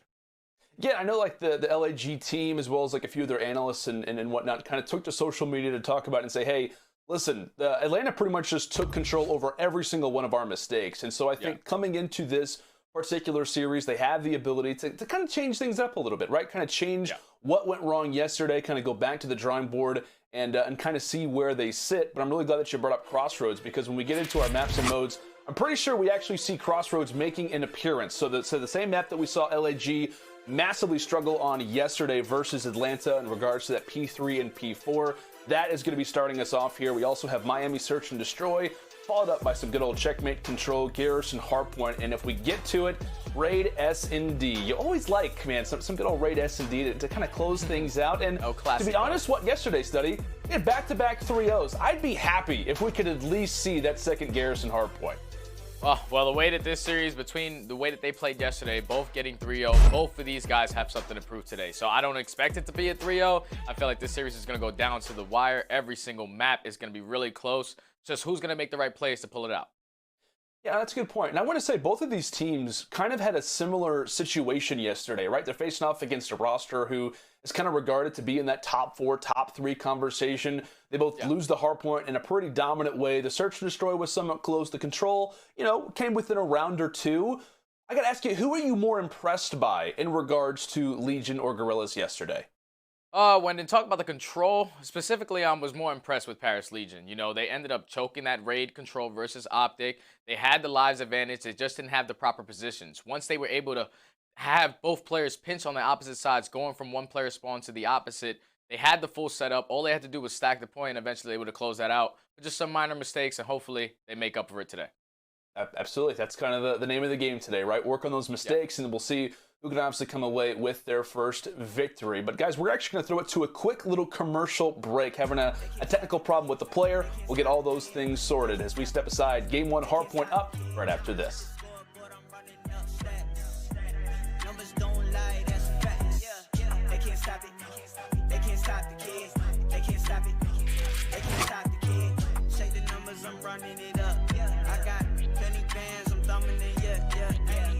You can, you could try, you can't stop it. OT dub, way up like a rocket. Acting up, acting that way out of pocket. For the grind, for the hustle, I can't knock it. Do what it take, do what you do, you could try. Yeah. I've been up, I've been stuck up in the sky. Yeah. Know me at the top, I can't lie. Haters watch it, throw the piece, tell them bye. I got things to do, I got bands to get. Competition up in smoke, cannabis. Ask me why I'm a top 10 candidate. I'm so fly, I'm so clean, and I'm rich. They can't stop it. They can't stop the kid. They can't stop it. They can't stop the kid. Check the scoreboard, I'm running up stats. Numbers don't lie, that's facts. They can't stop it. They can't stop the kid. They can't stop it. They can't stop the kid. Check the numbers, I'm running it up. I got penny bands, I'm thumbing it. Tell them move. Get up out the way. It's ludicrous, how much I'm getting paid. 2, 4, 5, 7, 8, 10K. No mob ties for the player being made. Now how you spoke to your girl, better check her phone. And do you know what she doing when you not at home? And when she tell you she alone, but she not alone. She got a lot of options, eeny, miny, mo. She gon' do what she want, ain't no stopping it all. Pour the liquor in the cup, I'm topping it all. I might take your girl, take a trip to the mall. Put the shelf in the bag, cause I'm copping it all. I'm saying, they can't stop it. They can't stop the kid. They can't stop it. They can't stop the kid. Check the scoreboard, running up stats. Numbers don't lie, that's facts. They can't stop it. They can't stop the kid. They can't stop it. They can't stop the kid. Say the numbers, I'm running it up. I got penny bands, I'm thumbing it. Yeah.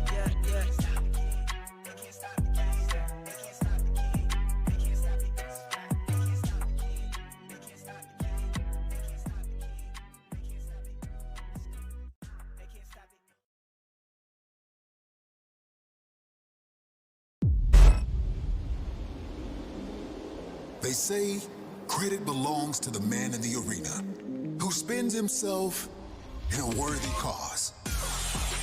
The glory is reserved for the few who, no matter what, answer the call to enter the arena. It echoes out, reverberating across the globe. It only acts to reach the bold, never the timid. The call delivers victory to the deserving and rewards the devoted. For when your time comes, there is only one option. Enter the arena. Fight for the call. Everybody, welcome back to the Atlanta home series. It's day number 3. Lando and Stud on hand as we still look to get into this series between Paris Legion and Los Angeles Guerrillas. I have to reiterate, this is in fact a player problem that we're still looking to try and sort out. We'll be giving you guys updates as soon as we can get them. But until then, Studdy, we can kind of have a little bit more time to talk over this series, and I think that it definitely deserves to be discussed more in depth, because I know that it's a little bit early, but given the way that the groups work and the format for this season, which is absolutely fantastic, we're already having this convo in relation to both of these teams, talking on how if they both were, or rather if one of these teams is to go 0-2, which one of them will today, how much more difficult it makes in regards to groups, right? Because you're obviously going to play each team in your group once. That's going to decide how your seed looks for playoffs. Going down 0-2 in this particular group where you got teams like Atlanta, Chicago, Florida, Toronto right around the corner, this one probably means more than maybe some people might initially think, given the fact that we're early on in the season. Yeah, man, if you start 0-2, it's a really bad start to your season. It's not something that you expected to happen, but you have to make the best of it. You got to continue to work forward and try your best to try to dig yourself out of that hole. But this is such an important match, as you said, man. They're both 0-1. They both got 3-0 yesterday. They haven't really proved anything yet. So this match is going to be just a proving point for both of these teams to let the other teams in the CDL know that they're here to play. Yesterday was a fluke, and hopefully today they're able to change that. Yeah, like I said, a lot of teams, obviously after their, kickoff classic performance, and obviously the teams that have already played so far are trying to make those adjustments. And I know the analysts kind of touched on it at the top of the show. You thinking this is a must-win given the way the groups look right now? Oh, it's definitely a must-win for both of these teams. Both of these guys are going to be dripping passion in this series right here. There's no way you want to start your season off 0-2 and knowing that you have to play other teams like OpTic, like Atlanta FaZe, like Toronto. There's just so many things. We have seen only a couple teams play. We still have yet to see Toronto play. We have still yet to see Mutineers and the Subliners play. So to let them know where they're going to be ranking themselves out of the top 12, this is going to be such a huge match. And I gotta say too, right, when we talk about both of these teams in relation to what, Paris obviously brings in a totally new team. LA Guerrillas, they bring in a totally new roster alongside Vivid. You have 7 new players, right, who are in this series, who are repping a new organization. I feel like that kind of has to weigh on you a little bit, right? Because you're coming to this team, you want to try to change the culture, you want to try to, set the standard for, hey, this is a new team, this is a new season. And again, going down 0-2, again, we're talking about stage 1, how that looks in relation to playoffs. I think there's a lot here, not just in terms of the situation in regards to the scheduling, the format, and how that looks for playoffs, but also kind of for personal sake. Each one of these players wants to win, and they want to prove that they were the right decision that their organization made in picking them up. Yeah, man, and that's huge, man. Like, all these players play to win. If you're a player like aBeZy, 2 world championships, and you start another terrible season at going 0-2 if you do drop this match right here. Remember, last year with the Seattle Surge, he did not have a great year. The entire LA Guerrillas and Paris Legion just didn't have a great year. They're trying to step up, trying to start off the year on a different kind of foot, and this is the match that they have to do it. Dropping 0-2 is going to have you looking at your teammates like, we don't even know what's going on. We have no idea what rotations are. We're just making so many mistakes, and it's just not working. So hopefully these guys are able to minimize those mistakes today, because we saw out of the world champions in the Guerrillas, they made so many mistakes yesterday versus FaZe. That series should have been a lot closer. So if they just